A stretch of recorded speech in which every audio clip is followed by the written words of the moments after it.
All right, we're glad you're up there safe and sound, Manuel. Stay safe. You know, we're watching right now. This is Clear Lake. Is this the eye wall that's hitting it right now, Doc? Yeah, that northern eye wall around the northern edge of the eye is moving right into Clear Lake. That's why it's gusting in there. And the water now is up to 8 feet.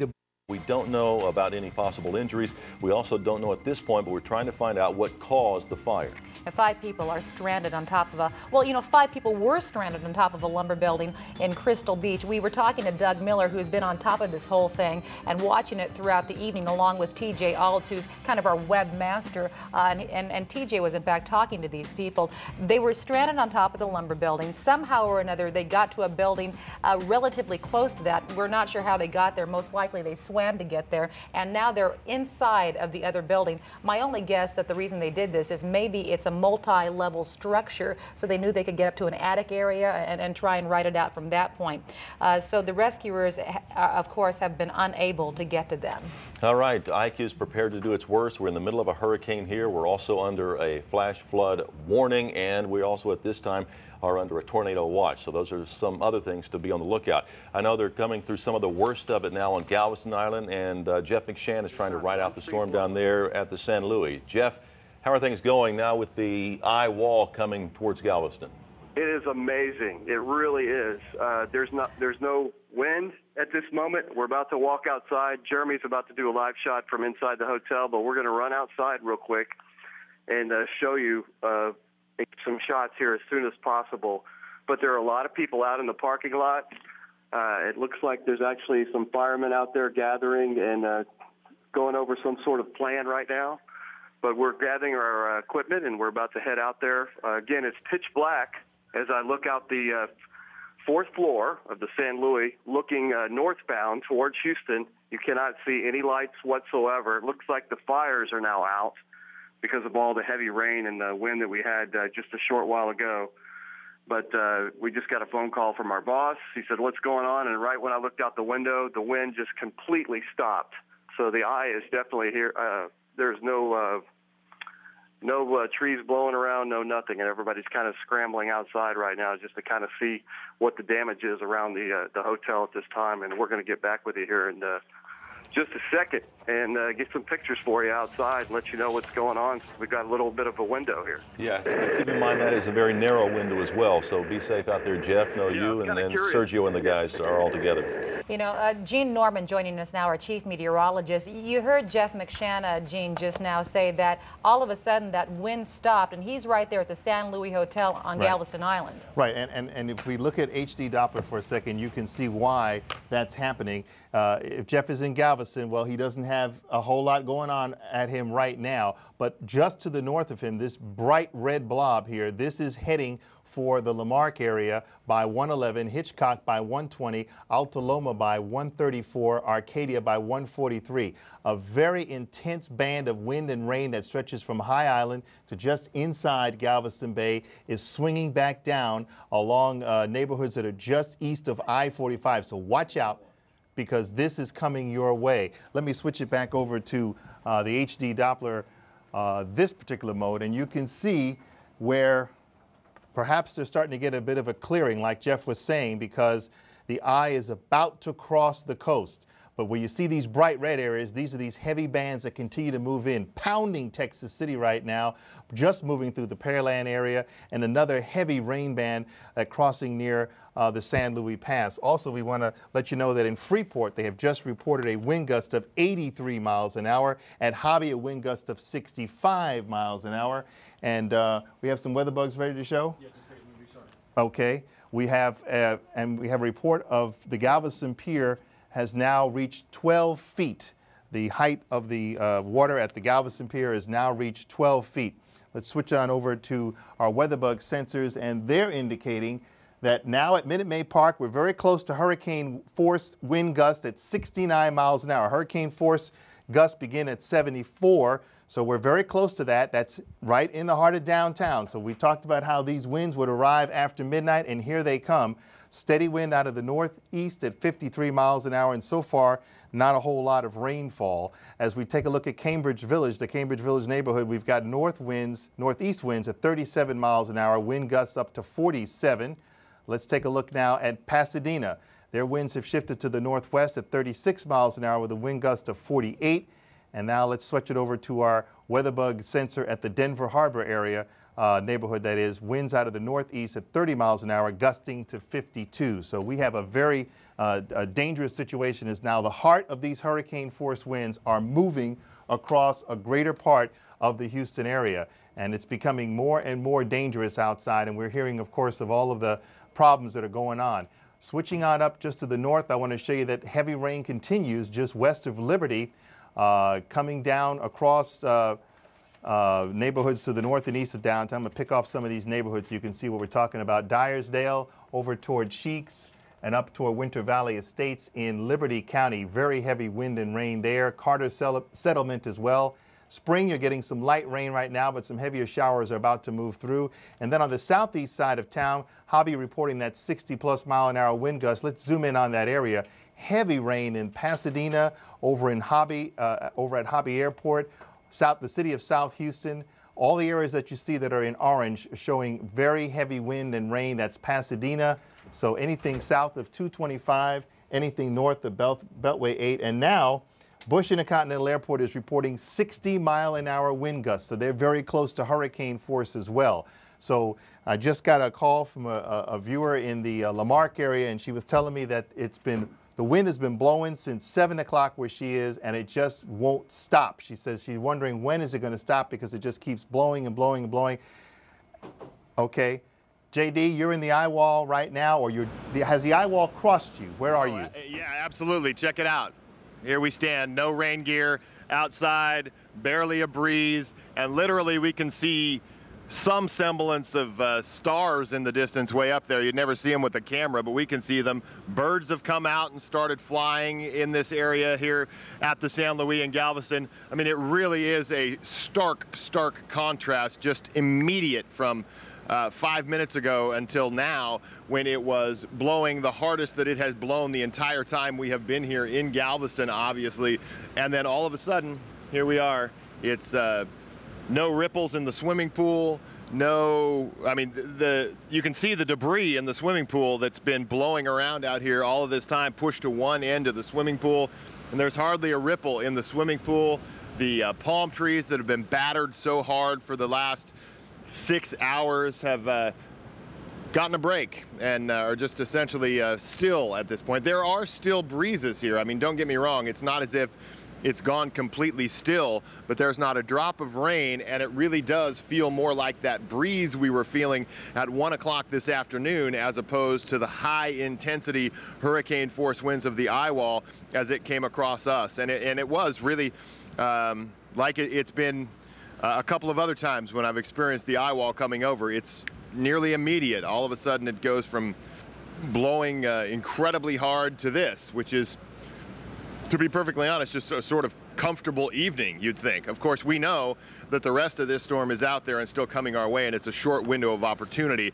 And that's one of the reasons why we have one crew, Jeff McShann and Greg Hamilton, are trying to get out and see some things that we haven't been able to get to that we know about while we still have an opportunity before we know we have to get back in here, because literally you may have a better idea than we do how long we have of this kind of calm out here, but it really is just strikingly calm and comfortable here in Galveston. And I can tell you this, walking through the hotel, which I did just a few minutes ago, from the 15th floor of the hotel looking out, at one point the seawall was completely covered with storm surge waters, but it did not appear that the storm surge or those waters had advanced at all beyond the street, beyond Seawall Boulevard toward the island. Now, we aren't sure, because we haven't been able to get out and about, what that may mean for the side streets as the water pushed across the boulevard down some of those side streets.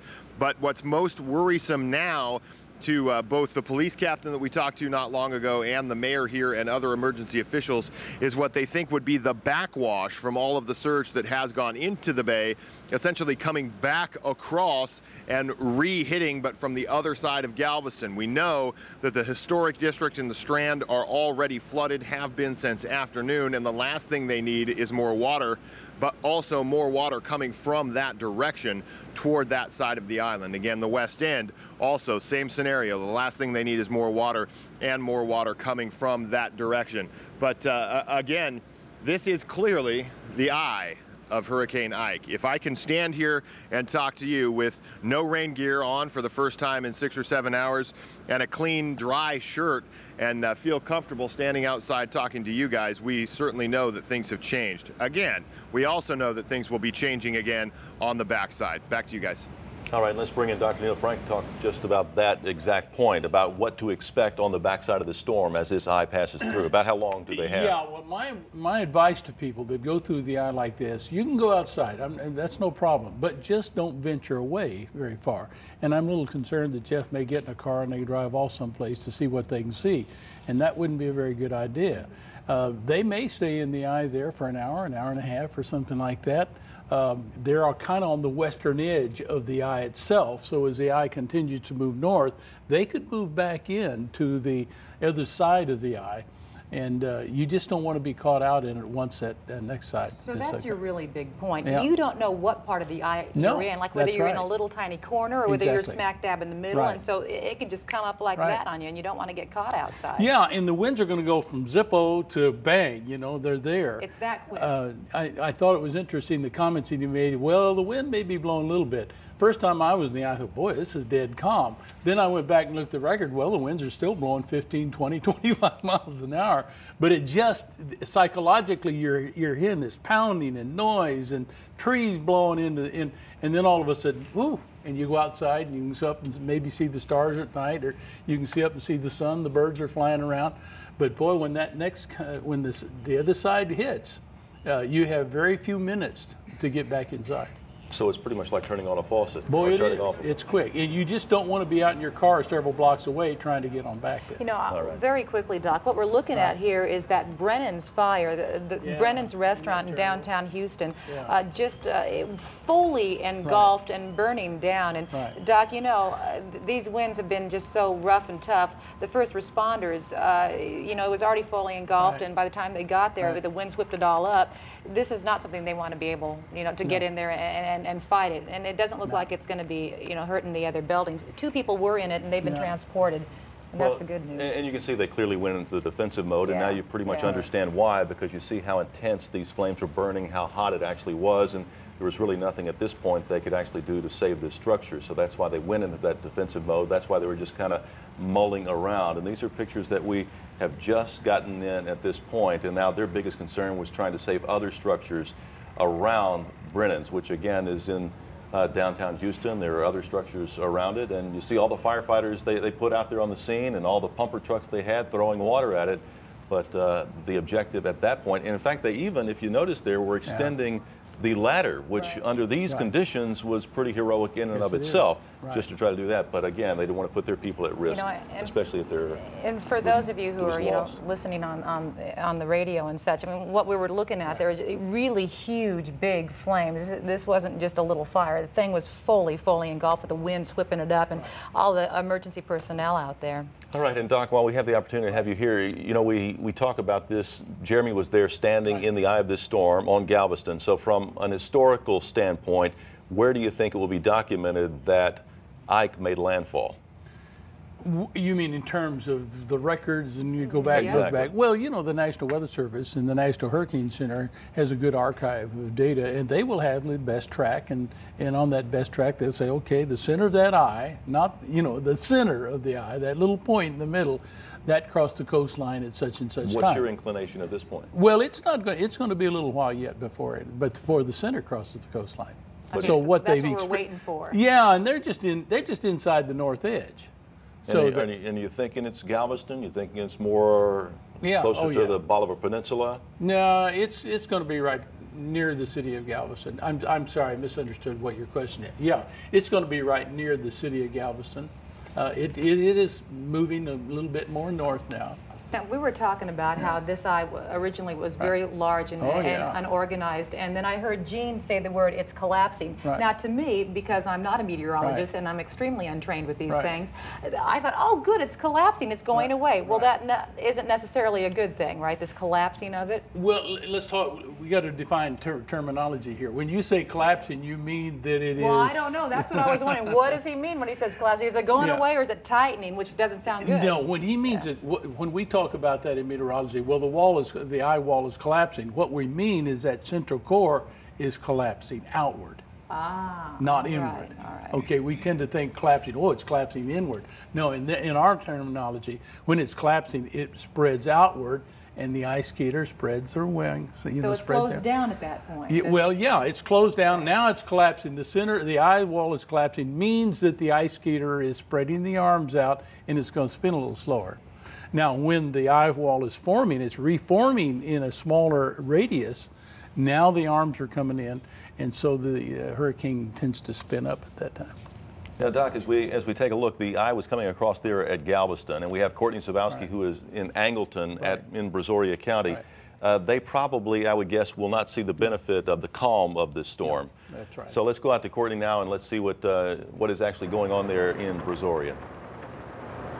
Yeah, Greg, we're definitely not seeing any sort of calmness out here. In fact, it has never been windier or rainier. Gene had mentioned probably about 15 minutes ago that, yeah, you might be seeing 116-mile-an-hour winds out here. I'm not going out there to see, with an anemometer reading, to see just how high those winds are, but I can tell you they are incredibly high. We had that tree that you just saw. Now you're taking a look at the parking lot where that water is just whisking sideways throughout this open parking lot, and there we've been watching that gas station surprisingly still has power. That power has flickered a little, but it is still on right now. Just wiping that camera because it is pretty raining out here. If we pan over, we've been watching a Blockbuster, and the Blockbuster has lost power, so that definitely has lost power. We have some video that we shot earlier, and there's a reason why where we were standing we're not blowing as much. We're actually sitting in that satellite truck you see right there. We're out here with our sister station from San Antonio, hunkered down behind a Walmart, so that wall was blocking us from the wind that you're seeing right now. Lots of wind, and that video was taken earlier, so the wind just intensifying out here. We really haven't seen anyone out here except for two guys who actually pulled up to our satellite truck a short time ago. We don't know what they were doing out here. They weren't with law enforcement. I think they were out checking the sites out. Obviously not smart at all. If you come back to us live, we've been watching a couple of things because we want to make sure that we're safe. And so if you want to take a look at that light pole right there, when we first got out here, we're shaking a little, but we've heard some glass breaking. And so I think that that is the bulbs breaking out of the glass there, and that structure again swaying. It doesn't appear as if it's going to fall down, but it is definitely swaying in the wind there, and there's a flagpole. Flag's obviously flying really hard right now, but that flagpole shaking as well. So a lot of action out here right now. We are not in the eye of this storm. Back to you guys. All right, Courtney, they're in Angleton, Brazoria County. Thanks so much. You know, a lot of action going on everywhere. In fact, even in the heights here in the Houston area, power lines, trees down. We have video that's just come in. Let's take a look at what's going on here. And we were talking to CenterPoint Energy a little while ago. Now, my guess would be that these numbers have increased substantially since we talked to CenterPoint. But at last word, it was 725,000 customers without power. For you on the radio, right? Listening on the radio right now, what we're looking at here are huge, big trees that have fallen over, and you can kind of delineate some of the power lines that have come down as well, and this kind of is understandable. We've got some big winds coming through right now. Well, and you know we're taking a hard hit, and there has been talk about this recovery, but the fact of the matter is this is going to be significant, perhaps even catastrophic damage to this system as far as CenterPoint Energy is concerned. The possibility of these extensive power outages. These line crews are going to have to go in there, and first of all, they're going to restore some of the top priority type facilities like hospitals, water treatment plants, sewage treatment facilities, then police and fire. Then they'll get to some of the major residential areas and so forth. So they're trying to work down that line, but it's going to take some time. And it was a little disheartening when you heard CenterPoint say weeks, not days. Oh, absolutely. And you know, people are thinking, I would be guessing, okay, recovery, but right now I'm in the middle of all this. And Doc, you were saying for the folks, you know, to the north of this, you got to get ready. Well, absolutely. The strongest winds have yet to move on into our northern counties. And I think even here in the downtown area, we're going to see stronger winds than we've experienced right now.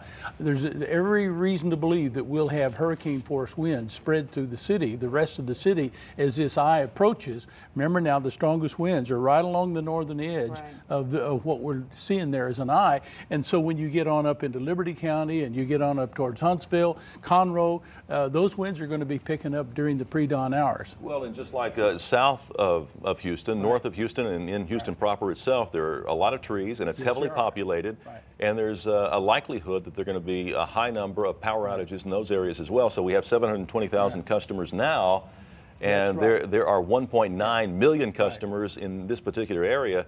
So there's a good chance, in fact, even talking to Mr. LeBlanc with PowerPoint, Floyd had said that, you know, he thought it would be at least 1 million customers before it was all said and done. And that was just, he stated that as a fact. He goes, we're thinking it's going to be 1 million. Well, and that was one of the things that happened in Alicia. There was a huge numbers of trees that were blowing down. As a matter of fact, the mayor almost lost the election because of trying to get rid of all the debris and just couldn't get it out of here fast enough. And of course, it had been, you know, go back to Carla, 1961, Alicia come along 22 years later. All these trees had grown up. So now we have another tree problem. So now we've been over 20 years since Alicia occurred, and all these trees have grown up again. We don't trim the big limbs back away from our homes and things like that. And so we're going to see a lot of trees around tomorrow. I tell you what, though, I mean, as opposed to what happened with Alicia and stuff, we've got tens of thousands of people mobilized to come into our area and to start helping us out to recover right away. And right now downtown we have Jeremy Rogalski. Jeremy, what's the latest on that Brennan's fire? Yeah, Lucy, we just came back from that scene. We're at the theater district again. We came back about 2 miles south from Midtown. And I tell you, we've been talking all night about kind of the on again, off again, intermittent gusts of wind. Well, the Houston Fire Department is rather lucky if we can that video from the fire we shot at Brennan's, because when we were there, the fire broke out about 12:20 or so. There was one of those sort of lulls in the wind gusts. And when we got there, there was some rain, but there wasn't those, you know, tropical storm force wind gusts that we've been seeing intermittently downtown. When we arrived, they were still in an offensive mode, but quickly, very quickly, within 3 or 4 minutes of us arriving on scene, did they sound that big alarm bell and pulled everybody out. I was kind of surprised. I heard you talking earlier that they actually put up their ladders. They put them up halfway to hit the roof with some water from each end. But clearly, Brennan's a Houston institution going back many years, is a total loss. When we got there again, flames through the windows, flames out the roof. All Houston Fire Department could do would be hope to contain it just to that building. And when we left about 8 or 10 minutes ago, it did appear that those flames were subsiding, that at least they had that under control. Again, they didn't want those flames and that fire to hopscotch to another building, which is very easy, of course, under these gusty wind conditions. Back here live in the theater district, you can see I'm getting pelted now. That rain is going from diagonal to more horizontal, again coming from the northeast to the southwest. We also took a little tour of damage in the downtown area, and I can tell you that we saw broken windows as of yet, but a lot of trees down, a lot of splintered trees, a lot of trees uprooted. Of course, we're talking the 10-15 foot variety, maybe 4 to 6 inch diameter trunks. Not the big guys just yet, but certainly a fair share, I would say a dozen or so of the smaller to mid-sized trees down. That's the latest here in the theater district. All right, thank you very much, Jeremy Rogalski. And just in from CenterPoint Energy, Floyd LeBlanc had predicted that they were going to hit 1 million out. And now we've got a million customers of CenterPoint that are without power. And as Greg has, reminded you in the past, when we say a customer can be an entire apartment complex, and that can be considered one customer. So you can have hundreds of people considered one customer. Well, and I hate to say it, but it looks like Floyd LeBlanc is going to be wrong because the bulk of the storm has yet to reach I-10. So if we're at 1 million customers now, you can expect many more are going to be losing power. And so, which you even see from this picture, some of the lights going off in downtown as we sit here and we talk about it. And one place where they're at least getting a little bit of relief from the storm has been down on Galveston Island as the eye passes across, and that's where Jeremy Diesel is. It was almost tranquil the last time we saw Jeremy. Well, yeah, it's still tranquil weather-wise, but it's a striking change from 20 minutes ago when there were a lot of very nervous faces and nervous folks, howling winds outside, everybody inside trying to sneak a peek through frosted, foggy glass of what was actually happening outside. And now it is a hub of activity, just like this. One of the things that needs to happen is give these dogs a break. The police dogs have been inside. People with their pets have been inside, not been able to get outside. You know what that means. They need to get outside and take advantage of the eye. They're not going far, but it's literally dozens of folks that have made their way out of the hotel, kind of like, looks like fireflies, all these folks with flashlights kind of morphing on down, getting down to the seawall to check it out. And what they see when they get down to the seawall is that the waters from the Gulf have literally made it across the seawall and started to approach and encroach on the driveways here at the San Luis Hotel. It hasn't gone up any higher than that, and at this point, it appears to have receded some. I know that will ebb and flow and come and go, but it appears to have receded back to a point that we were used to seeing, where the waters are generally on the opposite side of the seawall as opposed to coming across the seawall, or worse, advancing even farther up the island. But we're not alone out here trying to kind of check out the scene and see what's going on. This gentleman lived in Galveston quite a while. You ever seen anything quite like this? I've been here 45 years, born and raised. I have never seen the water that high on the seawall and coming over the seawall. I've never seen the water come from the bay as far as it did. It came more than halfway across the island. Tell me your name. Mike Carnes. So Mike, how did you know to come outside? I could tell. I've been through hurricanes before, and the howling stopped, and I looked outside and I can see the calm, so I came outside to see what it was like. And tell me what you've seen. Tell me what you think. What's your impression? It's sort of like after a disaster. It's pitch black, other than lights from the camera crews and all the news people, but the water's still rolling over the seawall, and it's just an eerie feeling that it's still that high, and that we have more to come now after the eye passes. That's the warnings we keep hearing from Dr. Neil Frank and Gene Norman, our meteorologists, who are guiding folks through this storm, that really you've got to be careful, because we don't know how long we have out here. You don't know what's on the backside, except that it could potentially be as bad or worse as what we've already been through. Does that cross your mind as you're taking time out here? Oh yeah, and I want it to hurry up and be over with. My house is in an actually high part of town, which I think is dry from the people I've talked to in the neighborhood, but you know, I've got 5 kids, and I had to bring them kids here to spend the night just to be sure that they made it through, because it was just too dangerous, too big of a chance to take. It's a wise choice. He's going to get back inside. We're going to get back inside here as soon as it seems like we need to. But I can tell you, at this point, it is still just as calm as it was when we talked to you the first time, just sort of waiting to see what the other side of the storm will bring. For now, we're live on Galveston Island. Jeremy Diesel, 11 News. All right, thank you, Jeremy. And that's the key, not so much knowing when to go out, but when to go back in. And that'd be soon. That's where they're heading in. We're going to go now to Manuel Gallegas, who is still out in the storm. Well, I don't think, do we have him yet, or are we going to? Let's do our update first real quick. So we're at the top of we're at the bottom of the hour here, and then we'll get to Manuel in just a second. He's over in Clear Lake. So let's give you the latest update on Hurricane Ike. We're giving this to you top and bottom of the hour every 30 minutes. This is what's going on right now. The outer eye wall, as Doc has told you and as Gene has told you, has just crossed Galveston. The eye is still 15 miles southeast of Galveston. The eye is expected to reach the coast within the hour. Here in the Houston area, dealing with a couple of problems: the hurricane, the wind, the rain. Also, a fire continues to burn at the popular restaurant Brennan's near downtown. Firefighters say they're starting to get it under control, but it appears to be a total loss at this point. We're told that 2 people were transported in an ambulance after they were rescued.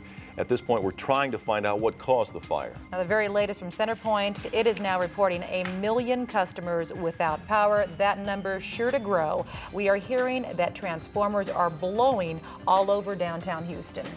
All right, and a few minutes ago, we saw Jeremy Rogowski in downtown Houston, and if you noticed in the light of the camera, you could see that rain, and it was coming to the side. Yes, it wasn't coming straight down, and that's what we've been seeing in Clear Lake as well, where Manuel Gallegas has been pounded by the wind and rain out there. It looks like you're getting a little respite there, Manuel. Well, respite for us because we moved to a higher floor, Greg. It was just too dangerous down on the ground level, and off in the distance here, you can see the rain and the heavy wind swirling around. It's pretty intense. I don't know if you can tell just by the way the camera is capturing it, but it's really just blowing in every possible direction.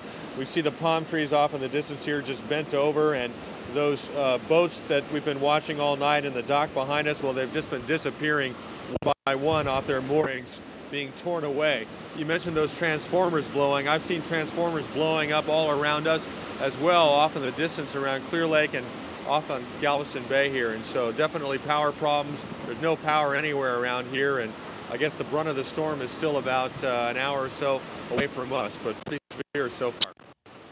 All right, we're glad you're up there safe and sound, Manuel. Stay safe. You know, we're watching right now. This is Clear Lake. Is this the eye wall that's hitting it right now, Doc? Yeah, that northern eye wall around the northern edge of the eye is moving right into Clear Lake. That's why it's gusting in there. And the water now is up to 8 feet above normal there at Clear Lake.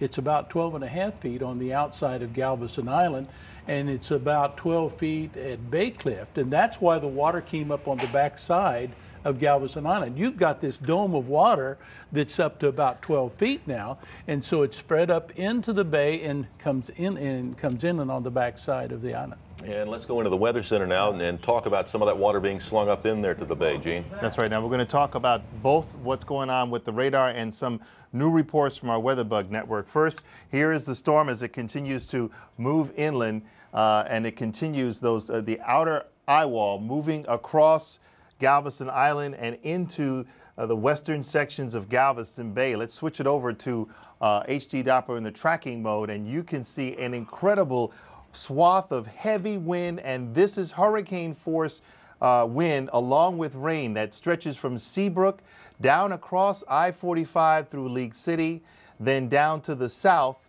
heading across Highway 6 just east of Alvin. It's going to hit Algoa by 1:32, Chocolate Springs by 2:16, and Liverpool by 2:24.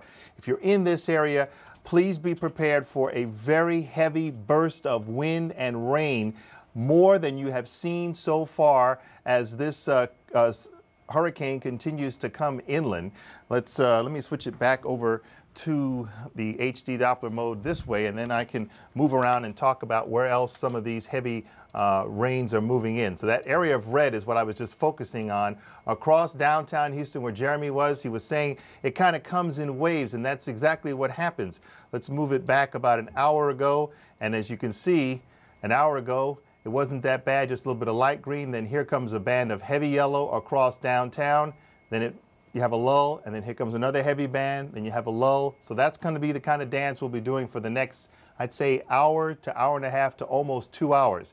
Heavy bands of rain, then a break, then another heavy band of rain and wind, and that's going to be going on for a while. Let's take a look at some of our Weatherbug sensors. Here at the KHOU studios, we have a wind gust of 56 miles an hour with steady north winds, and now look at our rainfall. When we last showed it to you, we had about 7/10 of an inch of rain. Now we've doubled that in about an hour's time. So that means the rain is falling almost an inch an hour across downtown Houston. Over in LaPorte, they have a wind gust now of hurricane force, 79 miles an hour, rainfall over a half an inch, and sustained winds. Look at that, north at 59, 60, 63 miles an hour just a second ago. So they are really getting hammered there in the LaPorte area. And that's near that big area of red I showed you just a minute ago on HD Doppler. Then over at University of Houston downtown location, they have a 70 mile an hour wind gust, so very close to hurricane force. And look at their rainfall. The gauge is indicating 7 inches of rain. We haven't checked it in a while, so that has fallen in a very quick period of time, and now you see it's gone up to 7.04. Again, this is real-time, unique data from our Weatherbug sensor network spread all across Southeast Texas. So whenever we want to know what's going on in different neighborhoods and different places where you live, we can show you that. And then I think we have one more on here. This is West Heights with a steady north wind at 45 miles an hour. A half an inch of rain has fallen there, and wind gust of 64 miles an hour. Now let's talk about what's going on at the airports. Hobby Airport has reported now a near hurricane wind gust of 72 miles an hour. Bush Intercontinental not far behind at 57. Conroe at 32. So as you can see, the winds continue to push up from the south to the north. So in Conroe, you're up to 32. In about an hour or two, you'll be where Bush is. Bush, you're at 57, so in probably less than an hour, you'll be where Hobby is. So that's the idea. These heavy hurricane force winds are pushing up from the south to the north as the storm continues to make its way inland, and that's what everyone needs to be aware of. We are seeing the worst of the storm hitting the greater Houston area right now. It's about to do that. The latest coordinates, 29.0 north, 94.7 west. Maximum sustained winds of 110 miles an hour. As soon as the Hurricane Center calls the eye crossing landfall, we'll pass it on to you so that you'll know exactly where that point was and what they calculated the maximum winds to be at the time of landfall. And again, we've been talking about not paying that much attention to the landfall only because our impact has been felt now for several hours before the landfall. And again, keep your eye on that heavy area of red, that dark area of red. It's wobbling right across to Friendswood, League City, and it continues heading toward Alvin. The eastern sections of Pearland and Friendswood just getting hammered now with hurricane force winds and very, very heavy rain. So we're going to continue to monitor the progress of the storm. The eye is just about to cross the coast here, somewhere probably on the eastern side of Galveston Island, as we've been saying for the past couple of hours, where we anticipate that landfall to be probably within the next hour. It's 1:36 now by that clock, and so we anticipate, with the eye being less than 20 miles away, that it should get there fairly soon as the storm continues to accelerate and move inland. But we are seeing the worst of it. I was looking at our tower cam just a minute ago. Nothing but blue flashes every other second. Transformers are blowing. If you still have power, if you're still with us, again, we want you to stay safe. We want you to get to an interior room and gather around with friends, comfort each other, talk to each other. This is how we're going to get through this thing. And I know, Gene, that it's just for documentation or historical purposes, but when do you think you'll hear something from the Weather Service about where that eye actually crosses and the intensity of the storm? Yeah, I'm not 100% sure. We're going to get these hourly reports, but sometimes they'll put out a special statement in between the hourlies if that's when they calculate that the landfall has occurred. So we'll get that, and then we'll pass that along. Sounds good. All right. Thanks, Gene. Yeah, Gene's talking about all these different areas getting pounded right now by that big red band he was just showing you. Our Lee McGuire's in Dickinson, and boy, is it getting hit right now, Lee. What's going on? Yeah, I'm able to see a monitor here, and I was watching where Gene was pointing out that big red band, and I thought, hey, that's exactly where I am right now, Dickinson, League City. Again, we're at the Galveston County Emergency Operations Center here. I'm standing in their parking garage near their generator. The wind is beginning to change direction a little bit, and boy, in the last 20 minutes, it has gotten intense out here right now. I mean, the rain is coming down heavier than we've seen it so far. The wind is beginning to shift the rain, so it's heading horizontally. There was still one strip of area that still had power right around I-45 and the Santa Fe area, a little bit north of that. But boom, boom, boom, boom, boom. It went out all in a row about 25 minutes ago or so. So now it's totally dark outside of here. So this whole area is now without power. And boy, Gene is right. This is not part of the storm you really want to be out in right now. This is the very worst we've seen so far. We were hoping to get you a live picture of it, but we had to scrap those plans a few minutes ago too because we simply just can't get anything out right now besides this phone call. The wind is very heavy. The rain is very heavy here, and I'm concerned about damage to structures in this area right now. The building we're in is safe, but anything less strong than this one I'm pretty worried about. Just updating you again on something we've been talking about from Galveston County. They were telling us that the number of 911 calls they had received dropped off dramatically to almost nothing about 2 or 3 hours ago.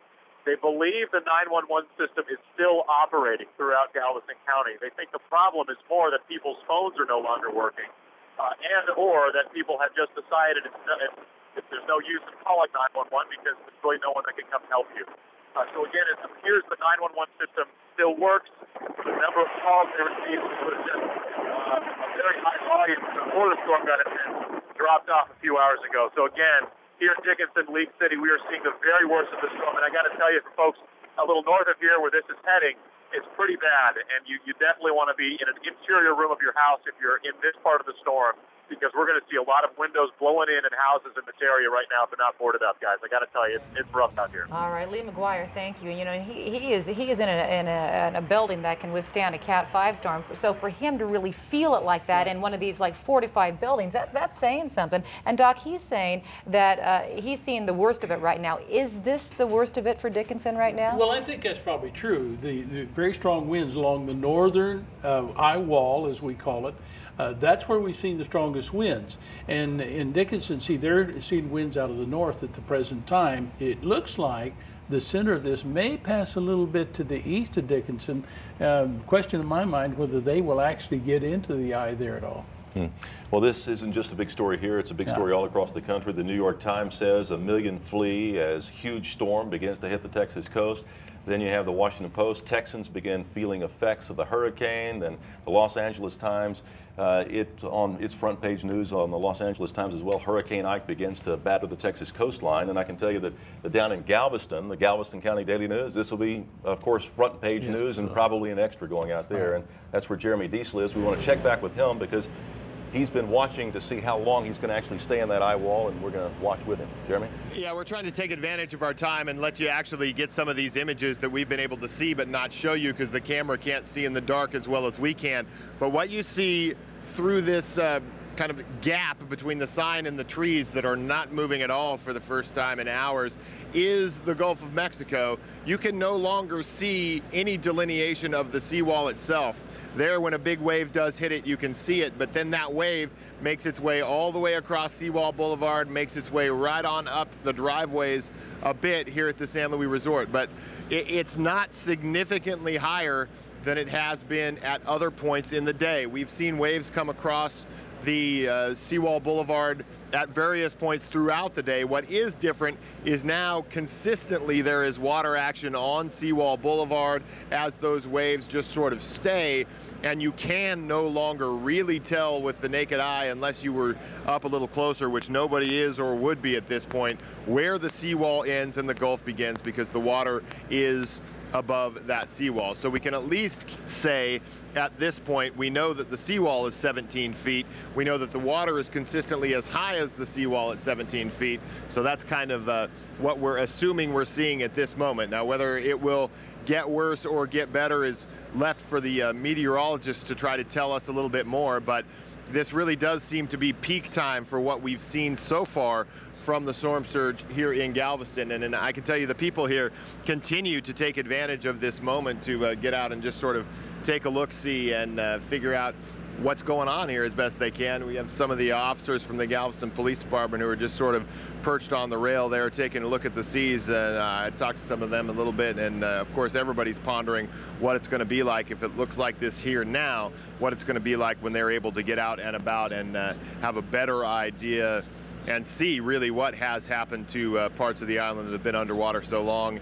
And if this side of the island is seeing water like this, the parts that were already flooded before we got to this point, just how high those sections are going to be and just how much flooding there's going to be here in Galveston. So for now, we're still in the, at least what appears to be the heart of the eye with calm skies, no rain, just sort of watching the water and waiting for the next round of Hurricane Ike. Live on Galveston Island, Jeremy Diesel, 11 News. All right, Jeremy, thanks. Yep. You know, Greg, you were talking about the New York Times, the LA Times, the Washington Post. All of the major newspapers are, you know, looking at what's going on right here, because this is a nationwide event.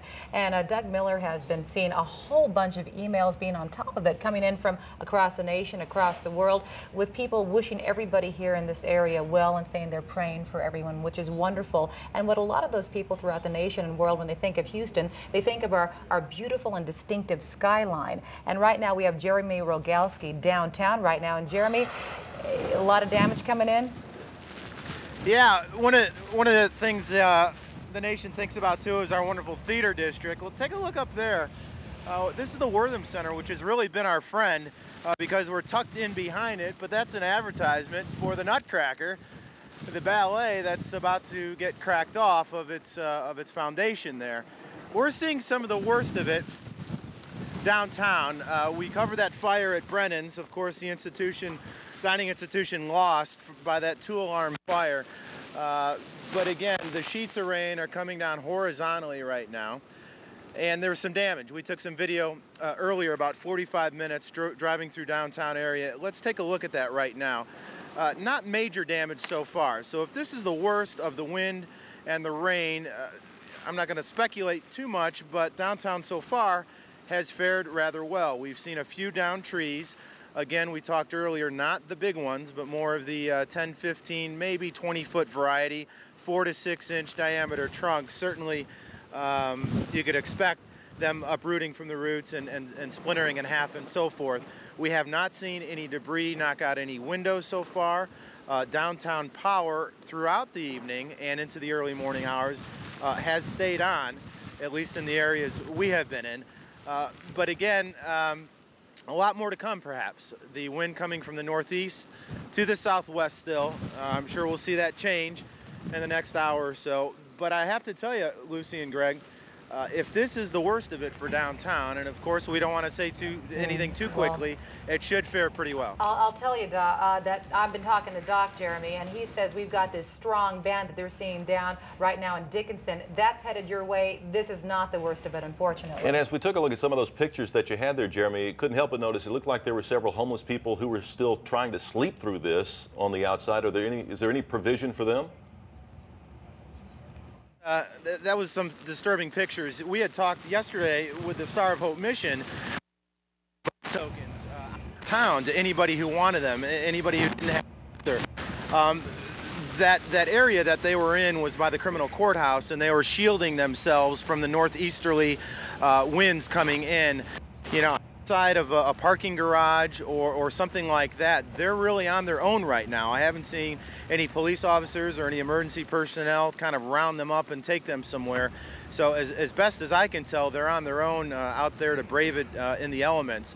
Again, we're able to bring you these pictures, and Lucy, if another band is coming, we should be able to still bring you images because we're tucked in behind this massive Wortham Center here, which is a big brick building, of course, and so hopefully we'll be able to continue broadcast from the downtown area. Well, Jeremy, if anything changes, we'll come sooner. Yeah, you and your crew be very safe because Doc and Gene have been warning us. I mean, people out in the storm right now, it's shrapnel flying at you from left and right, little things peeling off from buildings and you know, the tree branches and stuff, so you got to be careful. And Gene, we want to bring you in here in the Weather Center, and we wanted you to weigh on this topic, weigh in on this, because we were talking about Jeremy being down there, Jeremy Diesel down in Galveston, and how initially when that leading edge of the storm came through, the wind was coming in from the northeast, and now the eye goes through, and now the wind starts to come from the southwest. Exactly. And is it going to push more water into Galveston with water already over the seawall? Yes, but it won't be with the same intensity that the eye wall did. The back part of the eye is not as strong as pushing the water that's coming from the ocean or the Gulf into Galveston. Now, there will be still some increased surge, but it won't be as much as when the front part. But now let's talk about what's going on, who's being impacted now, because the heart of the storm is really kicking in a lot of parts of our viewing area. This area of red here is a big band of heavy wind and rain that has just come across Galveston Bay and is about to hit Seabrook at 203, League City at 219, NASA at 221, and then this heavy blob that we heard or we were watching before that came through Friendswood, now whipping past and Alvin on the other side of it. The center of the storm right here where X marks the spot, just to the southeast of Galveston now, less than about 10 miles from making that landfall. And as we widen the view, we can show you what's been going on. The storm continues to circle in and move in closer and closer to the coast. And again, here are those heavy hurricane force wind and rain bands whipping across Galveston Bay and then hitting on the west side. Where Jeremy was, he's getting some steady rain, but as some of these outer bands continue to swing in, they're all going to begin to affect the Houston area. Now, I've got some email that I want to read you on the air here. This person, I don't have his name, but he says, I'm in Alvin, Texas, and west of Business 36, north of Highway 6, still have power and internet, and a couple of limbs fell down on a next door neighbor's house at 5:40. So far, just had small limbs fall. It is 12:23, and he says that's all for now. So he's on the west side of town where there hasn't been that much, a steady north wind, but not as far as a hurricane force, not coming for you yet. So that's going out to the west, Katy, Fulshire in this area, and then up to the north, Huntsville, Conroe. You're starting to see some of these wind bands and rain bands moving across your area. So we want to let people know. I know we've been focusing a lot on what's going on with the eye and the eye wall making a landfall here, and I don't want to leave folks out and make it seem like, well, it's not a big problem. It is a big problem for everybody. It's just that it's degrees of the big problem. Here comes the heavy rain across Galveston Bay. The south side of I-45 south of Hobby Airport continues to get pounded. And then let's swing around this way because we're also noticing all these heavy rain bands starting to move in across Liberty County as well and up to the north. Another email that I wanted to just read you here. This is an actual report from Kent Villarreal. He says, at 5:30, tree limbs fell in the neighbor's yard. The power has gone off a couple of times since then. He said he lost the cable at 9. At 12:52 a.m., I still have power and internet only. He says his neighbor's porch light is on, and unfortunately, or he says, I am west of Business 35 and north of Highway 6.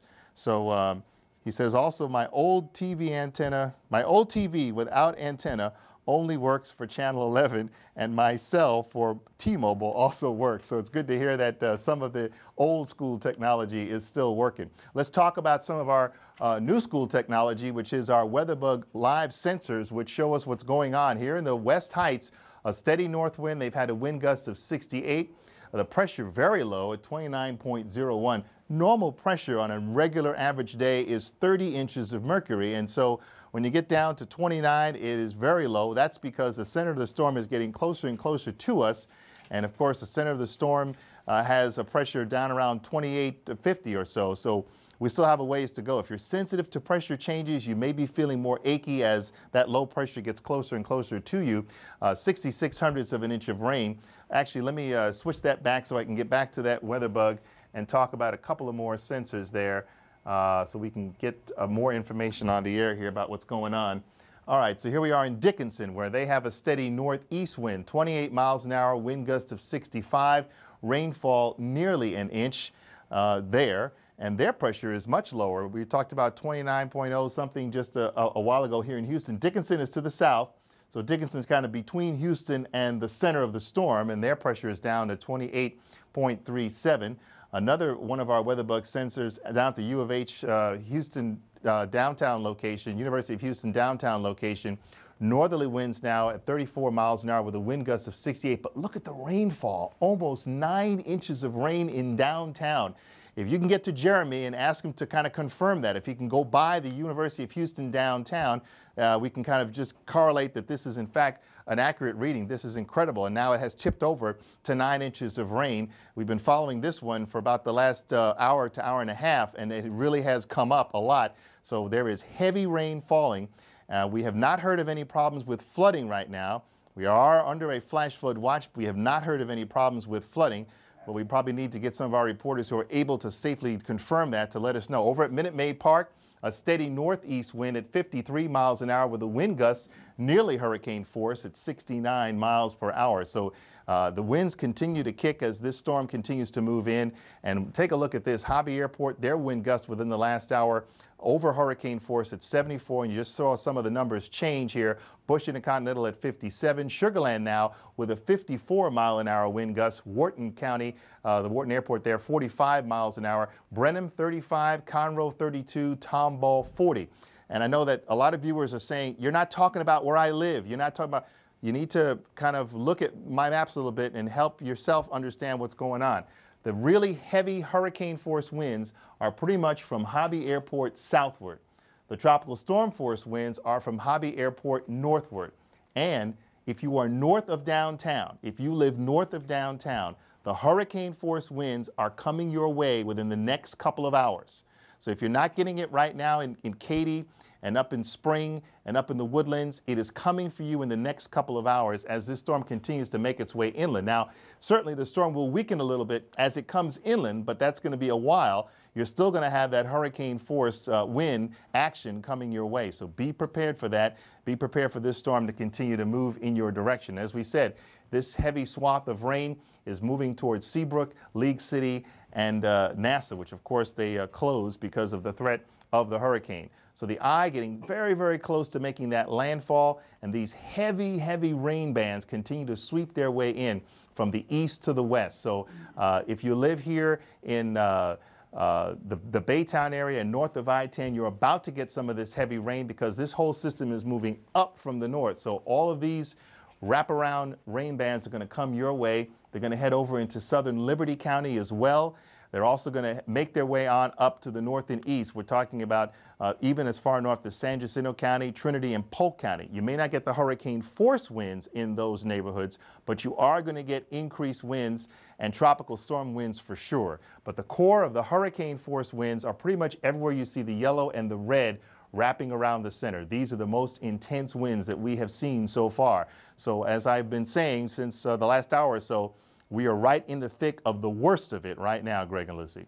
You know, if we're not talking about you now, just stick around for a few minutes. Exactly it's a big right. storm, we certainly exactly right. will. Now, and I just want to, let people know that we are trying to focus on the biggest threat areas right now.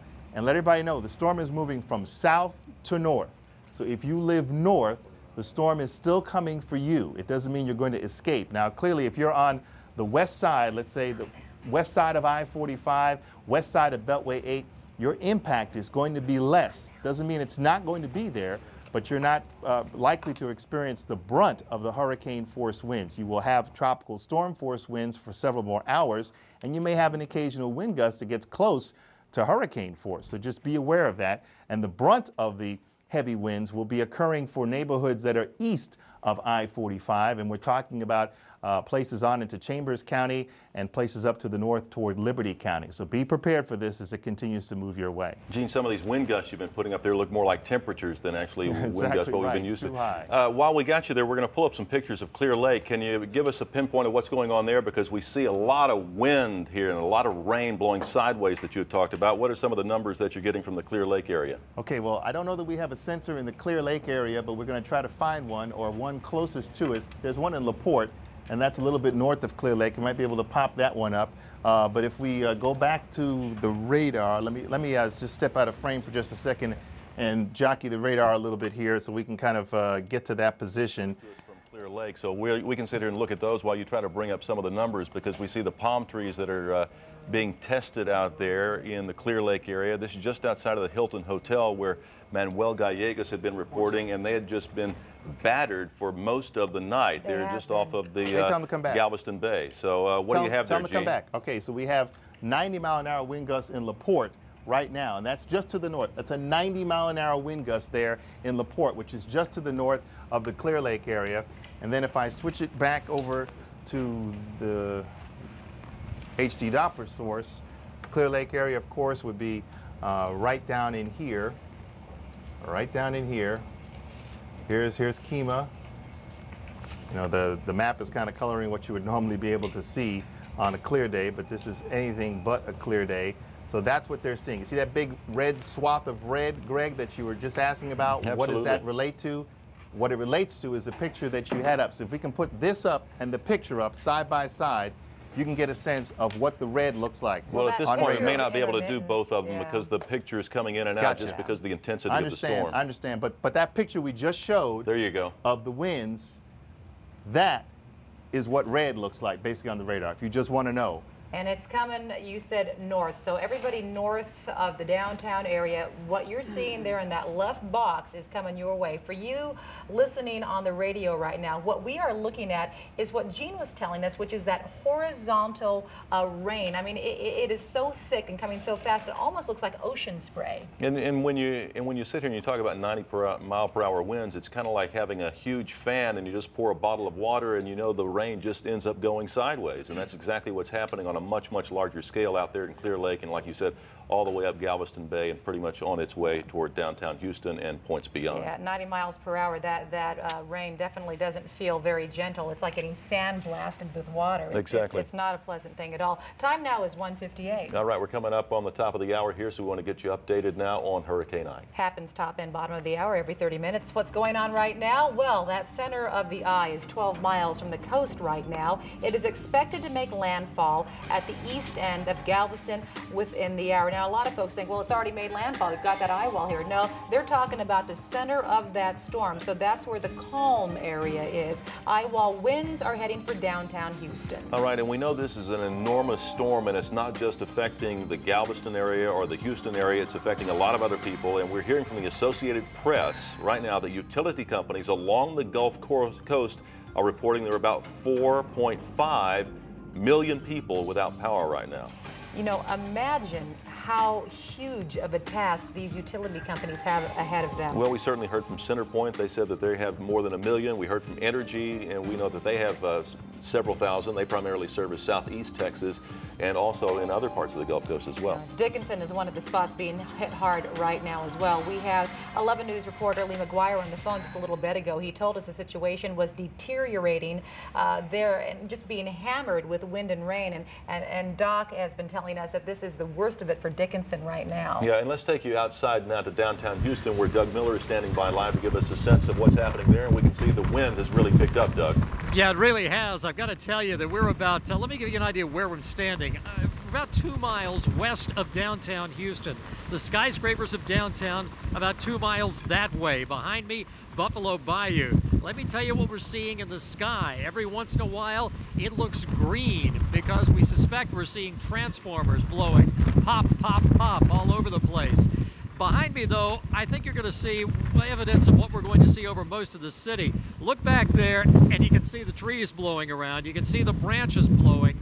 And maybe you can see this one branch that's kind of low-lying over there. Been watching that for about the past half hour. It is sagging pretty low, and I got a funny feeling that branch is not going to make it through the night. We're already seeing some branches falling off of trees, rolling down the streets. Not the giant branches just yet. I got a feeling that's to come, but we're seeing some larger branches falling away, tumbling down the streets here. You know, we talked throughout the entire process of building up to the storm about the Saffir-Simpson scale and how certain winds don't produce direct damage to buildings. Well, what that doesn't take into account is that these branches flying down the street can go flying into windows, can go flying into cars. That's the thing we really have to worry about. I got to tell you, this reminds me of one thing and one thing only.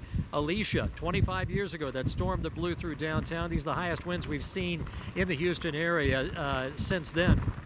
What we saw after that, the main damage we saw over the Houston area, what most people suffered was, number one, extensive power outages for days upon days.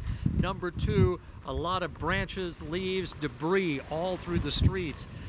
Collecting all of that debris was a massive task. You remember Allison? That was mostly water. This, mostly wind so far. I can already see that we're going to see a lot of those limbs, all of that debris lying around.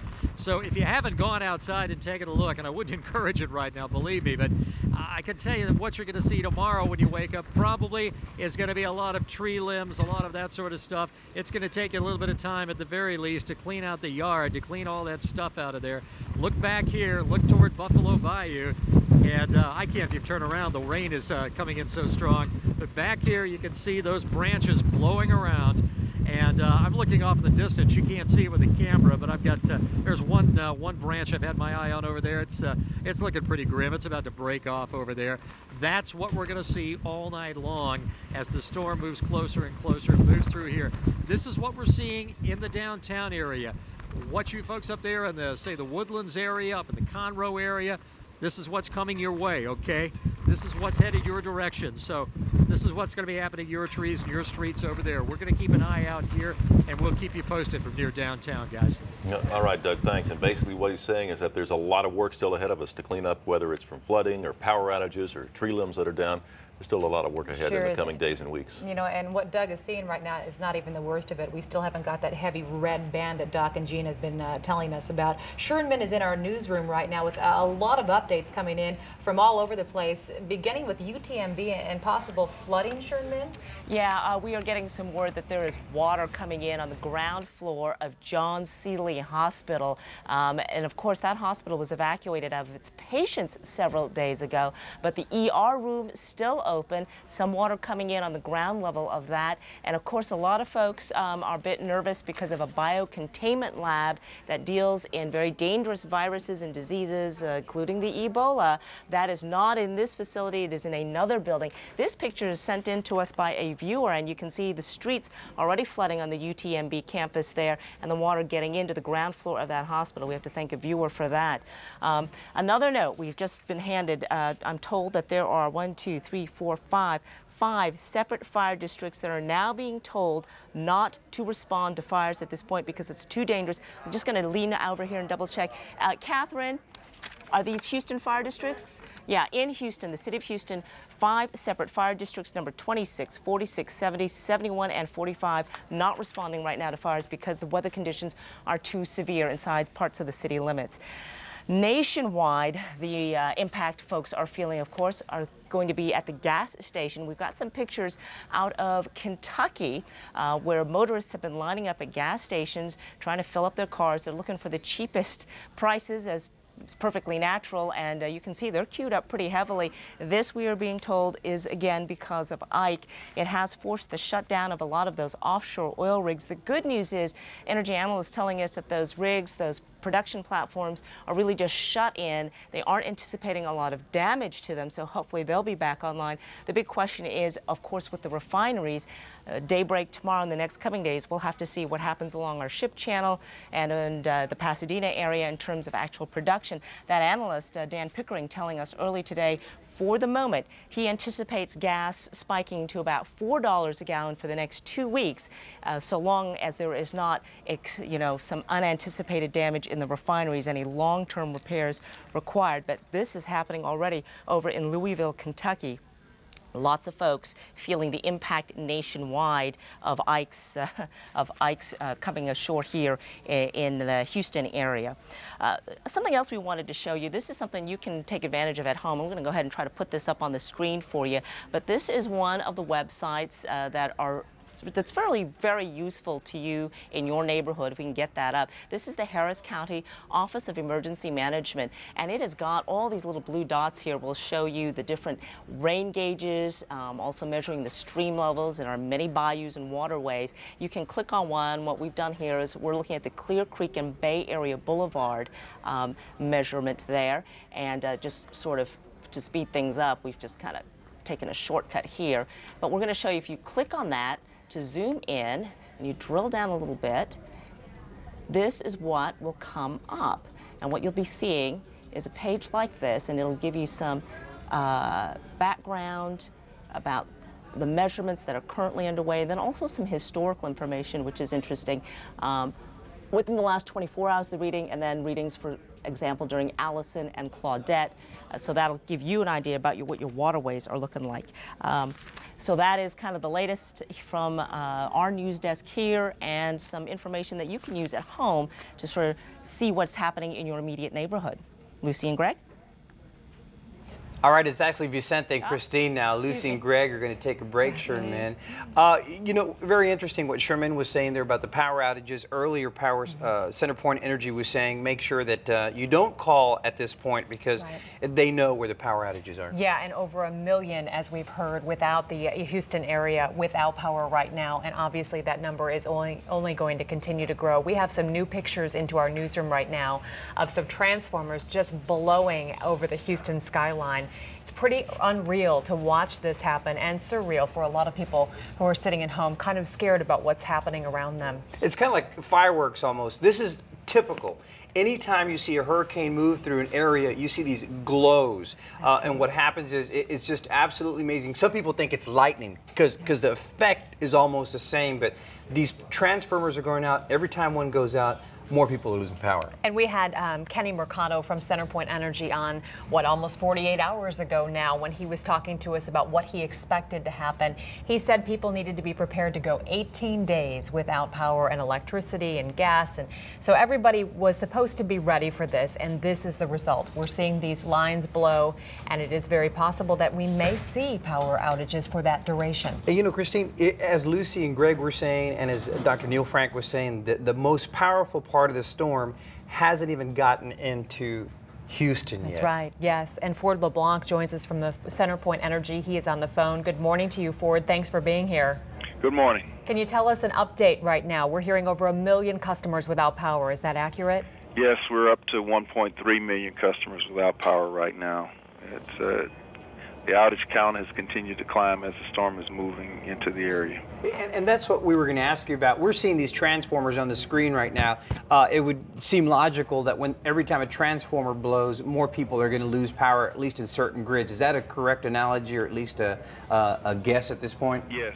You're seeing tree limbs blow in the power lines, and you're seeing line fuses and transformer fuses blow, and we are losing customers in those incidents. Is this what you expected, and is this going to be your biggest fear right now, or what is your concern? Well, we did expect that hurricane force winds were going to knock trees in the power lines, and we'd have massive outages. We projected over 1 million, but this hadn't slowed down yet, and we really needed to slow down. We're going to have a lot of work ahead of us, and it will be a long restoration process. But we should reassure folks out there right now, if they're listening via radio or if they actually have a television set at home on and powered up, that you have crews ready and waiting to come in and help fix this. We do. We have our crews who work in the area every day. They're going to start by restoring power to hospitals and police and fire stations, water treatment plants, sewer treatment plants. And then we're going to have 7,000 additional crew people come in to help us, and we can get more if we need more. Were you concerned about what might have happened, considering you had Hurricane Gustav just a couple weeks ago taking a lot of that manpower? No, we're able to get resources. Gustav, there are still customers in Louisiana off after Gustav, which came in on September 1st, but we can get resources. We have gone as far as California, Chicago, Florida, and we can reach out just as far to get the amount of resources we need to get power restored in this area.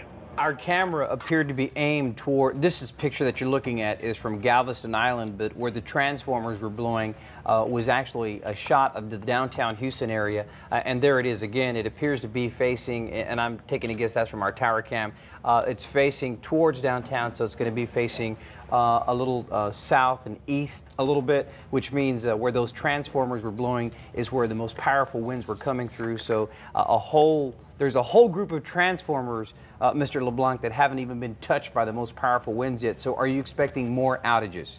Yes. As the winds continue to blow at hurricane force levels, we can expect more power outages. In some cases, the winds are blowing in areas where we already have a lot of power outages, so the opportunities for outages are decreasing because we serve 2 million customers and 1.3 million are out right now, so it's pretty serious. All right, thanks a lot. That is Mr. Ford LeBlanc with CenterPoint Energy. Appreciate that. We'll be checking back with you throughout the night. And just about an hour ago, we had Courtney Zabowski. She was in Angleston. She was up live for us and really kind of nervous going out and checking even with the wind speeds at that point. Do we have you now, Courtney, with us? Yes, Christine and Vicente, we are right on outside the Walmart in a parking lot right along Business 288 in Angleton. The wind's still really kicking up, that rain coming down. We're getting a little break from the rain right now, but obviously it looks like over there you see that gas station. It's something we've been watching the whole time, but the wind and the water just whisking across this parking lot. We still can't believe that there's power out here. We've seen, as everyone's been talking about, those big transformers blow, the sky lights up, and that's really the scariest part out here. It's night, it's dark, and for people that don't have power, I just can't even imagine what they're going through right now. We are here, and yes, we have some lights right around here, but beyond that parking lot, this little Walmart parking lot, we don't know what is going on in the streets, in the neighborhoods. I want to show you another quote-unquote landmark that we've been watching out here. It's this light pole. It was just blowing for a little while at first, and we heard some of the bulbs breaking, and it's starting to sway a little more. It's being held down by a big boulder. I think it's going to be okay, but if the winds kick up any more than they already are, I don't know what will happen. And if we pan over to another one of our landmarks, this tree still holding strong, but some of the branches breaking off. We have talked to emergency management coordinators, and as people have been reporting all these power outages, power outs everywhere. We do know that a lot of the people here got out of town. A couple people had just driven by here. We didn't know what they were doing. We don't know if they were out just scoping the scene or what, but they haven't come by in a long time. So obviously that's a very good thing. Another thing that we've talked about, a lot of the people in Angleton and Lake Jackson, a lot of them got out. We have talked to someone in Lake Jackson who told us that the power is out, the wind is gusting, but it isn't too bad. And that's what's going on right now from Angleton. We'll let you know how it's going throughout the morning. Guys, back to you. All right, Courtney thanks. Zabowski, thank you. We appreciate it. And now we're going to go to Jeremy Rogowski near downtown Houston, where the weather's coming through. Jeremy. Yeah, good morning, Vicente. Good morning, Christine. Lucy Nolan about a half an hour ago said, hey, there's one big more heavy band of red, if you will, on the radar. And I think it's here because we have not seen this level of rain throughout the evening and into the early morning hours. We just had a huge gust, certainly I would estimate hurricane force. Power's still on, as you can see downtown. We're in the theater district. This is a Prairie. Over there is I-45. Yesterday they were talking about this thing crawling up I-45. It sure feels that way right now. About an hour ago, we did take a tour of downtown. In terms of damage, I would characterize it as minimal right now. We did see some small to medium-sized trees being uprooted, being splintered in half, half of them down. But other than that, downtown as a whole has fared pretty well thus far. We have not seen any windows blown out, and the majority of storefront windows have not been boarded up. We saw only really 2 or 3 buildings, most of those municipal buildings. Police headquarters in the City Hall Annex had plywood over all their windows. Here you can see some of the video of some of the trees taken about, I would say, an hour and a half or so ago. We did run into some folks, some homeless folks who were on the trying to shelter themselves with a brick building. We sure hope they're okay, because this is really coming in right now. The only reason Christine and Vicente were able to continue to bring you these pictures is because if you're familiar with the theater district, the Gus Wortham Center, where they have ballet, is a huge brick building, probably a third of a block long, and we are tucked behind the Gus Wortham building. You can see as 11 News photojournalist Nathan Kavinga pans around, there's our live truck, there's Prairie Street, and you can see the shelter that we're afforded here by the Wortham Center. So we have our line of sight microwave signal, one of the skyscrapers here downtown, and that's what's allowing us to bring you these pictures, and hopefully we'll be able to continue to do so as the early morning hours continue. But certainly thus far, this is the most intense we've seen this. Sheets of rain, the most intense rain we've had, and certainly more sustained winds throughout the evening and in the early morning. It's been more intermittent gust type of winds, but now we're getting more of a leveling off at a higher mile-per-hour wind. So if you have any questions, please do, or otherwise we're going to send it back to you and tuck in back behind the Wortham Center again. All right, thanks a lot. That's Jeremy Rogalski reporting from near downtown Houston. Thank you. Get safe, Jeremy. Thank you. And John Power is on the phone with us from Spring, Texas. John, are you there? Hi, yes. John, we're sorry to hear you are suffering some damage from this storm. Yeah, I was listening to the gentleman speaking before me, and it's the same up here as what he was saying. It went from gust to very strong sustained winds.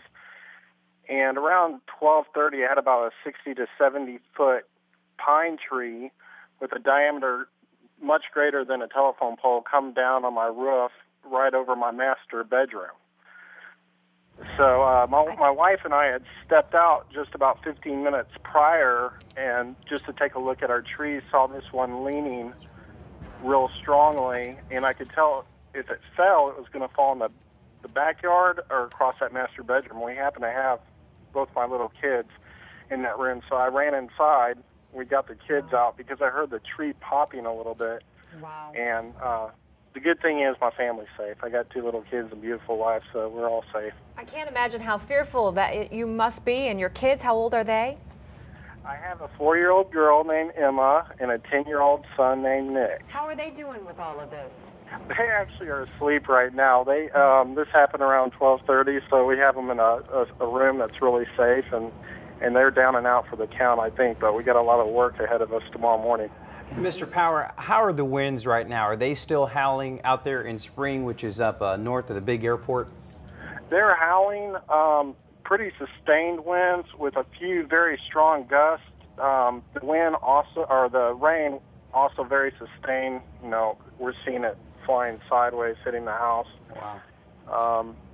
I don't see any other damage around the place except for the biggest tree I had around my house fell on my house. Oh. And that, Christine, that was a big concern that Mr. Power is talking about, that up in the woodlands, up in that area where there are so many tall trees, the brunt of this storm has yet to reach there, and already we're hearing from Mr. Power this morning that a tree is in the middle of his house. Well, we hope you stay safe for the rest of the night, and thank you for speaking with us this morning, Mr. Powers. Oh, thank you. No problem. Stay safe. Yes, thank you so much. 2:19 is your time, and Gene Norman is in the Weather Center with the latest on the coordinates. Gene? All right, we're going to talk about where the storm is impacting first. That's what we really want to focus on at this point. See this area of red here? Jeremy Rogalski was saying the red is coming toward him. That's right. It is racing through Baytown, Channelview, Pasadena, LaPorte, north of Friendswood, and back down toward Alvin, and right around Hobby Airport here. An intense swath of very heavy hurricane force winds is moving toward Reliance Stadium at 247, Alameda by 251, Bel Air 303, Arcola 309. So this entire batch of heavy wind and rain is washing across downtown. You saw Jeremy just a couple of seconds ago saying that the winds are really starting to pick up. This is hurricane force wind that is rushing across from the east side of downtown, cross downtown, and back down to the west. The winds move in a counterclockwise direction around the hurricane. So they're coming in from the east on this side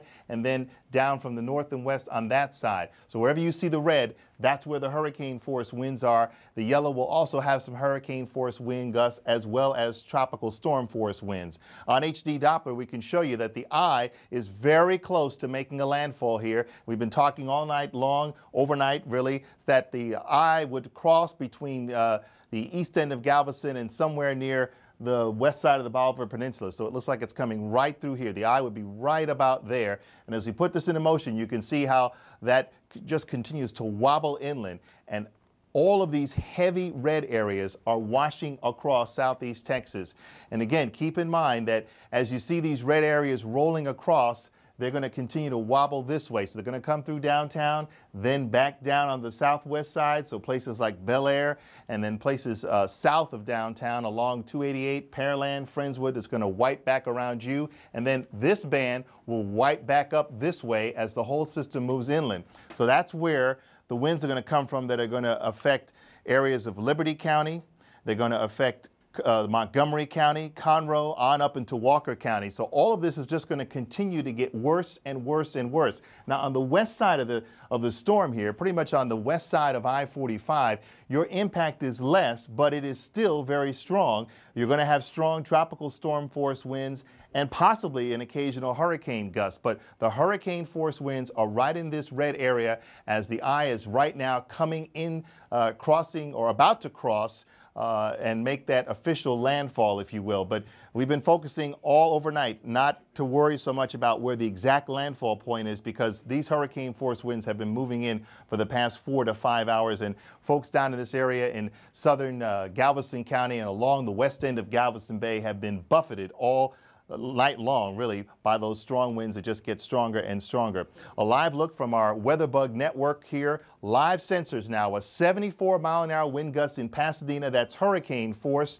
Northerly winds at 47 miles an hour and rainfall over 2 inches. Pressure still low at 28.62. The center of the storm, the pressure is just around 28 inches. So the pressure continues to drop as the storm continues to move inland. Let's take another look at some of our other Weatherbug sensors. University of Houston downtown, this rainfall amount unfortunately is not correct. We thought we were seeing heavy amounts of rain, but when we checked with Jeremy, he said, no, that's not really what's happening. So there's something wrong with the sensor as far as the rainfall goes. But the wind gust, that's accurate at 69 miles per hour. So that's what we're focusing on, are those strong winds. And look at this, in LaPorte, a 90-mile-an-hour wind gust with the northeast winds blowing steady at 55 miles an hour, and they picked up over an inch of rain. So the heavy rain continues to fall along with the heavy wind that continues to move in. And look at this, Hobby Airport at this hour reporting a wind gust of 83 miles an hour. A wind gust up at Bush Intercontinental Airport of 62 miles an hour. In Conroe, 35, Tomball, 45, Brenham, 32, Wharton, 45. Now, Sugar Land stopped reporting. Angleton has stopped reporting. Galveston stopped reporting hours ago, so we're not getting any wind information specifically from any of those automated sensors. But at Hobby Airport, an 83-mile-an-hour wind gust.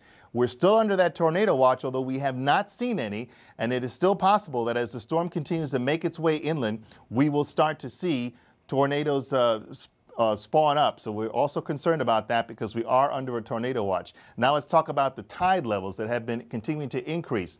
This is on the northern section of Galveston Bay, Eagle Point, almost 10 feet right now. That's the height of the rise of the tide as the storm has come in, the storm surge. Morgan's Point, almost 7 feet. Up at the ship channel near the San Jacinto Monument, they've had almost 6 feet of a rise. Clear Lake now a 7-foot rise, almost 8 feet in that one location. And then along the Bolivar Peninsula North Jetty, almost 12 feet now, so it's really come up. The rollover pass on the Bolivar Peninsula, over 10 feet.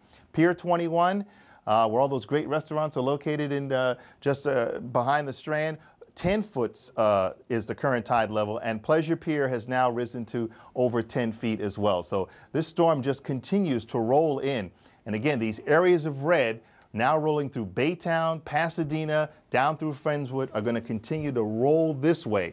So downtown Houston, if you live near the Reliance Stadium area, if you live in downtown, we've had some emails and phone calls saying the winds are really picking up here, and they are. So get ready, because these are the hurricane force winds coming for you right through downtown, and then they're going to swing back down toward Sugar Land, back down Highway 288 toward the Pearland area, and back further to the south and west toward Missouri City. So places that have only seen a couple of occasional wind gusts are getting ready to get hit by the very strong winds of this storm as it continues to roll its way in.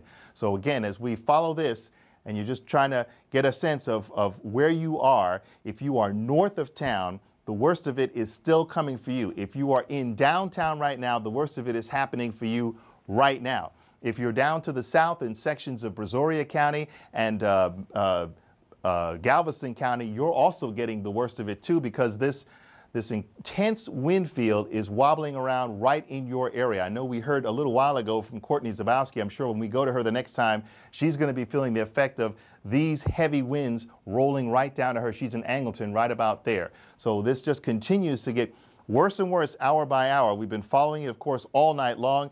And now the eye is probably not too far, more than another 10 minutes or so from making an official landfall. And when we get that information from the Hurricane Center, we will pass that on. But we are really feeling the worst of the effects of the storm right now. You've seen all of our live reporters who can still get a shot out that this storm is really coming in its full force. Gene, thank you so much. Quick question for you as we look at these pictures. What do you think, after talking with Dr. Neil Frank, obviously, about the path of the hurricane and what's predicted, what we'll see when the sun comes up in the morning? I think we're going to see a lot of trees down. We're going to see a lot of debris spread over a large area. We've been following since the water began to rise down in Galveston. We're going to see a good part of the island, especially the west end, completely underwater. And I know that when we get the chance to talk with Jeff McShann and Jeremy Diesel, sorry, how could I forget JD? He's down there in Galveston, and they did step out when the eye peaked out for a while, but it looks like now the back end of the storm is about to come for them, so they may have to run back inside. I'd be interested to see what they're seeing from a brief survey of what they can tell about what's going on. We're also going to find a lot of tree limbs down, in some cases trees down. We already have widespread power outages. We've seen transformers blowing left and right. And now here's Jeremy Rogowski downtown. If you can hear me, Jeremy, are you in the height of the storm? This is it, right? This is the worst you've seen so far. Absolutely, Gene. Again, we're at Prairie and Smith. The only way we're able to give you some pictures is we're actually using the Wortham Theater as a shield here. But off to my east, you can see the horizontal sheets of rain continue to pound, as you were saying, Gene, to the southwest, and you were talking about, if I heard you correctly, it going into the Missouri City area and that.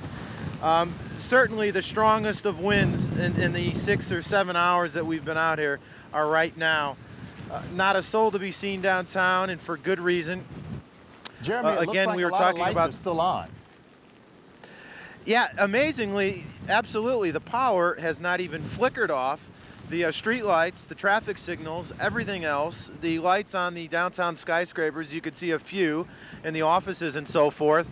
Everything's still on, Gene, so go figure. You know, there's no rhyme or reason to why this is, but downtown has not lost power. Well, Jeremy, we've seen a lot of transformers blowing over the past, I'd say, hour or so from our tower camera, which is pointing toward downtown. We see these flashes almost every other minute from that perspective. So it is kind of surprising that we are not seeing the power go out downtown. Sheets of rain coming down, and please be careful because debris will be flying down those streets. It's like a canyon down there. Even on a regular windy day, it's kind of dangerous. So please, you and your photographer, be very careful. Yeah, that's a good point. You know, I don't know, maybe you can comment on this. If when you're downtown, there's sort of an amplified effect to the wind because of that canyon or tunnel-like effect. I mean, obviously the wind's coming from the northeast here, but you know, you put a couple of high-rise buildings and you get this sort of circle effect as well. So I think it's probably a good idea we tuck under for now. and monitor this from behind the Wortham Center and check back in with you in a few minutes. All right, well, that gives us an idea of what's going on in the heart of downtown when the hurricane force winds are coming. Christine and Vicente, it's really, really bad outside, and this is a live look outside at our Channel 11 studios, I believe, right along Allen Parkway, where the winds are whipping pretty hard. And I just stepped out a little while ago, and it was amazing to see all the trees swaying with those strong tropical storm force, nearly hurricane force winds. This is really, this is really just going to get a little bit worse. All right, thanks a lot, Gene Norman. Appreciate that. Boy, you can see those boats there down in the Galveston area. Just rocking. Incredible. All right, it's 2:30 now. Let's get you up to date on what's happening with Hurricane Ike. And we are giving you updates every 30 minutes. Remember this, if you're on the radio or listening via television, no matter what you have, we've got you covered. The center eye, though, is 5 miles from landfall. But hurricane force winds are entering downtown Houston, as you just saw with Jeremy, as you've seen in many of our live reports as well. CenterPoint now says there are 1.3 million customers without power in the Houston area. Crews will start by restoring power to hospitals, police departments, and other essential locations. They have 7,000 additional crews coming in to help get the electricity back on in Houston. And we are just learning 5 fire departments in Houston are not responding to fires right now because it's just too dangerous. They say they will have to wait until conditions improve. We now go to some place that is also experiencing heavy effects of this storm. Mark Greenblatt is in Baytown, of course, right on the coast, where refineries like ExxonMobil had to shut down. Mark, are you on the phone with us? Mark Greenblatt. Like you've been hearing the entire time from so many other reporters, this is really absolutely the worst of the storm that we've experienced. So much so we had to take our satellite dish down, and we're taking shelter actually inside of the satellite truck right now. I can describe to you a little bit about what I was seeing before our hotel went completely dark. We finally lost power here at the hotel we're staying in. We'd seen it flicker on and flicker off about 12 or 13 times before finally we lost it for good. We also lost power here in Baytown at the Emergency Operations Center, where they've now shifted to generator power, where they're monitoring the storm. But the gusts are incredibly powerful, and the rain seems to be moving in every direction. One of the things that we were monitoring before the power went out here was there's actually metal light poles that seem to be swaying back and forth, far more than what you would expect even from from just some general wind blowing. So that was worrisome, and once we're able to get power and get back out to take a safe look around, that's going to be one thing that we're going to be checking out to see, did that fall, what other debris might be flying through the air at this point. It really is a concerning time right now out here in Baytown. Mark, certainly a big concern, obviously, for the oil refineries out there. So many people across the country watching this specific area of the country, trying to figure out what's going to happen with gas prices.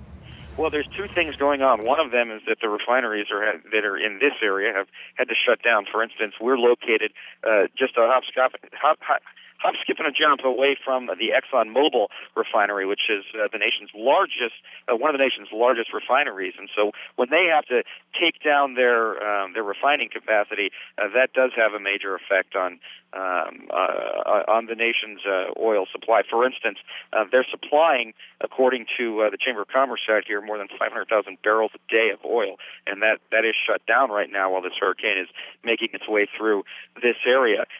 What I can tell you is, from a damage perspective, at least before we really started to get the brunt of the storm that we're getting right now, the city manager here in Baytown was quite confident that the petrochemical facilities here in Baytown and ExxonMobil really did a fantastic job of trying to lock down and secure, what could be some fairly dangerous chemicals.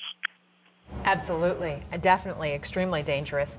Thank you, Mark Greenblatt. Please go to safety, and we hope to talk with you in a couple minutes. The picture we're looking at right now, if the producer can please tell me in my ear, I'm not exactly sure. Okay, say that again, clearly. Clearly. Okay, those are some boats that you can see are underwater, and they're really getting rocked around right now. This is over in the Clear Lake area. This is the area where a very huge surge was expected, so you can see Hurricane Ike already causing major damage, at least to the boats in that area. Sherman Chow is in the newsroom right now with the very latest update. We've had fires downtown Houston. We just heard from several Houston fire departments that they're not able to respond to fires anymore. What's the latest right now, Sherman?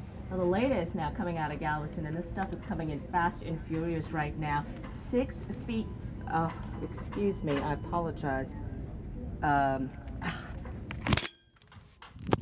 Sorry about that, I apologize. We've been kind of running and gunning here, hold on. All right, this is a lot better, I apologize. We had our own little power failure here. Yeah, I wanted to tell you, first of all, that there are 6 feet of water in the Galveston County Courthouse. That is a big deal, and there's going to be a lot of heartache and headache in the coming days to clean that up. The other thing we want to let you know about is we've got a little section here on our website that we have put up. If you go to the very bottom of the web page here on our front section here, what we've done is set up a county-by-county section here so that you can take a look at the different kinds of damage that are going on in your immediate community. It's really sort of an electronic message board more than anything else. And we're encouraging folks to go ahead and please put their information in. And you can also, of course, read about events and things that are happening in your immediate communities. But you can see it is a county-by-county breakdown, and it's just really very useful for your neighborhood, your community, and also nice to share with family and friends outside of the area in case they want to learn what's happening. We're going to go ahead and show you some of the photographs that people have been sending that we're able to post off of this section of the website. And this is the kind of thing that's nice to know, that you can see. This comes from UTMB. This is a viewer. The streets underwater here down in Galveston. Of course, these photographs taken a little bit earlier in the day. This is FM 2100. It is flooded. This is the road to the Lynchburg Ferry from Daryl Hamilton. Thank you very much, Daryl. We're moving over to LaPorte now, and there's some trees. Again, this is a little bit earlier in the evening, about 10:30. A tree split down the middle in someone's backyard. That is actually from Christie in LaPorte. More cars and downed trees. This is out of North Houston, and this is the kind of damage we're likely to see the further north we go. That wind damage will be what folks on the north side are most likely to experience. And then in Port Arthur, the farmers market there has become, well, a marina, a little island of sorts, that parking lot completely filled with water. But please send us the photographs and the video clips that you may be taking for your own records or for your insurance purposes perhaps. Just dupe us a copy. Send it all to Ike at KHOU.com, and we'll be able to post it. That's good information for you and your neighbors.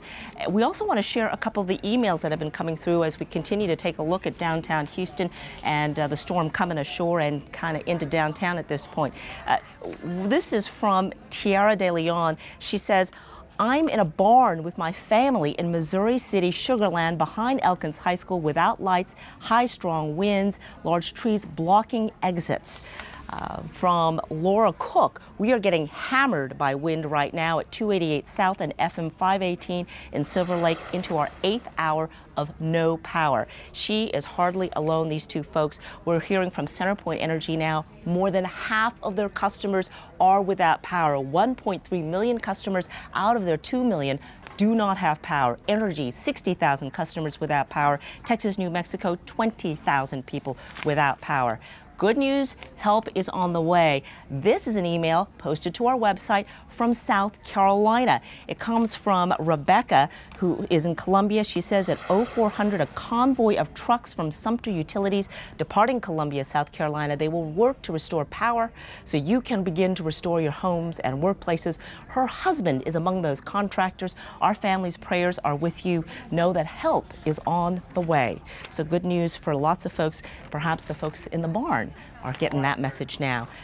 We also have a note here from a woman in Katy. Lisa is saying that she is seeing the sky light up with huge flashes of pink and yellow. It is not white light as you might expect from lightning. Lights up half the sky. What is it? It's very bothersome. Lisa, this is likely going to be transformers that are exploding and arcing power lines. This is the kind of stuff that's fairly typical in real big storms. So that is a reasonable guess as to what you might be seeing. And we are seeing some of the damage, of course, now with the different boats out there on the out on the shoreline there. One last one. This is from Arthur. He is 14 years old. He is up and he is emailing us. He's videotaping the storm. And Arthur, I hope when daylight comes and you got a minute, maybe you'll send us your videotape at ike@khou.com. But that's what's happening, the latest here in the newsroom. Vicente and Christine? All right, thank you, Sherman. Those boats actually in the Clear Lake area getting rocked around. They're interesting that you say that there is 6 feet of water in the Galveston County Courthouse. That's a brand new building, so just amazing. They said there was going to be flooding. Indeed, that's happening. Thank you for that report, Sherman. And we've been watching Jeremy Rogowski all night in downtown Houston. Now we go to Dave Failing, who is also downtown. I understand you are getting the brunt of it right now, Dave. Yeah, we're on Allen Parkway, Christine, and we are definitely getting hammered right now. The winds have really picked up. I'd say these are hurricane level winds right now. You can look over here and see some of our shrubbery out in front of the Channel 11 studios here are now uprooted, and this also seems to go along with some tree branches down, some signs that are twisted, most of the typical things that you assume are going to happen with some wind like this. The interesting thing, though, is 2 things actually. The power is still on in many of the neighborhoods around here, and I just came back from driving around the Montrose area and down through Midtown, and in many places the power is still on. There also is, interestingly enough, very little rain. I mean, there's rain, but it's not really causing any problems. So that's been interesting that this has been mostly a wind event so far. One of the reasons we were out and about was to go down to the Brennan's Restaurant. You may have heard about this. Brennan's Restaurant, been in Houston for 40 years. It's a offshoot of the famed Brennan's in New Orleans. Well, folks, it is basically burned to the ground. The fire started a few hours ago, a massive fire. It went all the way up through to the roof. There were, interestingly and tragically, 3 people inside. We're not sure if they are in any way related to the operation of the restaurant, but it was 2 adult men and one of their daughters, only 4 years old. The father and the 4-year-old daughter were seriously burned and are at Memorial Hermann Hospital, and the other adult male is also being treated at Ben Taub. Don't know exactly their connection. We did talk to an assistant fire chief there, and here's what he had to tell us about the fire. We did have units inside, conducted a interior search. The fire conditions worsened. The incident commander made the decision to pull everyone out. We're in a defensive mode at this time. As you can tell, the fire has broke through the roof. We've got heavy streams set up, and the wind conditions, the heavy wind gusts aren't helping us at all tonight. So again, the Brennan's Restaurant there in Midtown Houston, institution here in the city, very upscale Creole, they call it Texas Creole restaurant, very heavily damaged by a major fire that happened a couple hours ago. And again, current conditions right now just outside of downtown. Extreme wind right now, probably at hurricane level.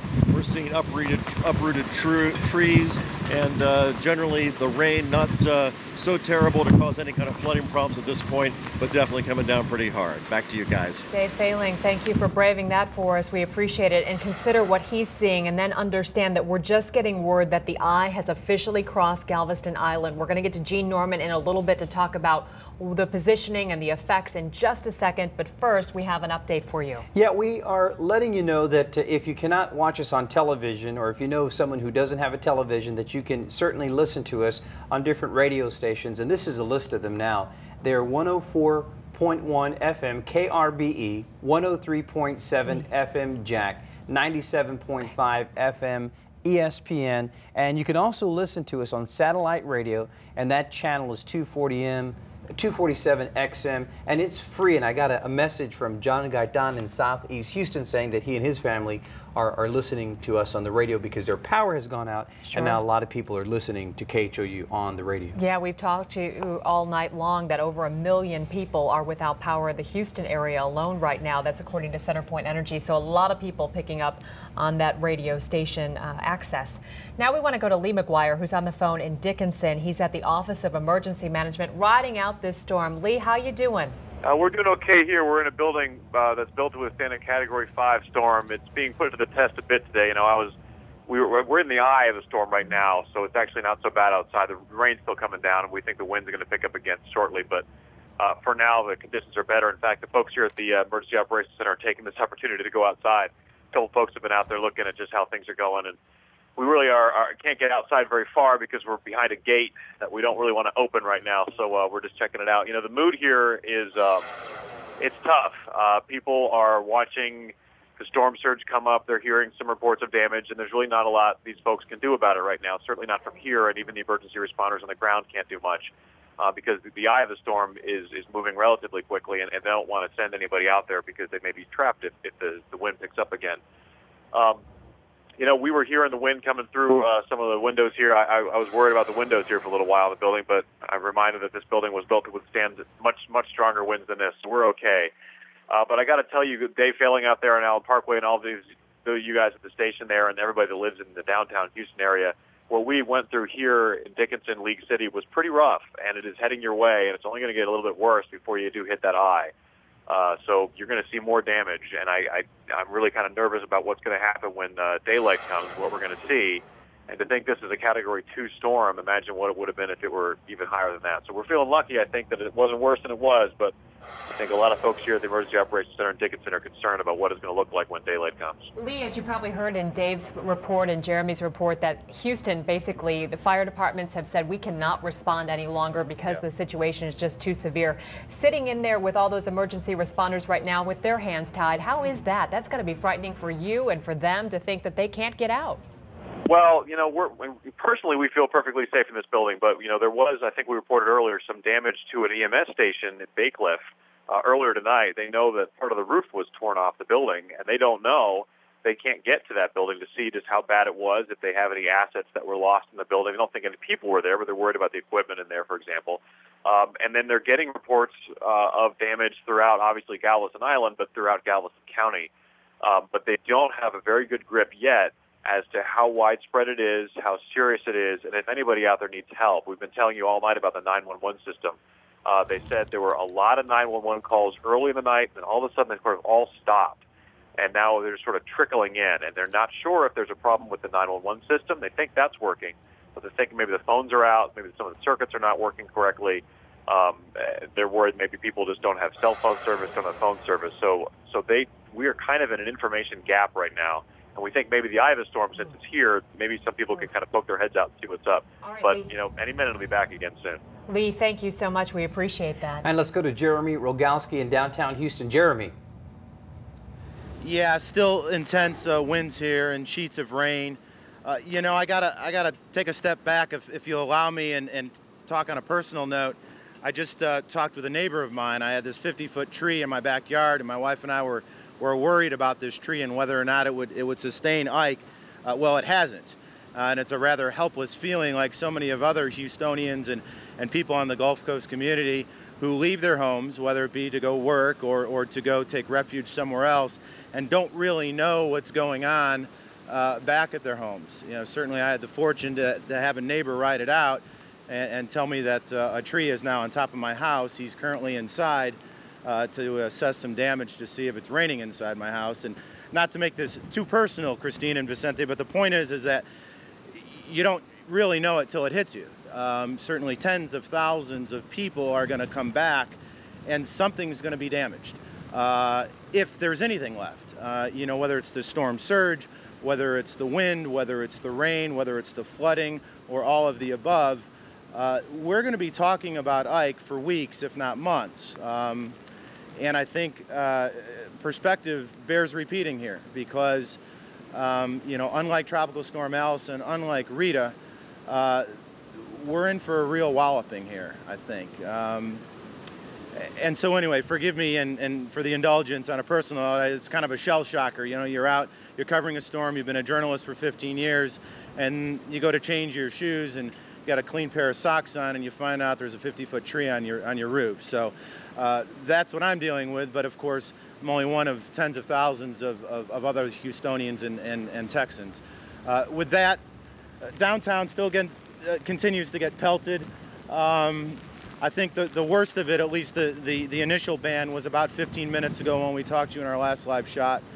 We did have a burst of power, flicker of power go off.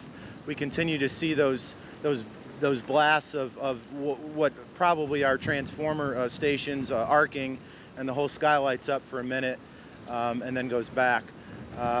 So we'll keep monitoring the situation down here downtown and talk to you guys in a little bit.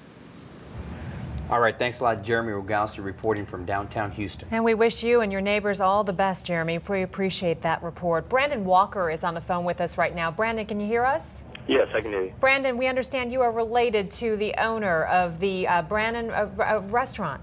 The general manager. The general manager of the restaurant. It's such a loss. We're so sorry. Can you tell us what you've learned so far?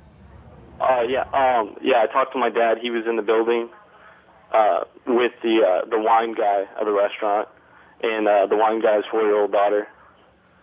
Brennan's is historical, you know, here in Houston. So many people know it. I understand it's very popular for brunch. You name it, everybody knows what Brennan's is. Can you tell me what significance this is? Years and years, and it's I don't know, you know, what they're gonna do. And then of course, you know, story about my dad. I've never heard him like that. My friends called me and they said, "Hey, isn't that your dad's place?" And I was like, "Yeah." And I called him and he said he was on the way to this hospital and he was burned and then the other two. Wow. So I've been looking for information on it all night. Brandon, we understand that 2 people were hurt. Do you know who they were and what happened? Yeah, they think it's a transformer fire. So they think a transformer blew up. And 2 people were in the fire. Tell us about who they were. 3 people. And what happened? Do you know? They were in there. They were in there getting shelter from the storm, but also making sure that the restaurant was going to be okay, just in case anything happened, any kind of just to protect it. And I guess the transformer blew up. They got caught in a fire. It's an old building, and so it didn't take long.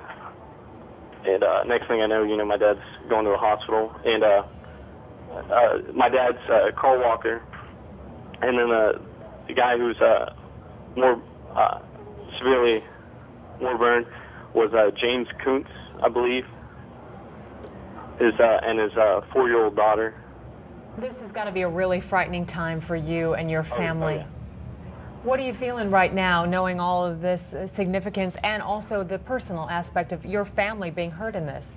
Right. And in fact, my dad wanted my family to come to the restaurant and be sheltered over there, and I'm glad they didn't, because then they would have been caught in it too. And Brandon, where are you calling from? Are you in Houston or in the Houston area? No, I'm actually in Nacogdoches, Texas, Stephen F. Austin University, and I heard about it a little late. I called my dad, and he was on his way to the hospital. And I've never heard him sound like that before in my life. You know, that restaurant's his life, and you know, it's part of our life. And now that it's gone, it's crazy. I can't even explain it. Very sorry to hear that. How is your father doing, and how is James Coote and his 4-year-old daughter? How severe are the injuries? Do you know? Last time I heard that, I heard they're going to be okay. My dad, I think, had minor burns. That's what I heard more about. But I heard everyone's going to be okay. That is the blessing in all of this, obviously. Brandon, we wish you and your family the very best, and so much to come. We see this tonight, and we only know that we're going to see even more damage when the sun begins to come up in the morning, and when we at least get daylight, so to speak. I don't know how long it'll be before we see the sun. But well, and Christine, the thing is that we were just talking to Mario Gomez over here off to the side, and he was telling us that the eye has officially crossed over, and that what we're seeing in downtown Houston now is the highest, or at least the strongest winds now are blowing in downtown Houston. If you look at the screen there, you can see, in fact, that those are some strong oak trees, and they're just being whipped around in the wind. And the person to tell us best about exactly what's happening is Dr. Neil Frank. He's standing by with the very latest. This is crazy to see. We're looking at the map behind us of just the eye wall pushing in. Yeah, and let me give you the latest coordinates. And I understand that we have a whole bunch of folks out there that are listening to the radar. They've lost power, they've lost their television. So we'll try to describe this in some detail so you can follow exactly what's happening. First thing I'd like to point out is the center now is at 29.2 north, 94.7 west. That puts the center on the east end of Galveston Island. The center crossed the island at about 2:10 this evening, and the winds are still still at 110 miles an hour. Now it's moving towards the northwest. I'd say either north or northwest, somewhere around 10 miles an hour. And notice the pressure is about the same as it's been all evening, 953. So the storm itself never did go ahead and strengthen, and that's what we were fearing, of course, as it moved up to the coastline. Now let's take a look at the radar itself, and I'll try to describe what we're seeing there. If you look off to the east, those of you who can see the picture, you can see that there is a relatively calm area. That's the eye. The eye is some 40, 50 miles across. The geometric center of the eye is what crossed the east end of Galveston Island at 210, and you can see that it has now moved inland. So some of you that are listening on the radio now, there's a very strong band of thunderstorms that extends just north of I-10. Let's go to the Channel View area. We just had a report of a gust to 102 miles an hour over to Anahuac, over towards the Liberty County area. So you can see that band extends westward through the downtown area. We had some reports from our reporters. Jeremy was downtown, and right as this band moved across the city there, and very strong winds at that time. And then the band extends southward along 288 all the way down into the southern part of Galveston County, and the western, or the city itself is actually still in the eye. We would anticipate that the winds there on the east end of Galveston Island, that has been in the eye now for several minutes, that the winds will start blowing out of the west and the southwest as we move towards daylight. And there is another band that extends well to the west of that, from Columbus all the way down into the Baytown area and then offshore. Now you can't, those of you that are listening on the radio, there's another strong band that extends well to the east of Galveston Bay over into the area of Chambers County, and those bands will be swinging up towards the coastal area as we move towards the daylight areas. So one more time, we've got this rather large eye. If you're listening on the radio, the geometric center of that eye is over the eastern end of Galveston Island, and then we have this strong band of winds that extends from just north of I-10 back westward through the downtown area, then southward around 288 and extending all the way down to the Gulf. And that's the line that we're concerned about. Now, is this line of thunderstorms, if you can visualize, for those of you on the radio, it's like a donut. We've got the hole in the donut that's 40 miles across. Well, the strong thunderstorms define the donut, and that's what's moving northward, and we would anticipate that to move on up into Montgomery County and on up into Liberty County, headed on up towards the Huntsville area as we move towards the daylight area. So those of you that are over to the north of I-10 and north of essentially the area of 1960, you're going to see those winds pick up a good bit as this storm moves on to the north. So you've yet to see the worst part of the storm. So those of you that are well to the north of us, downtown, that would be Montgomery County on over towards Liberty County, San Jacinto County, up towards Huntsville. You've yet to see these strong winds move into your area, and that will be happening within the next hour or so. For those of you on the west side, you've got northerly winds, and they're not all that strong, so you're on the weaker side of the storm, and that's good news. And of course, way over to the east, that would be in the eastern part of Chambers County and on over towards the Beaumont area. You're seeing some pretty good winds blow into that area. Now, if we take a little closer look, for those of you that are on the radio, I'm showing now the folks of this strong band of thunderstorms that extends just from the east to downtown and through the downtown area. We can see on the radar now that this very strong band of winds extends down through Pasadena and then on down to Friendswood and then on down to Alvin. And that band is spinning towards the south and to the southwest. And that's the one, and that's the band that's giving us very strong winds at the present time. So let's take a look at what some of the wind reports are now. Anahuac is off to the east of us here, gusting 120, and Hobby now reporting gusts to 83 miles an hour. You can see at Bush, 64 miles an hour, so the winds will be picking up some there as this strong band moves towards the north. And now down to the west, now Wharton's reporting 47, and then way out to the west, Brenham is reporting 32. So you can see the weaker winds are on the western side of this system. Now, what about the storm surge? We were most concerned that we would see a lot of storm surge roll in. As a matter of fact, there were some indications that maybe the storm surge would run up as high as 15 feet. Well, if we take a look at the storm surge that's reported, we can see that Eagle Point, that's around Bay Cliff, has 11 feet of water. Morgan's Point's way up in the northern part of the bay. That's up near the ship channel, and the battleship up there, 9 feet. And Clear Lake, the water is at 8 feet. And then on the island itself, we have the Pleasure Pier at 12.5 feet. North Jetty, that's the west end of Bolivar Peninsula, at 12 feet. And then as you go on out on High Island at Rollover Pass, that's 11 feet. Pier 21 at 11 feet, and that's why we're seeing a lot of flooding in the downtown area. So we do have the center of the storm on the coast at the present time. Those of you in the northern part of our viewing area, you've yet to see the strong winds move into your area, and we'll begin to see some improvement towards the west and the south as the day progresses on into this afternoon. And by late this afternoon, we'd ought to see a good bit of improvement. Stay with us, Doc. We appreciate all that information. We have a couple questions for you, but first we want to get you caught up. Yeah, it's now 3 o'clock in the morning, and we're getting you updated on the latest on Hurricane Ike. If you're with us via radio or TV, we're giving you updates every 30 minutes of what's going on right now. The center eye is now completely over land. It made landfall around 2:10 this morning across Galveston, and there's a strong band of thunderstorms just north of I-10 now. One gust of 102 miles an hour was reported in Anahuac. Our reporter Dave Failing drove by Brennan's restaurant to see what it looks like now. As we told you earlier, it caught on fire. It has completely burned to the ground. We also talked to the son of the owner who was in the building at the time. The GM and another employee and his 4-year-old daughter were caught in the fire. They suffered burns. We're told they're going to be okay. Also, Dickinson is in the eye right now. Emergency operation officials were going outside to take a look around and see what they can see so far.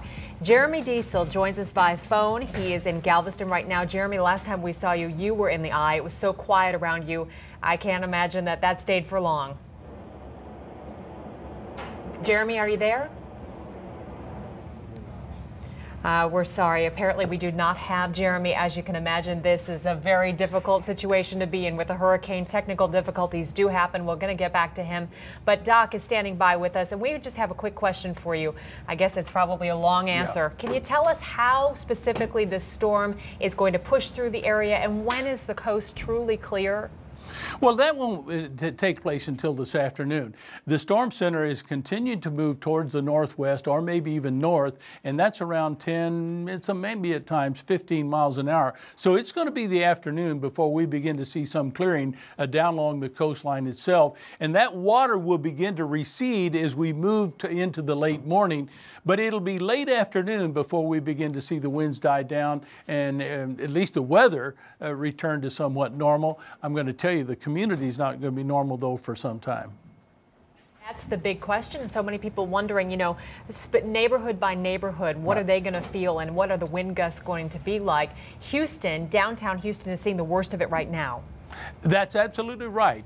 And for those of you that are listening on radio, that's where we have this very strong band of thunderstorms at the present time. And that band is moving towards the north. So it's going to be moving on up towards the Woodlands and on up towards Conroe. And eventually it'll be up in a couple of hours. It'll be on up in the Huntsville area and, of course, up into the area of Lake Livingston. And that is the band that we're concerned about. And I think there's a good chance that we're going to see a lot more power lines go down in those areas.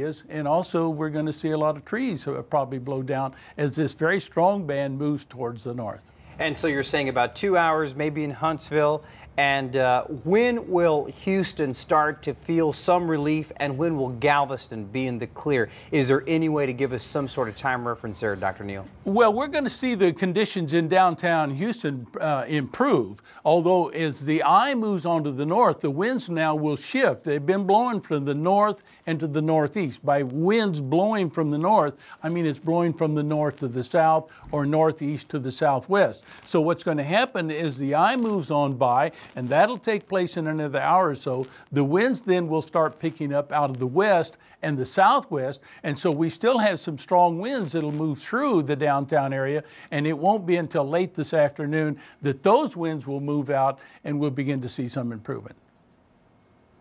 We were talking with a representative from Centerpoint a little while ago, and he was saying that the big concern was what was still to come, that they estimated about 1 million power outages would come, and now that was only early in the storm system for downtown Houston, he was worried about more. What are you thinking? Are you thinking they're going to have much more than that, considering the damage that we might see?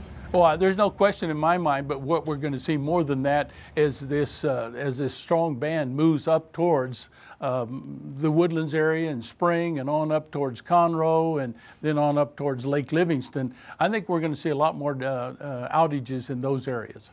And Dr. Neal, you raised a really, really good point. You were talking about the fact that even though the storm has passed on through, that even though the weather may look better compared to what it is now, we're still going to have some significant weather this afternoon, and it could still be very dangerous. So people need to be aware to still stay home and not get out in all that mess or be trees down and power lines down. Well, no question about that. And of course, we've indicated that you've got to be very careful about power lines down. And with that many people without power, that means there must be some power lines down someplace. So you got to be very careful about that. And as the southern part of the storm moves on over the area, we're still going to have very gusty winds and probably gusting to hurricane force throughout the next several hours, at least in the downtown area. So it's not going to be until this afternoon that we begin to see some significant improvement. All right, thank you, Dr. Neal. We'll check back with you in just a while. Now we want to go to one of our crews out in the field, actually in Angleton. Courtney Zabowski has been with us all night long. Courtney, how you doing? Well, I have to say, Christine and Vicente, this is the worst we've seen it out in Angleton. I don't know whether it's the combination of the wind and the rain and the hour. If you've been watching us, I want you to look over there. There used to be lights on in a bank there, this parking lot. There was a gas station over there, a Blockbuster. All right, we've lost our live shot. That happens every once in a while. We'll try to get Courtney back. She's reporting from the Walmart in Angleton. Okay, I think she's back with us now. Now she's gone. This happens during the storm. These winds come and go. But last time she reported, she was talking about how she was near a Walmart there in the Angleton area. So we'll try to get back to her. These crews are so tough out in the field. You can imagine how scary it is, number one, and number two, all the technical issues that are involved. Diesel is on the phone with us. You've been experiencing the very same thing. Jeremy, we saw you in the eye of the storm a while back. It was so quiet. What is it like around there now? Well, the calm of the storm is over at this point. We're starting to have the winds pick back up again, and that familiar howl that we've been hearing for many, many hours here in the Galveston area is back. It's not nearly the strength that it was before that eye came through over us, but it does appear to be intensifying again fairly rapidly. I do have a couple of fairly frightening things to report, actually. I was having a conversation with a representative from the Galveston Fire Department, and they say that they are still receiving calls from folks wanting help. And a couple of those calls have come from Crystal Beach. One of those calls came from a couple that was calling during the eye from the second floor of their beach house, waist deep in water, on the second floor of that beach house, asking for someone to come and get them. Of course, the answer was, we wish we could help, but we can't. And those have to be difficult phone calls to take for those people that are having to, on both ends of the phone call, obviously, because you can only imagine the panic that sets in when your beach house is on its second floor, waist deep in water. And another phone call that was taken in at just about that same time came from someone who said that the house was collapsing around them. And again, there's nothing that anybody can do at this point to try to get out to any of these places, specifically Crystal Beach. Crystal Beach is on the Bolivar Peninsula. side that's been underwater for so long, and certainly no one from over here on the Galveston side could get to them, but they're doing their best to attempt to calm those folks as they do continue to make those phone calls. We've seen no activity yet. We don't expect to see any from emergency management personnel actually getting out. The closest that they were able to get was essentially venturing down towards Seawall Boulevard from here at the San Luis. Virtually all of those folks who have been out and about going to take a look at things are doing that no longer. We had been bringing you pictures. We had been bringing you live shots through our bureau that we have stationed here at the San Luis Hotel, and I can tell you that we have now lost our hardline phones here in addition to losing power. Our bureau is powered on battery backup, so we still have power somewhat inside the bureau, but we've been unable to get the equipment working to get you the video signal. We're attempting to try to maybe get that back up and running again, but it certainly doesn't look good. So I'll tell you that to try to get this phone call to you, this is the fourth phone from the fourth different cellular company to attempt to use and hold on to a line long enough to be able to talk to you. We attempted a couple of times and were able to hold calls for just a minute or two before they would drop out. And this has been the strongest one so far and been able to hold on to this phone call. But again, frustrating and difficult times for the folks in the Emergency Operations Center here as they continue to receive phone calls from people who need their help, desperately need their help, and there's absolutely nothing anybody can do. Back to you guys. Jeremy, we are looking right now, I believe, at a picture of boats rocking in Clear Lake right now. Obviously, the winds certainly a concern there. For the folks listening on the radio, can you kind of give a picture to these people of what you're seeing? I know you said that you guys have basically taken cover. Have you looked out the window? Have you even been able to get close to any windows to take a look at what it looks like outside? Oh, yeah, absolutely. We literally just walked back in the door from having been outside in the dead calm of the eye, and it was really here very much a repeat, only in reverse of what happened when the eye arrived. It was windy as we had seen it, the absolute worst of the winds, and then fairly rapidly it just sort of declined, and it went to a light wind, and then within 3 or 4 minutes from those super strong hurricane force winds, it was dead calm.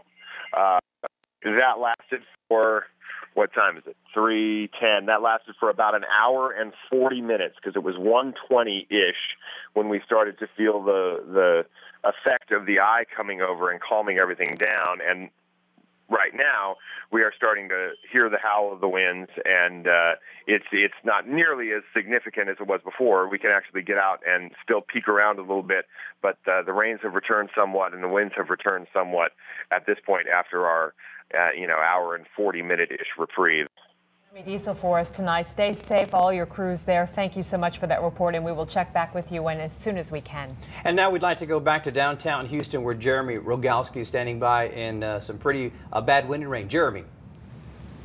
Vicente, we could probably echo what Jeremy Diesel said down on the island in terms of emergency response. Can't tell you that officially, but what I can tell you is throughout the hours that we've been out here in the theater district, we would hear a series of sirens and see the fire trucks and their sirens off in the distance, obviously going off on calls. I have not heard a single siren now for about an hour and a half, if that tells you anything. One kind of remarkable fact about downtown is that the power from the get-go and throughout has stayed on. You can see obviously the street lights behind me, the traffic signals. That is actually the first car we've seen out in several hours. This office building, the Lyric Center, still functioning, still having power. But you can see if the camera picks it up, the continued horizontal sheets of rain, the pounding that downtown is taking. And it's going to be interesting to see when we have light, what kind of damage there is. We were out earlier last night, limited to medium-sized trees. We're talking the 10 to 15-foot tree, 4 to 6 inch trunk diameter variety. No shattered windows at that point. Of course, it's just too dangerous for us to hop in the SUV and take a tour around downtown. Again, as we spoke to you earlier, and for the people listening on the radio who are familiar with the theater district, we are basically tucked under the shelter of the Gus Wortham Center. If it wasn't for the Gus Wortham Center, the camera shot that you're seeing now would not be as steady. You could see the shelter that it's afforded to us. That is pretty calm behind the Gus Wortham Theater, as opposed to not behind it where I'm standing. So that's basically the scenario here. Again, we haven't heard any emergency vehicles, neither police nor fire. I don't know if that means officially HF is not going out and receiving. That we knew of was at about at 12:20, and that, of course, was the Brennan's fire that we've spoke about for the last several hours. Whether or not this is there's more to come, you know, Dr. Neal can tell you that better than I can, but it is a sustained pounding now, certainly tropical force strength, and I would venture to guess hurricane strength at this point. We'll send it back to you for now. Jeremy, you were saying in the last update that you've had a personal experience with this storm, talking to your neighbors. What happened? I had a 50-foot tree in the backyard that fell over. I was able to talk to my neighbor, and he had a key to go inside. It doesn't appear that it fell actually right on the roof, at least the main trunk of that tree. So we're certainly crossing our fingers in my family, as so many other Houstonians are. You know, the point I was trying to make was that it's a helpless feeling. You leave your home for whatever reason, you listen to the news, you watch the radar if you still have power and able to do so, and you just wonder, because you can't do a darn thing in a hurricane like this when it's passing through. So many other folks, so many thousands of folks are sitting in that same boat right now. We can only wish them the best, but reality is there's going to be a ton of damage, expansive damage, really beyond words. So certainly this reporter feels for everybody else out there. Sure, we wish you the best. Jeremy, thanks. Now we go to Dave Failing near downtown Houston. Dave.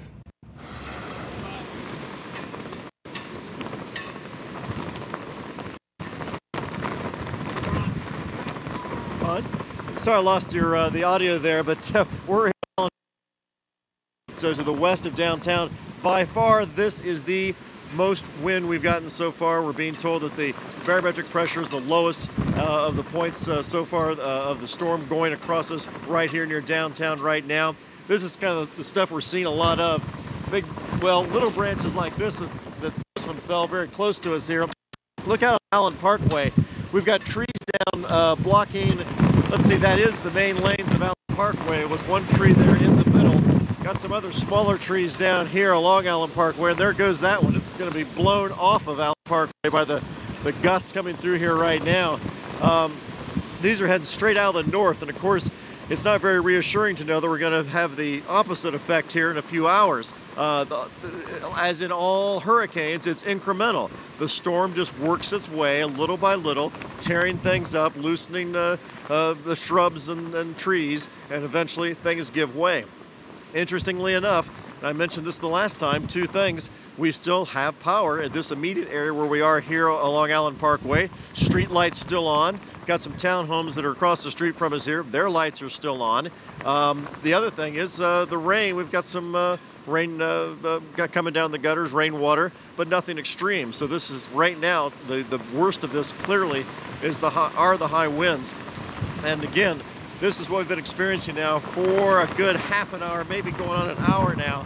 And this is, we're being told, the lowest pressure moving across downtown. And so if you're anywhere around downtown, this is what you'll be feeling right now. And again, doing a lot of tree damage, trees, shrubbery, that sort of thing. Signs are being twisted and torn down. You can see one right behind us there, the Taft sign faces that way. It's not twisted around the way it is now. I'm going to throw it back to you. I wish I could hear you, but for some reason I've lost my my audio. So back to you guys in the studio. Dave Failing for us, brave in the storm. We appreciate that. At this time, we'd like to go to Sherman Chow. She's been following some of the latest news information coming into our newsroom. Sherman.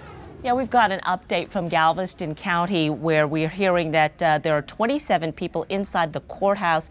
There's a couple feet of water in there, but it looks as if the water may be receding. Folks feeling fairly comfortable at this point. They've moved to the second floor of that building. They also had to get some computers off the ground floor and some election materials, but they think that the worst may have passed, and they're hoping that the water is actually receding out of the courthouse there.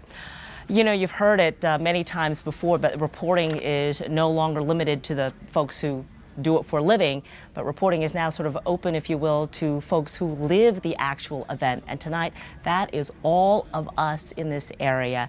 And we're encouraging folks, if you've got a little bit of news, a little bit of information, thanks to the internet, telephones, email, all of that, cell phones, please share it. Let your friends and neighbors know, because a little bit of information can go a long way to settling frayed nerves, especially if you're in the dark, in this case, very literally. You know, to that end, we've set up a special section real quickly. It's at the bottom of the front page, and we've set up a county by county section so you can look in your immediate area, click on it, see what's happening, read some of the emails, look at some of the photos, and you can also share that information with your friends and neighbors. If you wake up in the morning, trees are down blocking a certain road, water makes an area impassable, there are live power lines, you may know before the emergency responders do. Please share that.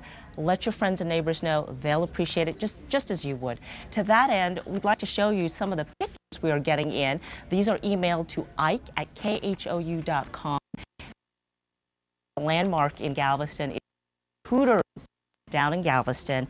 Big waves crashing earlier in the day onto the restaurant. And you can see that's a pretty dramatic photograph. We know a lot of you are listening to us now because power is out so dramatically. 60% of CenterPoint Energy customers, 1.2 million customers without power. So we'll talk a bit also about what we're looking at, but that's the Hooters restaurant, and it is taking a beating earlier in the day.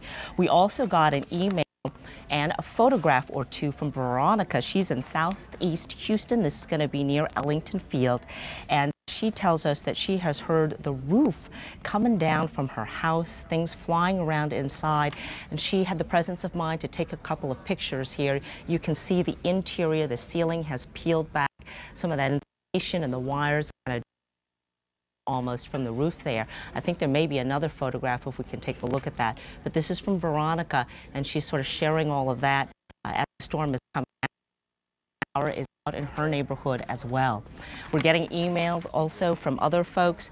This is from Bel Air, and Amy is telling us that the wind has torn off the roof of a parking lot. You can hear that tin rolling around, that corrugated tin, glass falling from some of the floors above. And she's saying she can actually feel her building being buffeted by the winds back and forth. And Brett is writing from Hobbs Road and 518 that things are very bad, that tree limbs have been coming down all night. And he ends with, we will be safe and well. God.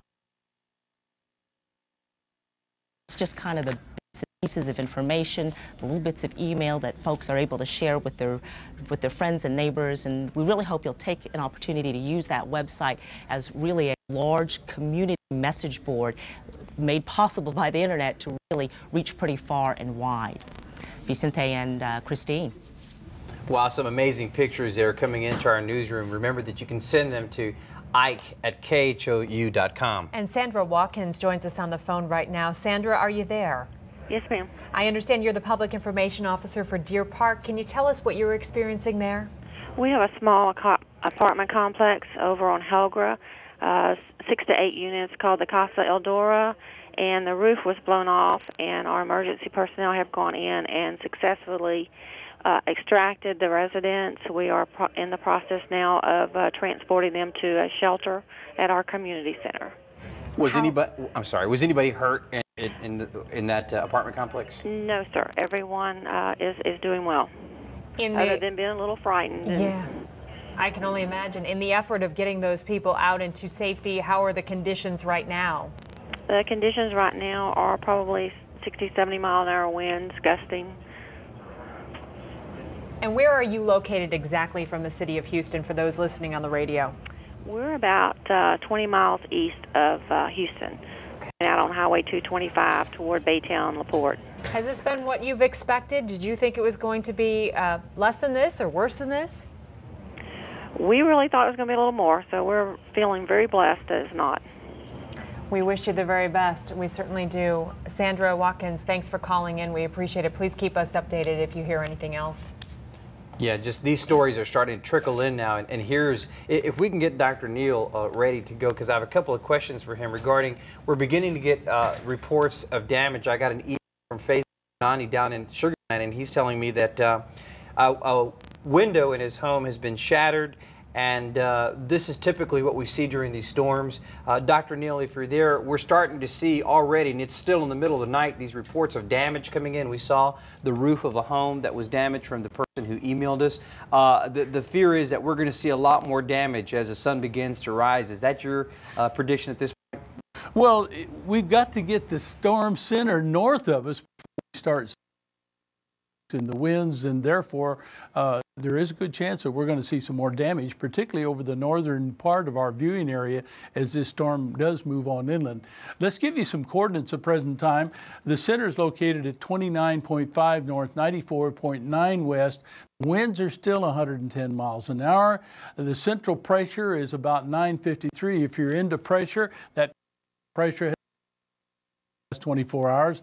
And so the storm continues to be a Category 2, very close to a Category 3, and the winds it's moving towards the northwest or maybe north-northwest, somewhere around 10 miles an hour. The eye itself crossed the eastern end of Galveston Island around 2:10 this morning. Now let's put the radar into motion for the past hour or so, and you can see the rotation of these bands down through the center part of town, and you can see some of those bands are extending to the southwest. That's where you're reporting some damage there in the Sugar Land area. Now let me describe this pattern so that our folks listening on the radio will know what we're talking about. First of all, the center of the eye right now is right over the center part of Galveston Bay. And surrounding Galveston Bay is a donut of from Liberty back through the Lake Livingston area, through the Kingwood, and then on down into downtown, and then 45 all the way down to the coast, to the west end of Galveston Island. Then that donut continues out over the water all the way back up into the Beaumont area. So the center of this storm is about 40 or 50 miles across. Big, broad center. That's why it never did strengthen. It's just a big, broad center, and it just never was able to really concentrate all of the winds into a small area near the center. Remember, we make the analogy that a hurricane is like an ice skater. So if you pull your arms in, you're going to spin faster. Well, this storm was never able to pull its arms in, so it just turned out to be a big, broad storm. So one more time for you folks that are listening on the radio, we defined a donut of very strong thunderstorms, and right now our concern is the thunderstorms that extend from Liberty back through the Kingwood area, then into the downtown area, and then southward through Pearland and on down to the west end of Galveston Island. Now, if you can visualize this donut rotating in a counterclockwise sense, then that's what's happening. So the strongest thunderstorms extend just to the northeast of downtown area, and then on down towards the coast. I'm going to show you some rainfall amounts in just a minute, but underneath this very strong band of thunderstorms that's moving through downtown now, we've had 7 inches of rain here within the last couple of hours. So as these thunderstorms continue to move around this donut, we're beginning to see accumulations of rain. We've already had some fairly strong rain reports to the south of us also. Now, as we go on the west side, get outside of this ring of strong donuts, then if you get out towards the Katy area, we're not seeing much in the way of stronger thunderstorms out there. And of course, the winds are much lighter at that point. So as the storm, the donut, for those of you that are on the radio, continues to move towards the north, this ring of thunderstorms will move northward on up into Montgomery County, move up into the area of Conroe, and then over to Livingston, and that will happen within the next hour. And then that donut will continue to move on to the north. And so in a couple of hours, you'll see those strong thunderstorms move all the way up into the Huntsville area.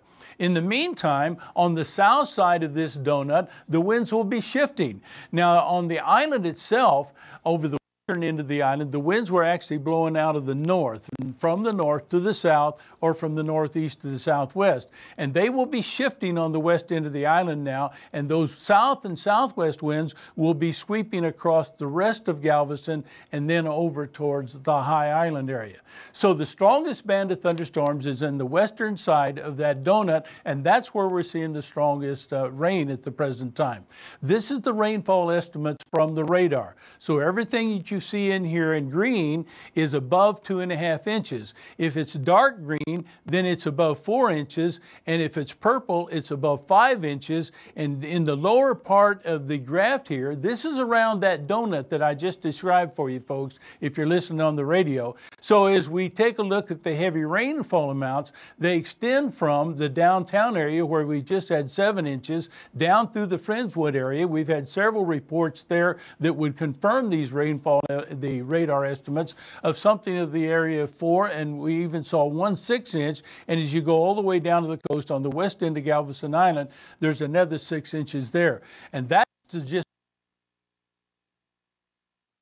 go on into the pre-dawn hours. And because of those heavy rains, we do have some concern about small streams flooding from Brazoria County to Galveston County and then on up into Harris County. And what about the winds? Well, we're beginning to see stronger winds move northward now. We're seeing gusts over the last hour at Bush to 66. We saw a gust earlier at Hobby at about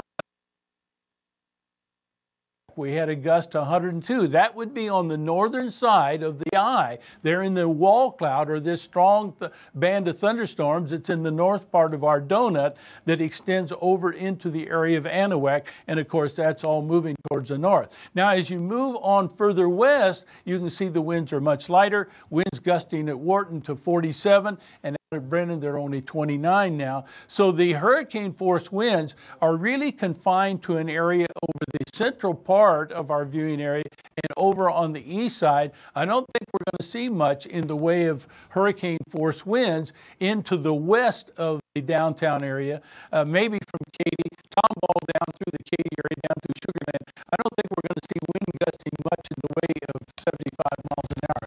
Now, the storm surge. Dr. Neal? We certainly want to hear about that storm surge in just a minute. We have to give an update right now, so if you could please stand by for just a moment, sir. The time now is 3:30 in the morning. Let's get you up to date on Hurricane Ike. Via radio, via television, we're giving you updates every 30 minutes on exactly what's going on. The center eye, as Dr. Neal Frank said, is now sitting over Galveston Bay. It made landfall around 2:10 this morning across Galveston, and there's a strong band of thunderstorms just north of I-10 now. One gust, as he said, 102 miles an hour reported at Anahuac. 3 people are in the hospital right now after a fire broke out at Brennan's restaurant near downtown Houston. We spoke to the son of the general manager, who says his father, an employee, and that employee's 4-year-old daughter were taking shelter in the restaurant at the time. The building was destroyed, but everyone is expected to be okay. And power outages. CenterPoint Energy officials tell us about 1.3 million of their customers are without power right now. Crews head out on Monday to start restoring power. Priority will be given to hospitals, fire, police departments, water and sewage treatment plants to get them all back online. Officials also say it could take weeks before the power is completely restored to everybody. And now we'd like to go back to Dr. Neal Frank, who is expecting or predicting what would happen with storm surge that so many people are worried about. Dr. Neal. Yeah, let's go back and show you what the water levels are. You remember now, as the storm moved in, since it was big and we anticipated that there might be some areas that we would have had 15 foot of storm surge, and maybe up into the Galveston Bay that might have been something in the order of 15 to 20. Well, we're not seeing that quite yet. As we take a look at the storm surge reports that we're seeing, you can see that the entrance to Clear Lake is about 8 feet. And if you go on further north, that would be up around the ship channel where you have the battleship. 9 feet up there, and that is significant. That does produce some flooding over the north end of Galveston Bay. Eagle Point, that's near Bay Cliff, about 11 feet there. But now keep in mind that 11 feet there at Bay Cliff and around Texas City, and add to that now what's happened at Pier 21, another 11 feet there, and on the outside of Galveston Island, we had a storm surge there of 12.5 feet. So what that tells us is, as well as, let's look at the North Jetty, that's 12 feet there. So what that tells us is this dome of water that was at least 12 feet high moved right into Galveston Bay, and the water then came back in on the north side of the island of Galveston, and that's why we had the 11 feet at Pier 21. I haven't had reports on the west end of the island, but we did have reports earlier that that was completely underwater, and that would be totally consistent with a storm surge of something in the order of 11 to 12 feet. That would put water over the entire island on to the west of the seawall. It doesn't look like that we're going to see those storm surge values in the range of 15 to 20 feet, and we're very thankful for that. It was very difficult to predict just how high the water would be because of the size of this storm. This was huge in terms of size. It was a huge storm, but it wasn't very intense in the central core. So I said earlier that it was like a Category 2 storm in terms of wind, but it had a Category 4 storm surge. Well, it looks like the storm surge is more like a Category 3 storm surge. So we're a little bit fortunate that we're not seeing the water as high as we had anticipated, even though I can tell you that there's some folks that have been flooded, and that's going to create a lot of problems for tomorrow as later this afternoon as we start our cleanup. All right, thank you, Dr. Neil Frank, for that report. We'd like to go now to Clovis Boat Ride. She's in Bay City. She's telling us that she rode the storm out down in Matagorda County. How are you doing this morning, Clovis? Hello? Hello, can Clovis. you hear us? Yes, I can hear you.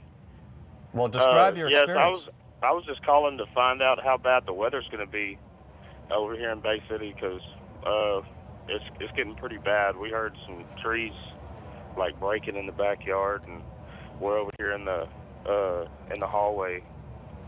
I'm over here in the hallway in my house. Yeah, walk us through. Where do you stay in Bay City? Are you near a body of water, or are you in a home, an apartment, Clovis? Well, I live 20 miles from the Gulf, from Matagorda Bay. And what's the weather like right now? It's pretty bad. I hear the wind blowing real bad, and I looked outside of one of the bedrooms in my house, and I seen a big limb that's on the front of my car, and the trees are just, I mean, it's making all kinds of noise. Well, you're probably going to go through several hours of this, Mr. Clovis. Yes. That's why I was just calling to find out. Do you have electricity? Do you have a television? Yes, sir. I got electricity, but it keeps flickering back and forth. Yeah, that's pretty typical during a storm. Here's what we're going to do. When Dr. Neil comes back, we're going to ask him to speak specifically about Bay City, and we're glad that you're calling because we want to hear people's storm stories. And if you have questions, certainly you can email us, ike@khou.com. If you have a computer right now, there are so many people, Ron, who don't have electricity. You know? Exactly. But if you have it and you're taking pictures out there, please do send them to ike@khou.com as we take some more live views of what's going on throughout. I believe this one's pointed downtown. Yeah, you can see it in the background. There are transformers exploding. Sometimes, as we were talking about earlier, that it kind of looks like lightning, but they're actually these transformers blowing. And as we were speaking with CenterPoint Energy earlier, they were saying that 1.3 million people are without electricity right now, and CenterPoint only has 2 million. So not a whole lot more to go before power is lost to so many more homes and businesses. Yeah, the storm's not over with yet. So, you know, we have not until, I believe, this afternoon is when Neil said that the weather will start improving. Yeah, and it's heading north. He said in a couple of hours now, the storm is going to start moving up into the Conroe area, up into Livingston. And the big concern, of course, up there is all those trees and power lines and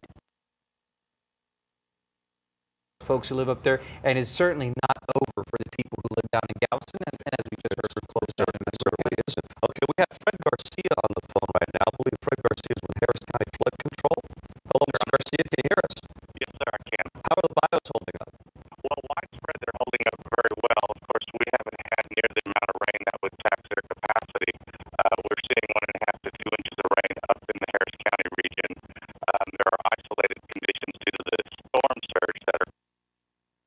ends of the bayous, but that's not going to affect the inland capacity of the bayous. So you're saying, even though there's all this rain that's going to fall throughout the night and tomorrow morning, people who live near the bayous don't have a whole lot to worry about at this point, except in those cases where the storm surge is causing a problem. Is that what you're saying, Mr. Garcia? Well, what I'm saying is where the storm surge is, people do have to be very careful and watch their conditions. Inland, it depends where it rains and how much it rains. Of course, widespread rain, 10 inches of rain could cause isolated problems, but because the storm is predicted to move fairly quickly, we are hopeful that we don't suffer inland flooding from bayous overtopping their banks. So, Mr. Garcia, I guess your worst fear right now is if this storm slows down, but you want it to just quickly get out of the area. Is that the worst case scenario? This thing slows down and stays on top of us? Absolutely, that is the worst case. We want this thing to continue inland and moving forward and move out of our area with these rain bands as soon as nature allows it to. And Mr. Garcia, do you have any advice for people who live along the bayous right now? Well, take warning. People that live along the bayous know their conditions better than anybody, and if they have seen high water or are subject to flooding, shelter in place as best as they can and take precautions. It's not a good time to try to get out and travel. And I guess your staff has just been busy monitoring the conditions of all the bayous overnight. Yes, we are supporting TransStar operations at OEM and working in communications with them as communications allow. Obviously, it's difficult and trying to keep those lines open, and with the high wind starting, we're experiencing some troubles at times, but we are keeping operations going.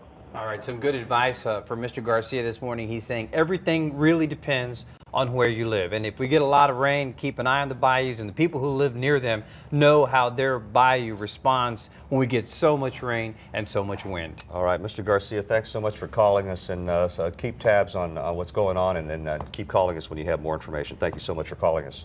Okay, Ron Vincenti, thank you. Take care. Fred Garcia with Harris County Flood Control. The picture we're looking at right now, in the producer, can you please tell me in my ear, it's hard for us to tell from this particular angle where that is. Is that downtown Houston or is that Galveston? It looks like the museum district. I think we might be looking at Bayou Place. I think this is the Bayou Place area. Oh yeah, down there. That's probably where Jeremy Rogalski was doing his live shots from. For the past hour or so, downtown has just been pounded, but amazingly, downtown still has power, even though there are nearly 1.5 million people without electricity right now. That's true, and we have. I've talked to some staff members who live in the Heights, and many people in the Heights have it. It's just kind of scattered. It depends on you know, how fortunate you might be in terms of where your house sits on the grid. Yeah, Jeremy Rogalski, you with us? Hello, Jeremy. Can you hear us? Yeah. Good morning, fellas. We've taken shelter behind the giant Gus Wortham Center because it's really just too dangerous out there. I'm going to step out of the way and have 11 News photojournalist Nathan Kavinga give you an idea of what's happening. This is the corner of Prairie and Smith in the Theater District downtown, as we've been talking to you for the last 8 hours or so. We're waiting for that eye. We're not here yet. In fact, the winds have shifted, and my guess is good as yours as to what direction they're coming from, because they were for the majority of the last 8 hours, it was northeast to southwest. We're getting them from the west, we're getting them from the east. I'm not sure if that's sort of that tunnel or canyon effect that can happen downtown when you have high-rises, skyscrapers, and the wind sort of tunnels and funnels through them. But this is a sustained pounding in downtown Houston. Sustained now for the last easily 2 hours. Sustained, definitely tropical storm force winds, but I would venture to guess hurricane force winds. And again, we've been saying all along it's going to be real interesting to survey the damage come daylight. Most of the storefronts were not boarded up.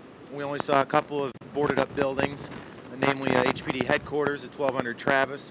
The City Hall Annex had plywood all over its windows, and a couple of hotels also decided to board up, Vicente and Ron. But you know, the majority of downtown, there's a lot of glass, a lot of storefronts.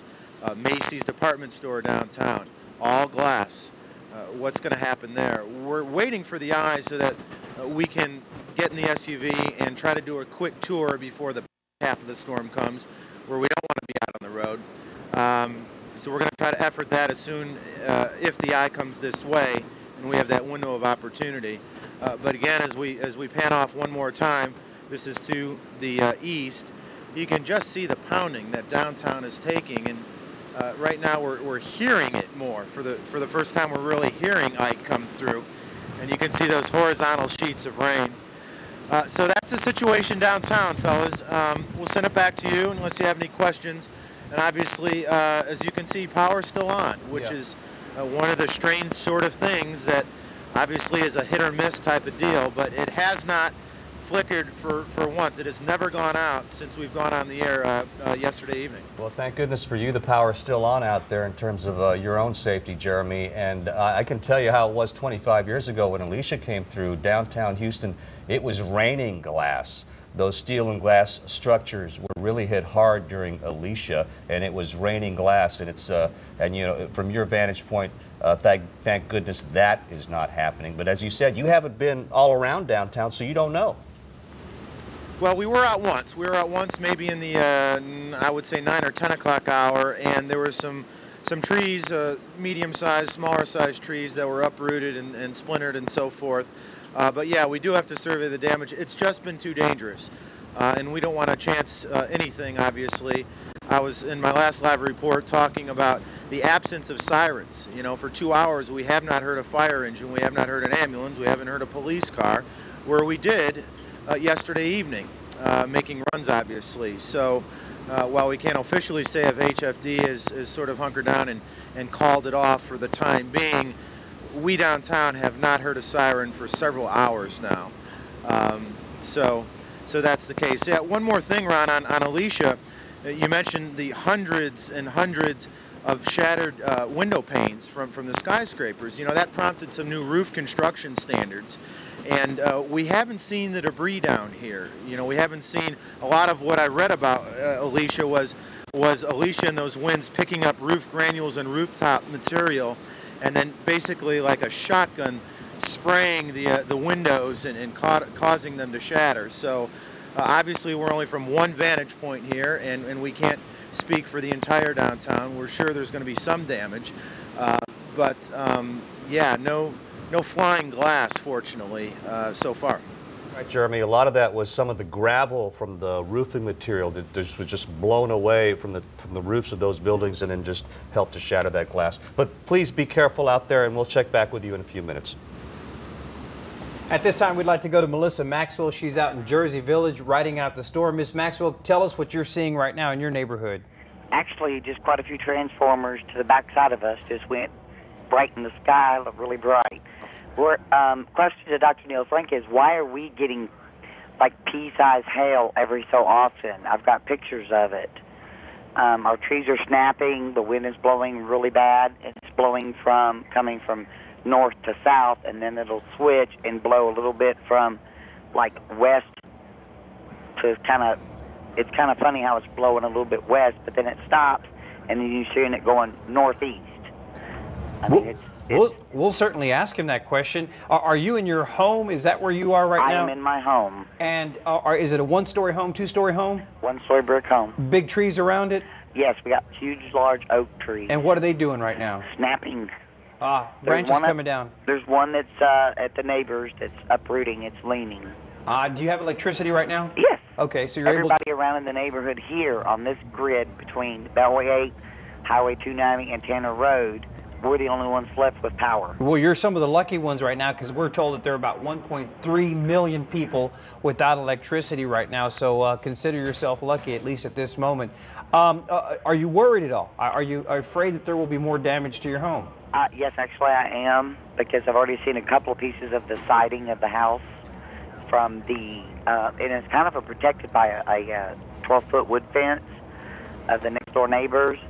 And on the, get my sides here, my apologies, on the north side, we're seeing I've seen some of my little paneling, or whatever you want to call it, flying up. Well, you know what? Dr. Neal just came onto the set, so it's a lucky moment for you, if you will, in a bad time. She's asking us, Dr. Neal, we have a caller on the phone who's saying that they're getting pea-sized hail up in the Jersey Village area, and she's wondering why. Is this typical for something like this? It's very untypical. That's not typical at all in a thunderstorm, or in a hurricane. You get thunderstorms you don't get the severe ones. And to have hail, you generally have to have a little stronger thunderstorm. Now, there's a very strong north-south band of thunderstorms that are rotating down through the area of Jersey Village right now. But I'm a little bit surprised that we would be seeing reports of some hail there. We know that there's been some lightning around this evening. That certainly indicates that you've got thunderstorms. There's no question that you have thunderstorms and hurricanes, but they generally are not the more severe kind. That's the point that I'm trying to make to you. And that's why she's so surprised this morning, yeah. Well, but we do know that it's not at all impossible to have a tornado drop down out of one of these bands. You know, you get a thunderstorm, and every once in a while it'd be strong enough. We anticipate that the threat of tornadoes would probably be a little greater tomorrow as we go into the daylight hours and you get a little more warming conditions. So the possibility of a tornado is certainly there. Now remember, a severe thunderstorm is a first cousin to a tornado. And so anytime you have a severe thunderstorm, if you do get a tornado, there would be a chance of maybe getting some hail. But boy, I haven't seen many reports of hail. All right. Okay. Well, thank you so much, Dr. Neil Frank. We have to go to Mario real quickly now for the latest on what the storm is doing. Mario? Yeah, guys, a lot of folks here in the southeast Texas area are feeling the amazing power of the hurricane for the first time. And there are thousands of people new to Houston, and it looks like a lot of you will be experiencing Hurricane Ike front and center this morning. And this is going to continue all day long, as you've heard from Gene and Neil as well. This is going to be an all-day thing, so get ready. We're in it for the long haul. I want to give you the latest information on this hurricane right now. Yes, this is still a Category 2 hurricane. Most of the eye wall, as you heard from Doc, is now passing north of Galveston Island. Now, it's going to take a while for this mass amount of wind flow and mass amount of energy associated with this hurricane to spin down. It takes sometimes days for these storms to weaken. This one probably will take at least 24 hours before we see a tropical storm status for this particular system. So this is going to be a hurricane. We're going to see winds whipping around from the north for much of the morning hours and probably through the early part of the afternoon. Near hurricane wind gusts across the area. We're experiencing the full force of a hurricane right now around the Bay Area. We're getting 6 to 8 inches of rainfall in many locations, especially down to the south of Houston, around the Friendswood area. Those bayous in there where the water has risen, and as you heard from Doc and Gene throughout much of these last several hours of coverage, as the bayous have been rising because of the storm surge, we could see some flooding. There is an urban and small stream flood advisory for much of the Houston area through the wee hours of the morning. We'll be monitoring that for you. But I wanted to give you the latest information. Right now, the storm is located just a few miles north of Galveston. It is moving to the northwest at 10 miles, still as a Category 2 hurricane. It's going to be a while before we see this storm weaken anytime soon. And as you've heard from Gene and Doc, this eye wall is about 40 miles wide, a little unusual for a hurricane, but you have to remember this hurricane was taking up 80% of the Gulf of Mexico with winds of over 300 miles per hour at tropical storm strength within that area, and up to 120 miles per hour, I should say within 120 miles of the center, we had near hurricane force winds. And that's what we're experiencing right now around the Bay Area as this massive eye wall moves north towards Liberty County and up around the areas there of northern and eastern Harris County. This little band right here, wouldn't be surprised if some of these little bands contain isolated tornadoes, and that's why you need to head in towards the interior portion of your house. Kind of a scary situation, as you've been hearing. If you hear what sounds like a freight train, head towards the inside part. You're probably hearing the wind right now blowing and howling around the house. If you hear something a little bit louder, head indoors towards the innermost portion of the house, a bathroom, a small hallway, underneath a staircase today. That's what we're going to see predominantly all morning long. These north winds could whip around a tornado or two, very common. We had almost 24 tornadoes when Alicia came through back in the early 80s around the Houston-Galveston area. So this is kind of a very similar scenario, except we're looking at a much bigger and broader eye. This is a Category 2 storm. Alicia was a 3, but still the possibility of tornadoes loom in our future. Right now, rainfall very heavy. Now our rain gauge is picking up 8 inches, but we have no official confirmation of that from the surrounding areas. But this is going to be a wind-whipped area of rainfall throughout the day. Remember, much of this rain is pushing almost vertically or horizontally, I should say, across the area. So some of this rain may not be entering the gauges, but according to our HD Doppler, these are Doppler estimates, anywhere from 3 to 4 inches. And on the south side of the island right now, around San Luis Pass and in southeastern Galveston County, we have as much as 8 inches. And we could see as much as 12 inches as this storm kind of winds its way up and heads up just east of I-45 throughout the day today. We could see rain as far north as the Dallas-Fort area through the piney woods of East Texas.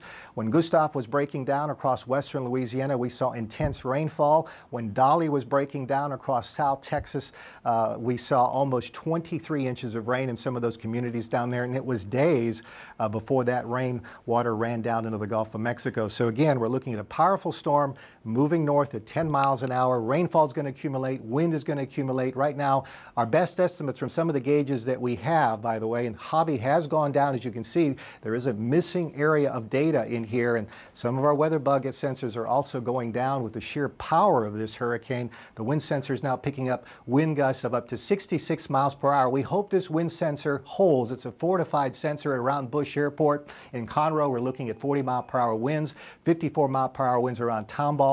Around the Brenham area, 35-mile-per-hour winds, and in Wharton County, the winds are kicking up to about 45. So look for these wind gusts and heavy rain bands to be hitting much of the area north and east of town, from Liberty County back up across into Walker and eastern sections there, Montgomery County and Polk County. Well, you are going to get some extensive rainfall and some howling winds for the duration of the morning. Now, we're looking at anywhere from 6 to 12 hours of near hurricane wind force winds that are going to continue to drive some of the surge conditions right now on the south end. Now, as you heard from Doc, this is changing, but so far the storm surge conditions for continued flooding is not much more than about the 10 to 11 foot range around Eagles Point. So we're still monitoring surge, but as the storm continues to move inland, this becomes a little bit less and less of a factor in terms of flooding. We're going to just see rain-driven rain producing most of the flooding now. We're just hoping that the bayous are able to hold a lot of this water through the course of the day. It's going to be an all-day thing.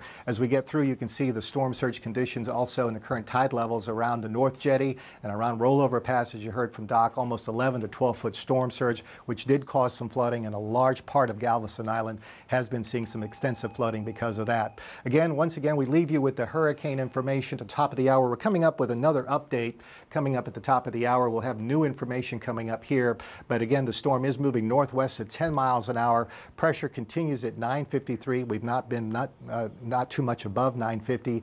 It's been there since yesterday, 24 hours ago, still holding as a Category 2. It's going to be a scary day for us as the full force of a hurricane heads north just east of I-45. Back to you all in the studio.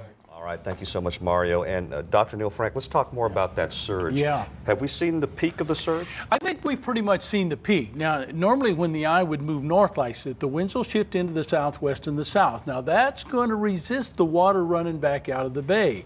And as the day progresses, those winds will begin to diminish. And as the winds diminish, the southerly winds pushing the water up into the bay, then that water is going to spill back out into the Gulf. You know, if it's 12 feet high up here, then that water will run back rather quickly. So I think we've probably peaked in terms of how high the storm surge is going to be. Might see an area or two that would be up to close to 15 feet. But it looks like something to the order of 12, maybe 13, 14 feet is going to be the peak. But you know, that was enough to flood the whole west end of Galveston. And again, how soon would it be before it would all drain back out? I think that by this afternoon that we'll see most of that water subside in the Gulf. It's going to stay in there a little bit until you can get those southerly winds will subside. And the winds will be shifting. As a matter of fact, at Pleasure Pier down on the island, they had northerly winds, and then they went into the eye for a short period of time. Well, the winds are now blowing out of the west and southwest there, which means there's still some pressure, or there's still some force to push that water back up into Galveston Bay. But by this afternoon, we'll see that water run out rather quickly. On the phone with us now is Robbie Broussard out of Pasadena. Robbie, what are you seeing happen in Pasadena, and what's your question for Dr. Neil Frank? Well, we're getting hit pretty hard still with hurricane force winds. We've been getting hit since about 1:30. Right. But now I've got a leak in my roof, and I'd like to know when we're going to see the eye wall come through Pasadena so I can at least step my head out and see what kind of damage we've got. Well, you're seeing the eye wall there at the present time. Pasadena is just on the western edge of the eye itself, and we described that donut for some of the folks that are listening to us on the radar, on the radio. So the western part of that donut is right over Pasadena, and it's kind of sliding to the west at the present time. Now, I'm not sure that you're going to ever get into the eye there in Pasadena. You're going to get close, and that would happen within the next probably half an hour. If you don't see the winds subside there, then the winds will gradually shift from north to west to southwest. We have to interrupt you, Doc. We have Dave Failing on our porch out there. What are the conditions out there, Dave? Oh, pretty bad. It's coming down as hard, and the wind is blowing as hard as it has all night here. We've been here all night. We're, of course, downtown, just about a mile or so west of downtown on Allen Parkway. We have got so many blasts of gusts coming through here right now that when we tried to come out the doors of where we're located, we started to go out them. They blew open automatically as though they knew we were coming, and they're being held together with a bungee cord right now. So that's the kind of wind we're talking about. Very hard for me right now to stand. You really have to brace your back against it. It's coming out of the north. That's north there, coming right up from the north at my back. Don't know how much you can see right now on Allen Parkway. We're losing tree branches in front of here on the 1945 Allen Parkway. Allen Parkway right now is blocked here with trees. A number of smaller bushes and whatnot have become uprooted. Seen a lot more runoff from rain now. So this rain has been consistent for a couple hours now, and just in the last half an hour or so, really picked up in intensity. I know Dr. Neal's been talking about that in Mario, but we're starting to see a lot more stormwater runoff in the drainage system here. Also, where we had power in this neighborhood just west of downtown, I'm starting to see now that we don't have. A lot of the townhomes around here are losing power.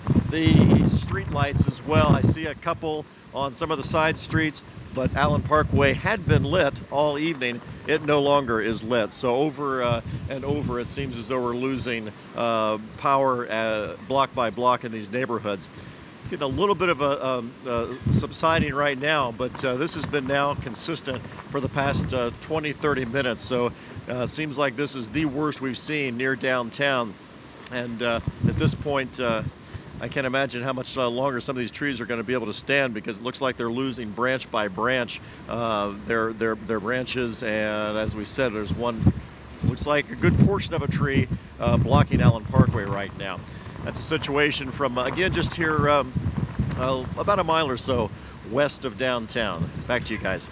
All right, thank you so much, Dave Fay. No doubt a lot of trees are going to be down all over the place. Yeah, those are sturdy oak trees. Now we'd like to go to Mark Greenblatt in Baytown, getting hit hard right now, or at least in the eye of the storm. Mark, what's going on? Well, this is the first time that we've been up and able to actually broadcast a live shot, and that is because we're right in the middle of the eye of the storm. Until there's no rain coming down on me, really very, very, very light breeze, and that's about it. But let me just lean down for a moment and show you what we're seeing as we're beginning to see the first clues from some of the damage around us in what really is just a very, very dark Baytown area. These are some shingles from what we believe to be a neighboring roof. This one is a pretty good sized shingle that flew off of somebody's roof. I mean, it really is. It's got to be about 3.5, 4 feet tall right there.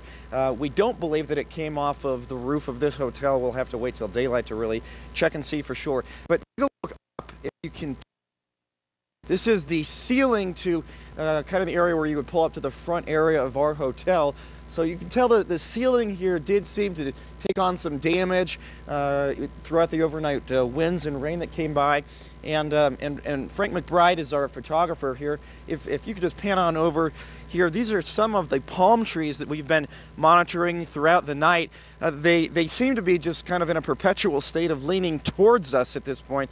They just took quite a beating throughout the night as the winds just continue to push and push and push on them, and they're going to get a chance to potentially push the other way here after not too long. You know what's interesting about the calmness here as we get a chance to finally talk to you. We're not the only people who've been out and about, at least from our hotel here. Just a few moments ago, we saw a few of the folks who are staying here actually taking their dogs out for a walk. Their dogs, we all have to think about the effects that we are going through during this storm. Of course, our pets are having a difficult time as well, and these dogs getting a first chance to take a much-needed break for them. But it really is, you know, it's an eerie calm at this point because it really has been such a hard night.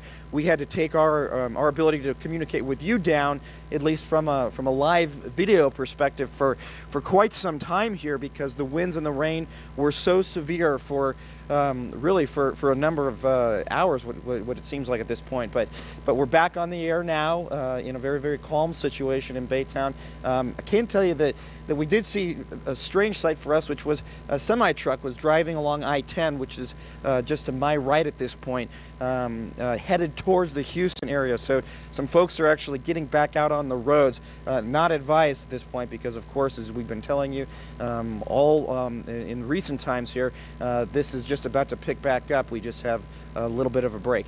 Reporting live from Baytown, I'm Mark Greenblatt. Back to you. The time now is 2 minutes after 4 o'clock. Time to get you up to date on Hurricane Ike. Or actually, we're going to go down to Jeremy Rogalski in downtown Houston. Jeremy, what are you seeing down there? Well, certainly we're not seeing the eye of the storm that Mark Greenblatt did to the east and south of me. And frankly, we're running out of shelter. For those who can see me, I am in the middle of the Gus Wortham Theater Center, and the winds are switching. We had a northerly wind before. Now they're coming out of the west, southwest. Let me step out of the way, and Nathan could take a look. You can see how large the Gus Wortham Center is. We were at the end of that building, about 30 yards or so, doing live shots from the corner of Prairie and Smith Street. It's just too dangerous now. We can't go there, so that's why we're tucked in the middle of the building trying to buy us as much shelter as we can. Now, if engineer Mark Lawyer can punch up our other shot, this will be looking towards the west at the other side of the Gus Wortham Center, and you can see the street lights are out now. This is the first time those street lights have been out for the past 8 hours. Amazingly, as we've been talking about, downtown Houston, for the most part, has not lost its power. We'll see what happens in the next couple hours as the back end of the storm crosses through the center of the metro area. But continuous pounding, continuous hurricane force winds. The only reason, again, that we're able to broadcast these images and we haven't lost the signal for the last 8 hours is we are tucked behind this massive brick structure where they obviously have the Houston Ballet performing. So that's the latest downtown. As soon as the eye, if we do see the eye, we may not, it may pass over us to the east where my colleague Mark Greenblatt was. But if we do, we're going to try to get in the SUV and do a quick survey of damage downtown. And if we do, we'll be able to bring that to you a little later. So we'll send it back to you from the Theater District. I'm Jeremy Rogalski reporting live. Yeah, and Jeremy, Dr. Neil Frank says if you're lucky, you might get to see the eye, but you may not.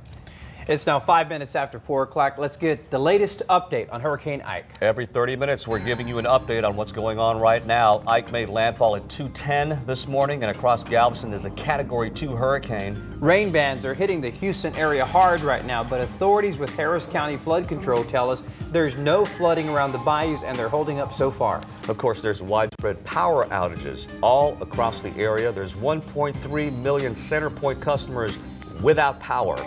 On Monday, crews plan to start restoring power. They'll first go to the hospitals, fire and police departments. It could take weeks before power is restored to everyone. At this time, we'd like to go to Sherman Chow in the newsroom, who has an update with all the information coming in there. Sherman.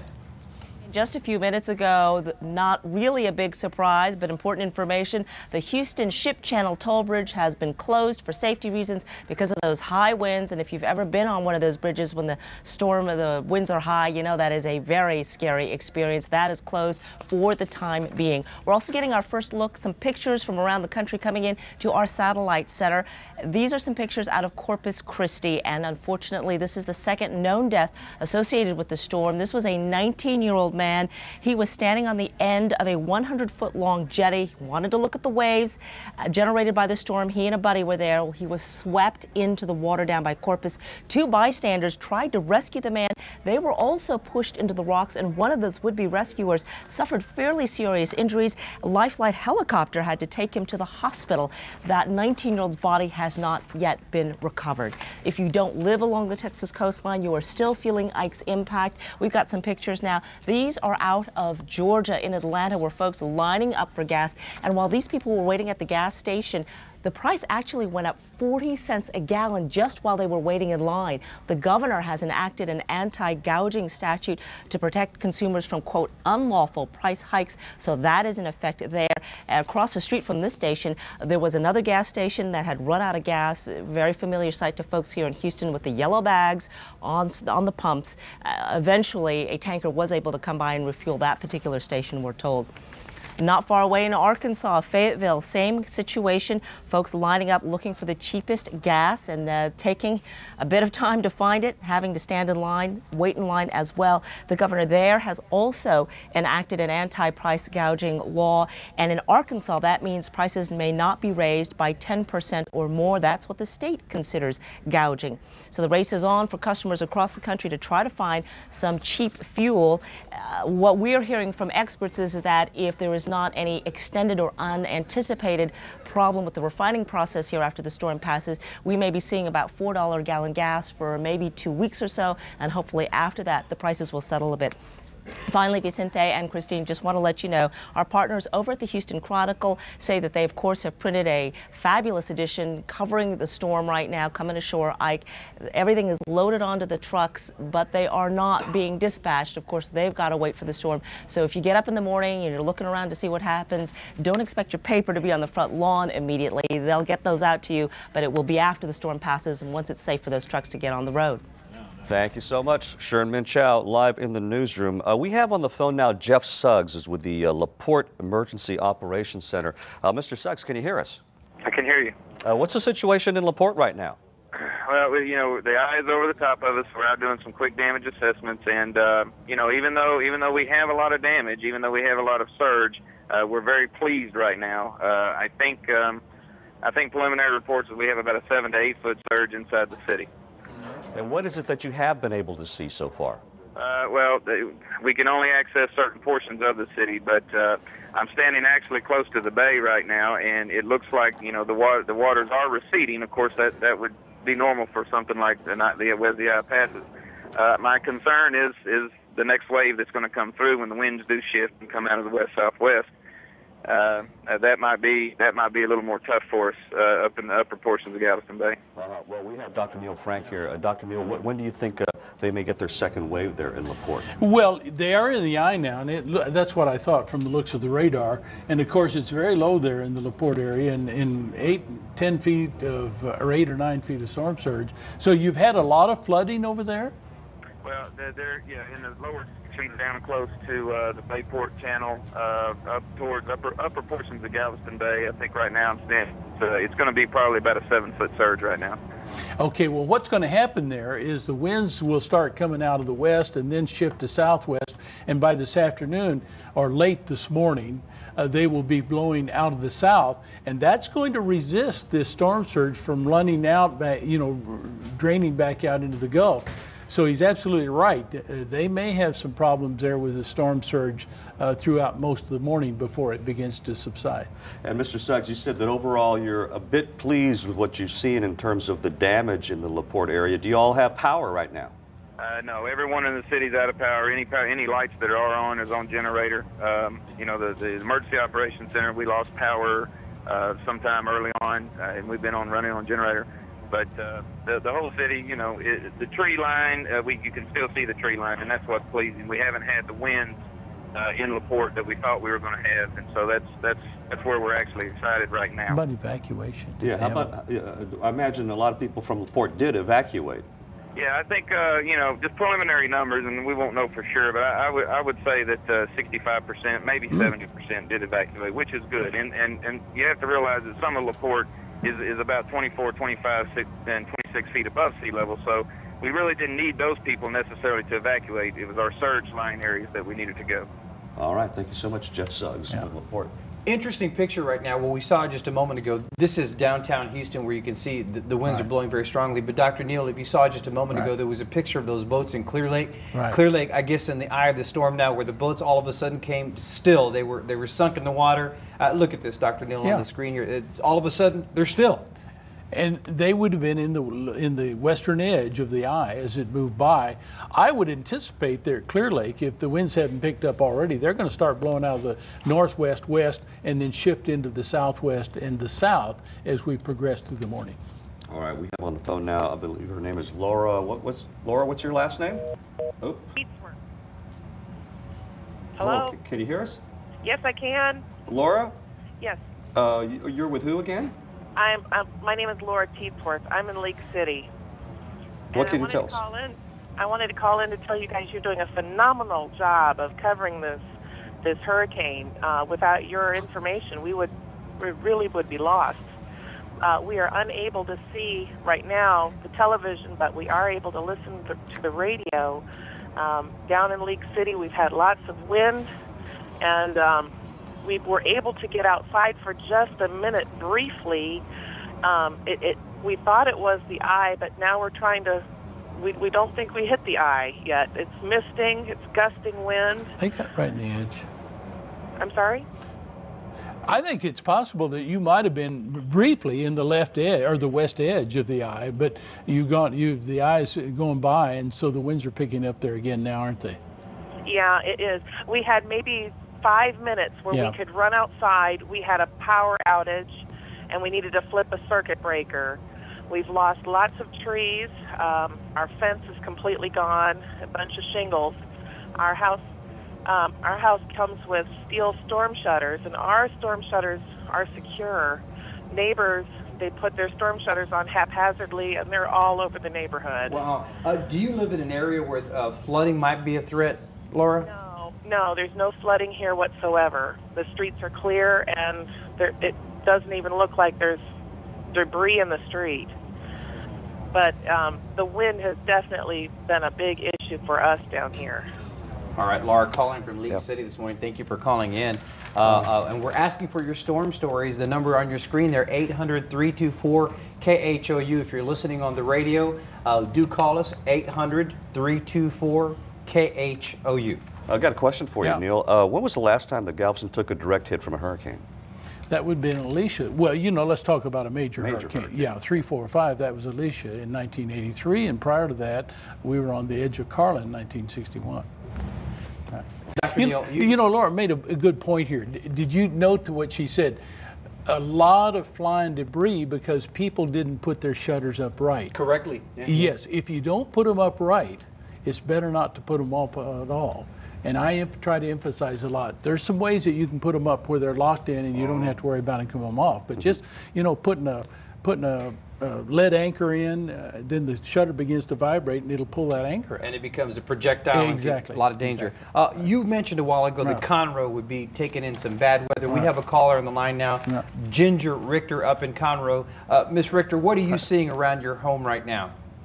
Well, we're actually up in a second story apartment, and I am standing out on my balcony, and I'm watching. We've got some gusts going, trees are blowing. There's directly across, there's an automotive shop, and I can actually see the tin roof on it. You can hear it kind of bowing. Like I say, you hear that. It's pretty good gust there. We still have power. We're still able to watch you. And, we would be watching a different channel if Neil Franks wasn't on the station. We thank you for being there, man. We watched you through every hurricane I've been here for. And what we want to know is, we're on, what is this, the Conroe City side of 45. Right. Are we going to see much worse than this? Are we on the clean side, dirty side? Well, let me describe for you, for the folks listening on the radio. I'm going to try to describe that so you can see what we're looking at on the radar. The center of this donut that we're looking at is right over Baytown at the present time. The donut is about, the eye of the donut, or the center of the donut, is about 40 to 50 miles across. So you have this ring of thunderstorms around the donut, and that ring is approaching Conroe at the present time. So I would anticipate within the next 30 minutes or so that you're going to see winds pick up a good bit there, and you're going to see the winds pick up. There's a real strong squall moving in, and that's what I mean by the northwest edge of the donut. That's moving right into the Conroe area at the present time. No, well, we've definitely got some strong gusts and some definite swirling rain. It's going to get worse for her, though. Yeah, I think the conditions are going to deteriorate over the next 30 minutes. I wouldn't be surprised if you begin to see some gusts to maybe near hurricane force. Wow, be careful out there in Conroe this morning. Ginger Richter calling from Conroe this morning. Thank you very much. A situation developing, Dr. Neal, in Beaumont this morning. Right. We have Cassandra on the phone who's telling us that all the TV stations are no longer able to transmit out of Beaumont. She's not able to pick up a signal. She's watching our signal on a small black and white TV. Cassandra, are you on the phone with us? Cassandra, can you hear us? Yes. Okay, describe to us what you're seeing right now, and if you have a question for Dr. Neal Frank. Well, right now I'm just seeing all the trees blowing and the wind just like splashing across everywhere, and it's like really dark outside. Well, we just described that donut, you know. Well, that donut extends all the way over to the Beaumont area. And so the eastern and the southeastern edge, or the eastern edge of the donut, is sweeping right up through Beaumont. And so you're going to see very strong winds in there throughout most of the morning. They should be blowing out of the south, southeast. They will gradually shift to southwest as we move through the morning, and then to the west and southwest during the afternoon. But it looks like you're going to have some pretty strong winds in there throughout most of the morning. Cassandra, did you expect this weather to move through this bad where you're living? No. And how are you feeling right now? You sound a little shaken up. No, I'm excited actually. I'm sorry, say that again? I'm actually not afraid because this is like my first experience seeing one, so I'm actually kind of excited. Okay. Well, don't get too excited. Stay indoors if you can. But, you know, it's amazing that as far away as Beaumont, the winds were strong enough to apparently knock down the signals from the TV stations. Yeah, that is interesting. But keep in mind now, it's the east side that is what we call the dirty side. And that's where they're located. And if you look at that radar map, you have to be concerned about people even in Louisiana. Yes. I mean, it extends that far away. Exactly. Just a moment ago, we lost our picture from right near downtown. The winds were really, really whipping up in the downtown area. Lost a camera shot there, but here's another one. This looks like, this is from downtown Houston as well. It's still blowing. And the wind still, is this, how long are these winds going to continue to howl downtown Houston? Well, I don't think they're going to get in the eye in the downtown area. They're going to get close. You know, the eye is over in the Beaumont area, and I wouldn't be surprised around Channelview if maybe they are going to get in the edge of the eye. But we have strong. No eye for downtown. I don't think any eye there. That's not good news for Barbara Gaines, who's on the phone. Barbara, you live downtown? Yes, I do. I'm 1 block from the Maxwell House building, and my house is shaking. It's getting pretty scary over here. Right. Oh, my goodness. We got down. We do still have power. I can see the Maxwell House building. I'm outside on my back porch. We've got trees down in the front yard. The cars are fine. Everybody's fine. My house is starting to shake. It's got me a little scared. Yeah. Like I said, we do have power. I have a 68-year-old mother here with me from Texas City. She is on oxygen. I have my 7-month-old grandbaby here and my 20-year-old daughter with me and my husband.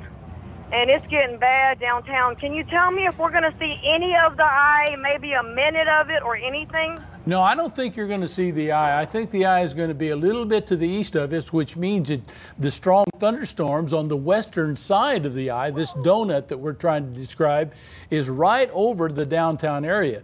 So you're going to see those northeast and north winds, and the winds blowing from the north to the south, and they're going to gradually shift to northwest, and then by late morning they will be shifting to the west. But you're going to see very strong winds, probably gusting near hurricane force, throughout the next 2 or 3 hours before the winds begin to subside downtown. Yeah, that wind and rain looks to be training over right Houston. downtown. It's just nonstop. It was chilling to hear her comment about the house shaking, and a lot of people right now are going to be feeling the same experience. Should homes be able to withstand the winds that are moving through the neighborhoods now, Dr. Neal? I would say so with this particular storm. I don't think that we're going to see winds up in the neighborhood of 100 miles an hour. Might see some gusts in some of the heavier squalls that would approach 90, 100 miles an hour. We had one gust over at Anahuac reported that was a little over 100 miles an hour. But in general, our winds are going to be in hurricane force 70, 75, maybe gust 80. And our building code should allow our buildings to survive that kind of wind. All right, let's go southeast now to Dickinson. Walter Presley is on the phone. Mr. Presley, can you hear us? Yes, sir. Tell us what it's like out there right now. Well, I tell you what, I dozed off. I've been up pretty much all night, and you know, we had a pretty rough run at it at first, and then I went outside, and I didn't realize this is my first time being in a hurricane coming out of Michigan. And I was walking around, it was awful calm, and I thought that I got happy. I thought it was over with, and I cautiously walked the neighborhood, and I have a few trees, Bradford pears that have split, but my power went out, of course, about midnight or so. But mostly, generally, the neighborhood looks pretty good. It's just, you know, a few trees down. No one's roof has been lifted off or anything like that. But now the wind is picking up and it's getting pretty ferocious back out there. Yeah, so you're in for round 2 now. Yeah, and Dickinson would have been right on the edge of that eye as it moved northward. And so the thunderstorms in that donut southwest of the eye are now sweeping back through Dickinson. So you're going to see those winds pick up out of the northwest and west, and then gradually shift to southwest through the morning. But you still got some gusts out there that probably close to hurricane force. Okay, we have Tom Locke who's calling in from Pearland. Mr. Locke, can you hear us? Yes, I can. Good morning. Good morning to you. Listen, we lost power at about 9:30 yesterday evening, and since then I've been very discombobulated as to where we stand in regards to this hurricane. Our location is about 5 miles east of 288, and we're off of 518 in Pearland. And I was here for the 1983 Hurricane Alicia, and do not recall the wind being this strong and this continuous. I guess what I'd like to know is, you know, when can we expect this to die down? Well, you're in the Pearland area, it just is not going to get in the eye at all. And so again, for our radio listeners, we're describing a donut, the whole of the donut of the eye of the storm, 40 to 50 miles across. Well, the thunderstorms in the donut on the south and west side of this storm are right across Pearland at the present time. So it's going to be several hours. It'll probably be late morning before you begin to see the wind subside some. And they are blowing out, if our reading is right here, I would anticipate your winds are blowing from the northwest to the south or to the southeast. And they're probably gusting to certainly tropical storm force, 40, 50 miles an hour, maybe even gusting to 75. And the winds will gradually shift to west, and then by this afternoon out of the southwest, but it's going to take some time there. All right, we got to go to the weather office now. Let's check in with Mario Gomez. Mario. Yeah, we're definitely seeing the full brunt of this hurricane. The actual eye, which is about 40 miles wide, is taking in the north end of Galveston Bay right now, and much of the east end of Harris County. In the next few hours, we're going to feel, at least west of I-45, as you've been hearing from Doc, we're going to feel the force and fury of a hurricane. Winds coming straight out of the north-northwest, down across much of the Houston area, west of I-45. So we're going to be seeing and feeling anywhere from 1 to 2 inches per hour, according to our rainfall estimates from our Viper radar, and feeling the full force of hurricane winds, at least gusty in nature, across much of the Houston area. We've gotten some reports of isolated power outages also across much of the area. You've heard about those already, 2 million, and that's going to continue. Those numbers will continue to rise as this eye wall travels east of I-45 and east of Harris County. These are the latest numbers we have for you. The storm is moving northwest, still a Category 2 hurricane with winds of 110 miles an hour. It's just east of downtown Houston. You can kind of get a better perspective as we zoom in on our HD Doppler. Notice how big that eye wall is. It's actually wider than Galveston Bay, so it stretches out about 40 miles in overall diameter. And also, very important here, tornado warnings are popping up just east of town. We have noticed a lot of tornadoes kind of rippling through in some of these individual bands, these little feeder bands. It's very common to see these tornadoes develop. We do have a tornado warning up toward Jefferson County that extends east of our viewing area, but if you know anybody out here and you have a cell phone, able to contact them, because they're probably not going to have any power as well. You may want to inform them about a tornado warning just east there of the Houston area, including most of Jefferson County and the communities there, Beaumont, Orange, and Port Arthur. Again, a tornado warning for that area. And this is what we're going to see throughout the day. These bands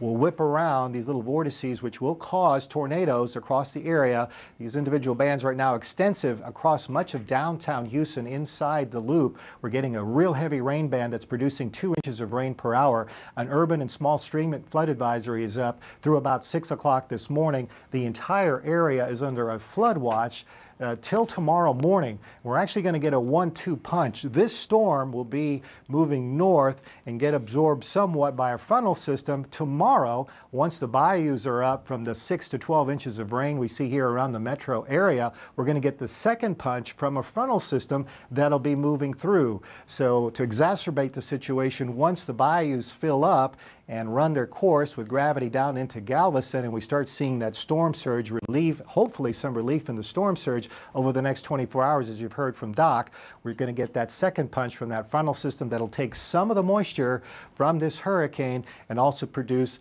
some possible flooding tomorrow. So we're going to see how that transpires over the next 48 hours. But now we've got enough trouble right here with Hurricane Ike and these rain bands that are coming down across the Houston metro area and hurricane wind gusts across much of the area. Right now, this is the latest rainfall estimates we have. And again, you can tell that we're probably not getting all of it. These aren't confirmed reports. Some of our gauges are going out from our Weatherbug because the winds are so heavy around the area. But rainfall estimates just around the areas of western Galveston Island and also on the west end of Galveston County of up to 6 to 8 inches. And this is very conservative. This actually could be a little bit more from this these rain-driven situations that we're having now around town. On the southeast end, 4 inches, about 2.5 inches on the north end. And of course, that kind of aggravates the storm surge flooding that we're seeing across this area. Wind gusts have been clocked as high as almost 68 miles per hour at Bush. Notice the missing sensors here at Hobby. Those have been blown away already on the island, of course, many hours ago. But since about 10 o'clock, we have been seeing steady, strong wind gusts across the area. So we're now looking at almost 6 hours across much of the eastern and southern areas of our viewing area. And now points northward are getting these hurricane wind gusts across the region. Right now, our wind gusts are up to almost 60 in Tomball, pushing up towards almost 50 in Conroe. Lesser winds. I think anybody west of I-45 is having a little bit easier time than most of us here in downtown Houston and north and east of I-45. We're seeing some major problems with storm surge flooding, as we heard earlier, around the Kemah area and also in the northern and western areas there of Galveston Bay. As this eye comes in, the storm surge, as you heard from Neil, will continue anywhere in the 11 to 8 foot range, anywhere from the Clear Lake area, which has seen extensive flooding. Morgan's Point also in the 9 foot range. Around Eagle Point, the storm surge conditions there in the 9 foot area. Around the North Jetty, and we're talking about mainly around Galveston, it still looks like 12 feet for the storm surge there and up to almost 11 feet around the pier, around Pleasure Pier as well. We're seeing some incredible still high water in these general areas, and that's going to continue across this region for the next several hours. Add the rain and you've got a real major problem with flooding for the next several hours. That storm will continue to trek northerly east of I-45, so it's going to be a scary situation for the next several hours. We're going to get north winds on the west side of the city, and we're going to get strong south winds east of I-45. For the next perhaps 6 to 10 hours, we're still going to be feeling the full fury of Hurricane Ike. Back to you all. The time now is 4:30. Let's get to the latest update on Hurricane Ike. Every 30 minutes, we're giving you an update on what's going on right now. Ike made landfall as a Category 2 hurricane at 2:10 this morning and across Galveston. The eye is on the east end of Houston. We talked to emergency management authorities in the city of LaPorte, and they say there's damage and flooding, but so far they have not gotten the wind damage they expected. We learned the Harris County Office of Emergency Management will give an update on the storm at 6 a.m. We've also got some pictures of damage in Texas City that's just into the newsroom. We'll give you that in just a few minutes, but let's go to Jeremy Rogowski out there in downtown Houston. Jeremy. Yeah, we are definitely running out of shelter here, running out of safe space. Here's the Gus Wortham Center, big brick wall. The winds have shifted. They were from the northeast. As we swing around, you can see just these horizontal sheets of rain coming through this tunnel. This is Prairie Street you're looking at. The Wortham Center obviously split over Prairie Street, and the sheets of rain are just coming horizontally here. I tell you, in many ways, 8 or 10 hours, we don't know the damage downtown. We have surveyed it maybe 6 hours ago. There was minimal damage, but it's going to be very interesting to see because downtown has taken a consistent pounding, absolute pummeling of hurricane force winds for the better part now of 5 to 6 hours, Ron. So I just can't imagine when everybody wakes up, if they're able to sleep, and when we're able to actually see something and go out and be safe and survey the damage, what it's going to be like. I have a bad feeling just from being out here for so many hours and the continuous pounding. We realize that more people can probably hear us than see us right now. Let me give you a couple of footnotes from our vantage point at the Theater District. You're familiar with the downtown aquarium and that Ferris wheel that kind of peeks over I-45. We were keeping an eye on that all throughout the last 8 or 10 hours, and it was locked down. None of the Ferris wheel cars were moving.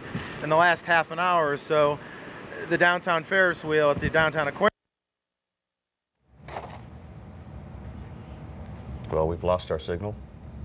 They come and go. It's coming and going, but you know, downtown just keeps getting pounded by that rain. As you can see, the radar behind us, it's kind of like training. It's just continuously being pounded, and you know, with that much pounding, something's got to give. But anyway, Jeremy Rogowski live in downtown Houston. One of the places we've been watching is Texas City that was not under a mandatory evacuation. We'd like to go now to meteorologist George Kanik from one of our below stations. We are here out in Texas City. It's about 12:30. This is right when the outer eye wall is moving through this area. Winds are gusting up to 97 miles an hour at this time here in Texas City. The town is dark right now as well. As the wind and as the storm is blowing in, you feel the winds blowing right in off Galveston Bay. I can tell you that the levee at this point has not breached since there's no water here on the ground. But again, these winds are blowing. We're watching trees down in parts of the town, mainly just limbs. Big trees not down right now, but we're going to be getting out of here because the situation just isn't that safe right now. But again, winds blowing up to about 97 miles an hour here in Texas City at about 12:30 on your Saturday morning. That's George Kanik, a meteorologist from our below station in Austin. He had a little wind meter with him, and that's how he was going to be clocking those winds down there and checking to see how Texas City is doing. And of course, he filed that report 4 hours ago. It was at 12:30, I believe, he recorded that. We have back in Baytown, Mark Greenblatt. Mark, last time we talked to you, all was calm. You were in the eye of the storm. What's it like now? Well, we're still right in the middle of the eye of the storm. It's complete calm right now. It's even more calm than the last time we talked to you. Absolutely no rain, no wind at all. It's just a very eerie, very calm situation. You just pan right on up. These are some of the palm trees that we've been, you know, all night long we've been watching as they've just been taking an absolute pummeling. But I'll tell you what's new here is we get a chance to take our first drive around this area while it's been so calm. Unfortunately, we couldn't roll any tape because we took so much water on in our camera that we can't roll and record video right now. We're working on that and should have that problem fixed after not too long. But check this out. Just right around our hotel, we found a stoplight with some kind of a one-way sign that stuck to it that just fell right on off the street. This was right off of Interstate 10 is where we found this. And it was a large piece of debris, and we picked it up because as soon as the winds start kicking back up again, you know, the concern is, of course, that things like this can get blown and you never know what they can do. Now, we're going to secure this inside of our hotel room so it does not blow around in this neighborhood.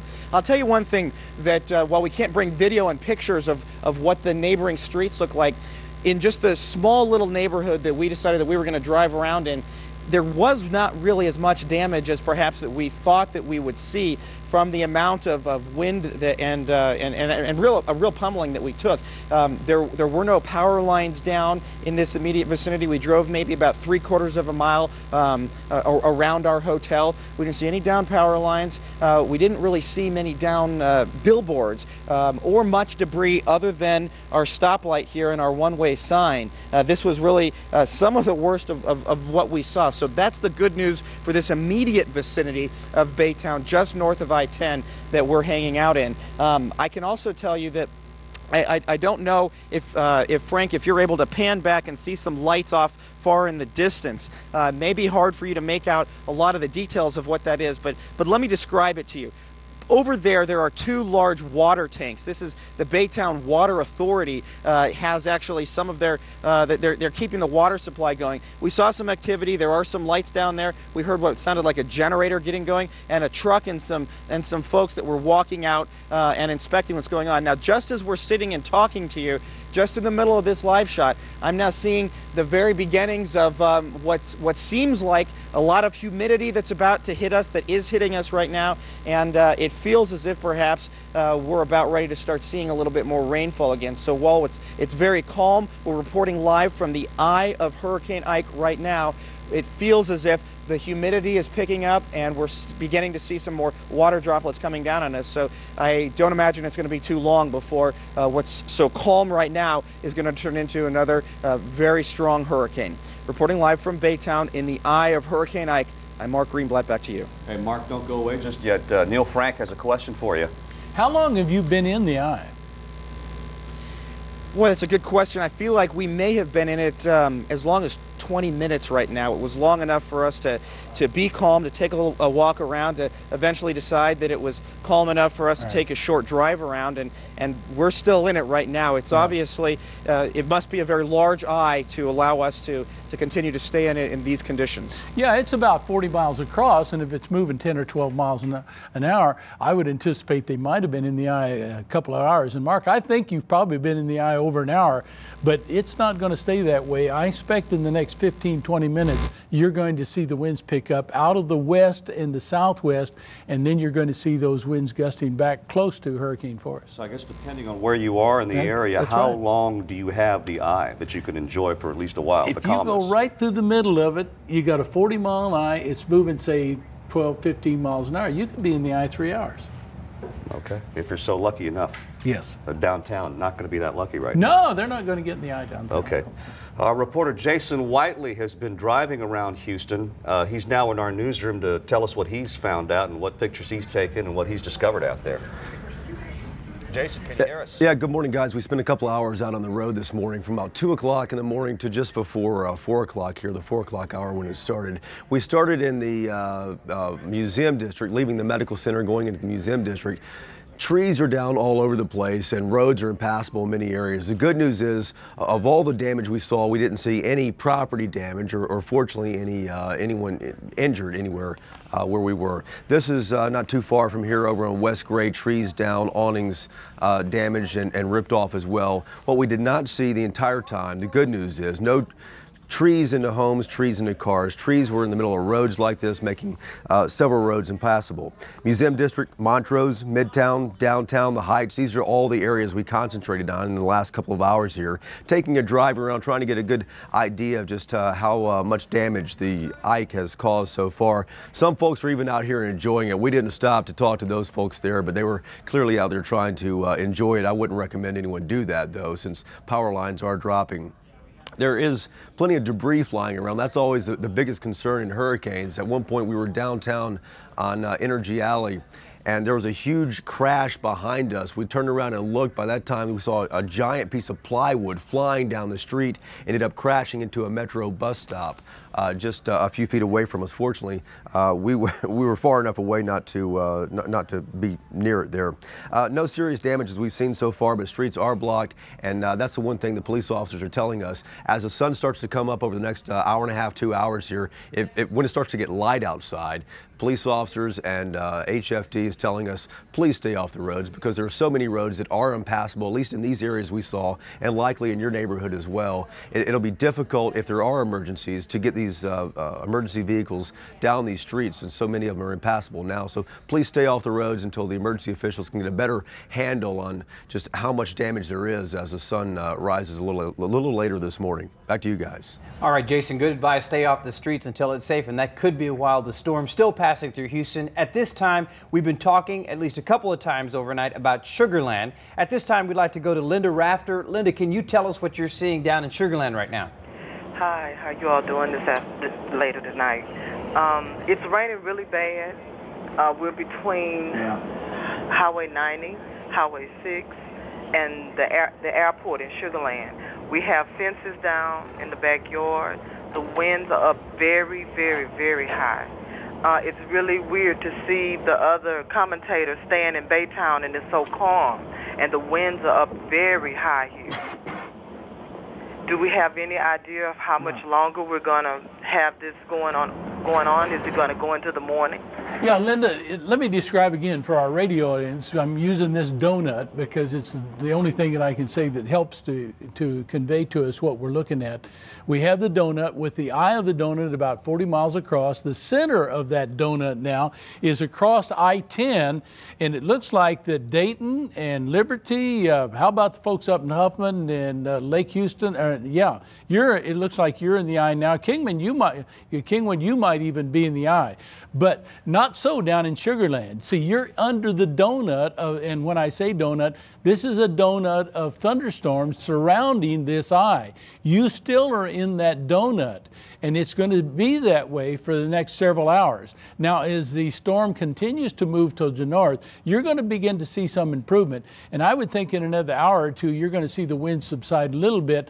They'll be blowing out of the northwest, and as the day progresses, they'll gradually shift to west, and by this afternoon, probably out of the southwest. And so she's in the unfortunate side of the donut. Yes, she is. And Linda, did you tell us anything about power? Do you have power out in that area? We haven't had power since about 11:30. Yeah. Since about 11:30, we've been without electricity. Well, unfortunately, it could take hours or days for you to get it back. But thank you so much for calling us, Linda Rafter in Sugar Land, and we invite everybody out there to call us up with their stories, and if they have questions for Dr. Neil Frank, we will ask them right here on the air. At this time, we'd like to go back down to Jeremy Rogalski, downtown Houston. What's the latest there, Jeremy? We continue to take shelter, Vicente, tucked behind the Gus Wortham Theater Center here, and you know, we have not seen hardly any cars on the road. In fact, I'm joined by this young man, Sam Gladbach, one of the first, frankly, human beings we've seen downtown in quite some time. First of all, I got to ask the obvious question, Sam. What are you doing out? Just curious. well, some people, frankly, would either call you brave or a little bit crazy or somebody somewhere in between. You have your 4Runner. What's it like on the roads? Oh, it's pretty rough. The car's bouncing all over the place. As you're driving down the street and the wind's behind you, it's pushing the car. You go around a corner and the car just feels like it's blowing away. Now, you have done a couple of laps, if you will, downtown, taking a look at some of the damage. What were you telling me earlier about what you saw? There was some styrofoam debris on the road. There was a couple of sheet metal, several pieces of sheet metal all crumpled up into a ball, laying on the ground. All right, we're really getting pelted here. I hope you guys still have our signal. What about any glass lying around, Sam? What about any glass? Yeah, there was some glass hitting the back of my car as I was going down one street.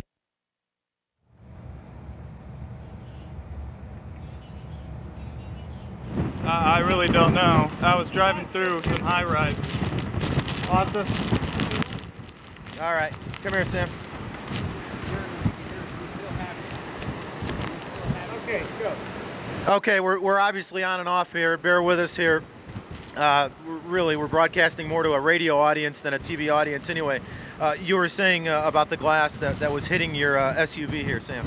Yeah, as I was driving down one street, the wind was going to the back of my car, and there was just a couple of shards, real loud popping noises on the back of my car. Did you see any storefronts with the windows totally blown out on the ground level, on the street level? No, nothing on the street level. Okay, because we've been kind of speculating, wondering what's gonna happen to all of that, because not a whole lot of storefronts boarded up with.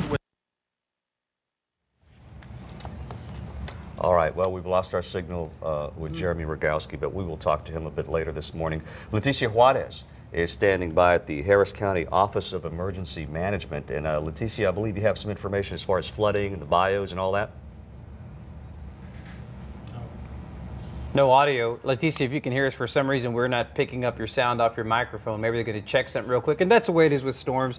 People are in a hurry to go from here to there, and the signals come and go. Dr. Neil, Ron, you guys know the wind comes through, it knocks things out, and you just have to fly by the seat of your pants and keep going. Yeah, well, we're used to that, and hopefully we'll get our signal back in just a few minutes. Okay, we have her now. Leticia Juarez, that was fast. Yeah, Ron, Vicente, can you hear me okay? Yes. All right, well, we're here at Transtar, and I'm actually in the media room. One of the things I want to point out to you guys is this board that's right behind me. It's called the Harris County Automated Warning System. Now, early on, we started noticing that the lights, starting from the Gulf and working its way up into the city, started to light up. And these are two sets of lights, one that's measuring rain that is falling in the city, and the other that is measuring the rise in the bayous. Basically, I'm told that right before it gets to what's called a 3-foot stage, that's when it reaches capacity for flooding. And as you notice there, the lights are all lit up. Now, here to talk to us just about localized flooding, I have with me Jeff Lindner. You're with the Harris County Flood Control District. What are you seeing out there right now?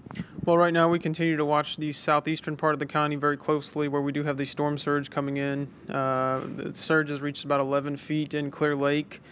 We also have the surge into the San Jacinto River and into the ship channel. Our sensors were indicating about a 6-foot surge in the ship channel, but then they went down, and that was at about 11 o'clock tonight. Since about midnight, we have started to see some heavy rains across the county. At last check, we've had anywhere from 4 to 5 inches across the southeast part of the county, and then up in the Greens Bayou watershed. So we are monitoring those watersheds very closely at this time. But as of this time, outside of these surge areas, the majority of our watersheds, or all of our watersheds, are doing very well. So are we going to see the flooding as more of this rain continues that we are anticipating, I guess? Well, as the rain continues and the patterns continue, it really depends on where the rainfall sets up and how it moves. Since the eye is passing over the eastern part of the county right now, we're really focused right now on the central part of the county, where we're getting the heavy western eye wall that's dropping a lot of rain, and then we'll just have to see how that southern side of the storm does as it comes across and where the rain falls. And what do people, I guess, at home need to know or do? Well, right now, the main focus remains down in that southeast part of the county with this surge, and the rest of the bayous we are just monitoring at this time. But besides the lower end of our channels down in that surge area, our bayous are doing okay right now. You mentioned an 11-foot surge. What area was that in? The 11-foot surge was measured at Clear Lake at Highway 146. Is that the largest so far? So far in Harris County, that's the largest we've seen. We had a little bit higher values to the south around Texas City, and then down on Galveston Island about 12 feet. But a lot of our sensors were knocked out when the surge came ashore, so we don't know if that were the peak, but that was some of the last readings we had. All right, thank you so much for joining us early this morning. And we're here at Transtar. We're going to continue to monitor things here. We're waiting for a press conference to begin at 6 o'clock, and we'll try to bring that to you live. If you're also listening to us on radio, you can also listen there as well. Reporting live here at Transtar, back to you two out in the studio, Vicente and Ron. All right, thank you so much, Leticia Juarez, as we take a live look outside. Downtown Houston still getting pounded. It is. It's blowing around. It's Christine Haas back here now at 4:49. And now we're going to head over to Mario Gomez in the Weather Center with the latest on what's happening in the area. Yeah, all that information you got from Jeff Lindner, very crucial, because very fortunate also that we're not getting any really significant rain that's causing those bayous right now to fail. So far, those bayous are in their banks, according to Jeff, as you heard there with the flood control district. So thank you, Jeff, for that information. That helps out our situation here dramatically. Right now, the latest information as of 4 o'clock, these coordinates came in a while back. We're still looking at the central pressure at 954, but we've noticed the pressure here at our studios in downtown Houston on the Buffalo Bayou actually rising. So it looks like the eye wall, the western and southernmost part of that eye wall, has actually now passed north and northeast of our downtown location. We're going to show you that in just a moment on our Viper radar. So it doesn't mean that we've passed the worst of it. It just means that the western and southern part of that eye wall has moved a little north. So maybe we won't be getting those strong gusty winds that we got a few moments ago. Still possible to get some strong winds induced by these the rain that's hitting much of the western and southern end of Houston right now. We're getting some really incredible rain bands, but the latest coordinates as of 4 o'clock puts the eye pretty much north of Galveston Bay, moving into Liberty County and into San Jacinto and Polk counties here right now. It's a big eye, so it's going to take up a lot of this area. So if you're in those counties just for a brief while, you may be able to go out and check some damage, but be prepared to head back in your house. back to some safe environment. As you heard from Neil a little bit earlier today, you're just not going to have a lot of time to check out what's really going on, but you get at least some risk assessment information there to kind of maybe put out some tarps, maybe get ready for the next big blow that's going to be coming your way from the west and from the north. So there are the winds still at 110 miles an hour, but as the pressures continue to rise, as the storm, now a Category 2, moves inland, you can see that eye wall right here moving across southern Liberty County, now just moving away from the bay, moving up the ship channel there, up Trinity, it looks like through the Trinity Bay area. This watershed right now not doing too bad, but across the Greens Bayou, as you heard earlier from Jeff Lidner, the Flood Control District, we're getting some rain in this general area right now. So around the Greens Bayou area, south of Friendswood, these bayous in here, there's about 6 to 8 inches on some of these gauges, so we're seeing some pretty extensive rain. Our downtown rainfall information, probably somewhere, we don't have any confirmations, but somewhere in the 6 to 8 inch rainfall estimate right now. But these individual bands could contain some isolated tornadoes. We've had some reports around the Highlands at 2nd Baptist.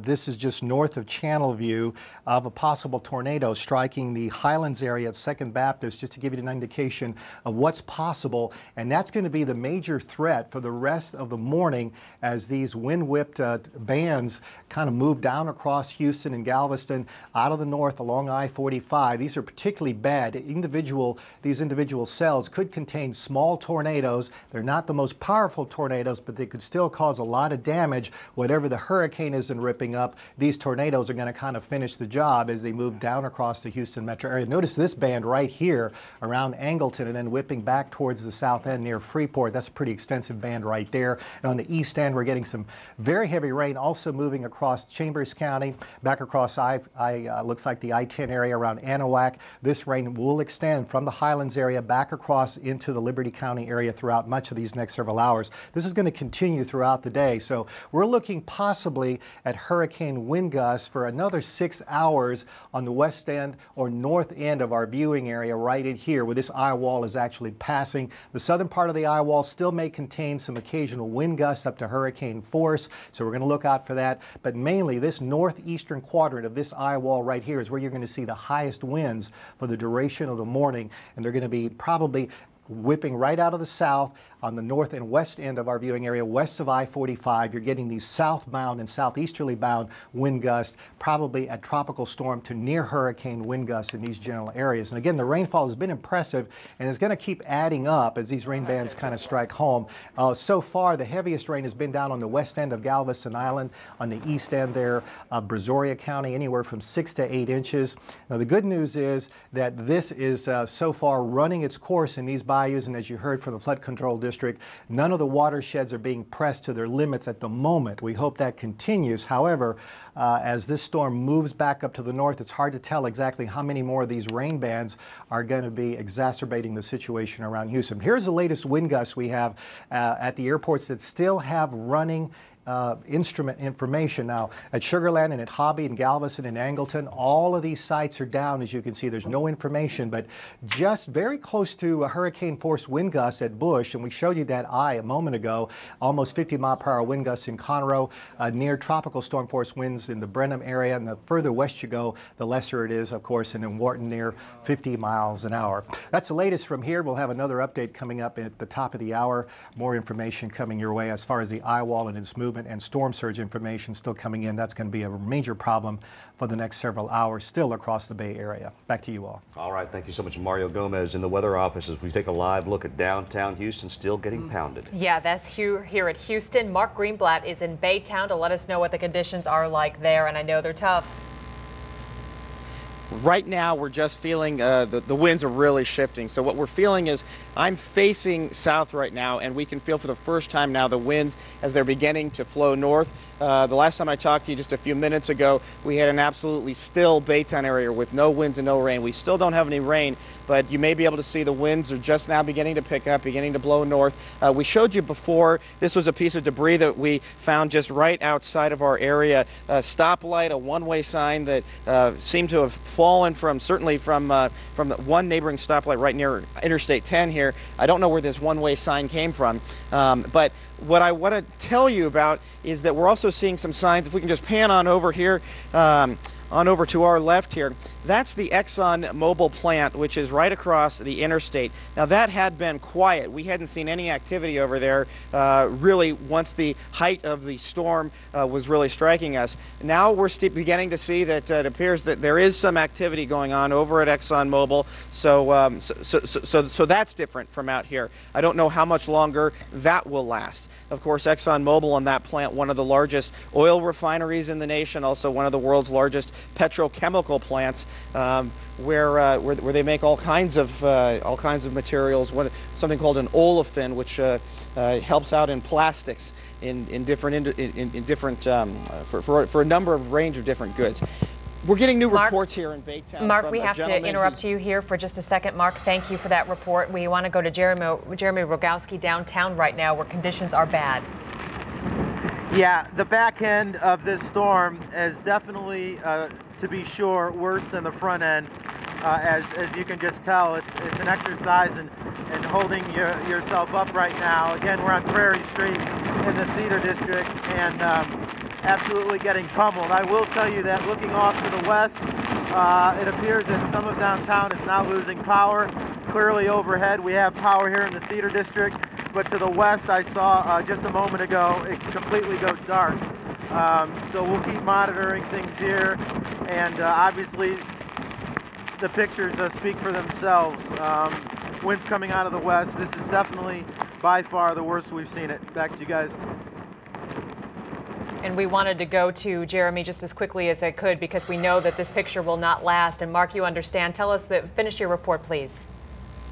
Okay, so some of the new reports that we're getting in, we've been keeping in touch with a gentleman who's been staying very close to the water in his home all night long. He's telling us in the Lakewood subdivision, we do have some reports of some real damage with a number of very large trees that apparently have been uprooted and are down across the ground. The other thing he's telling us is that apparently the Lakewood church in that area has taken on some real damage to the roof. So much so that they believe that it's possible that some kind of a tornado must have come and actually struck the Lakewood church because it took a good chunk of that off. So we now are beginning to hear that, yes, indeed, as feared, Baytown did take a pretty good hit on the front side of this storm. And just as the backside is beginning to come and hit us now, we're going to have to probably very soon go take some shelter again. Yeah, thank you so much. All right, let's go to Jeremy Diesel. He's on the phone in Galveston. Jeremy, what can you tell us? I can't tell you anything good, because if anybody's looking for relief from the very backside of this storm, it is worse than it has been throughout this storm right now in Galveston, more than 2 hours after the eye passed us. The backside of this storm is, at least just from observation, significantly stronger in wind than the front side was. I can tell you right now, nobody panic, but we're on the 15th floor of the San Luis Hotel, and it feels almost like you're on a cruise ship.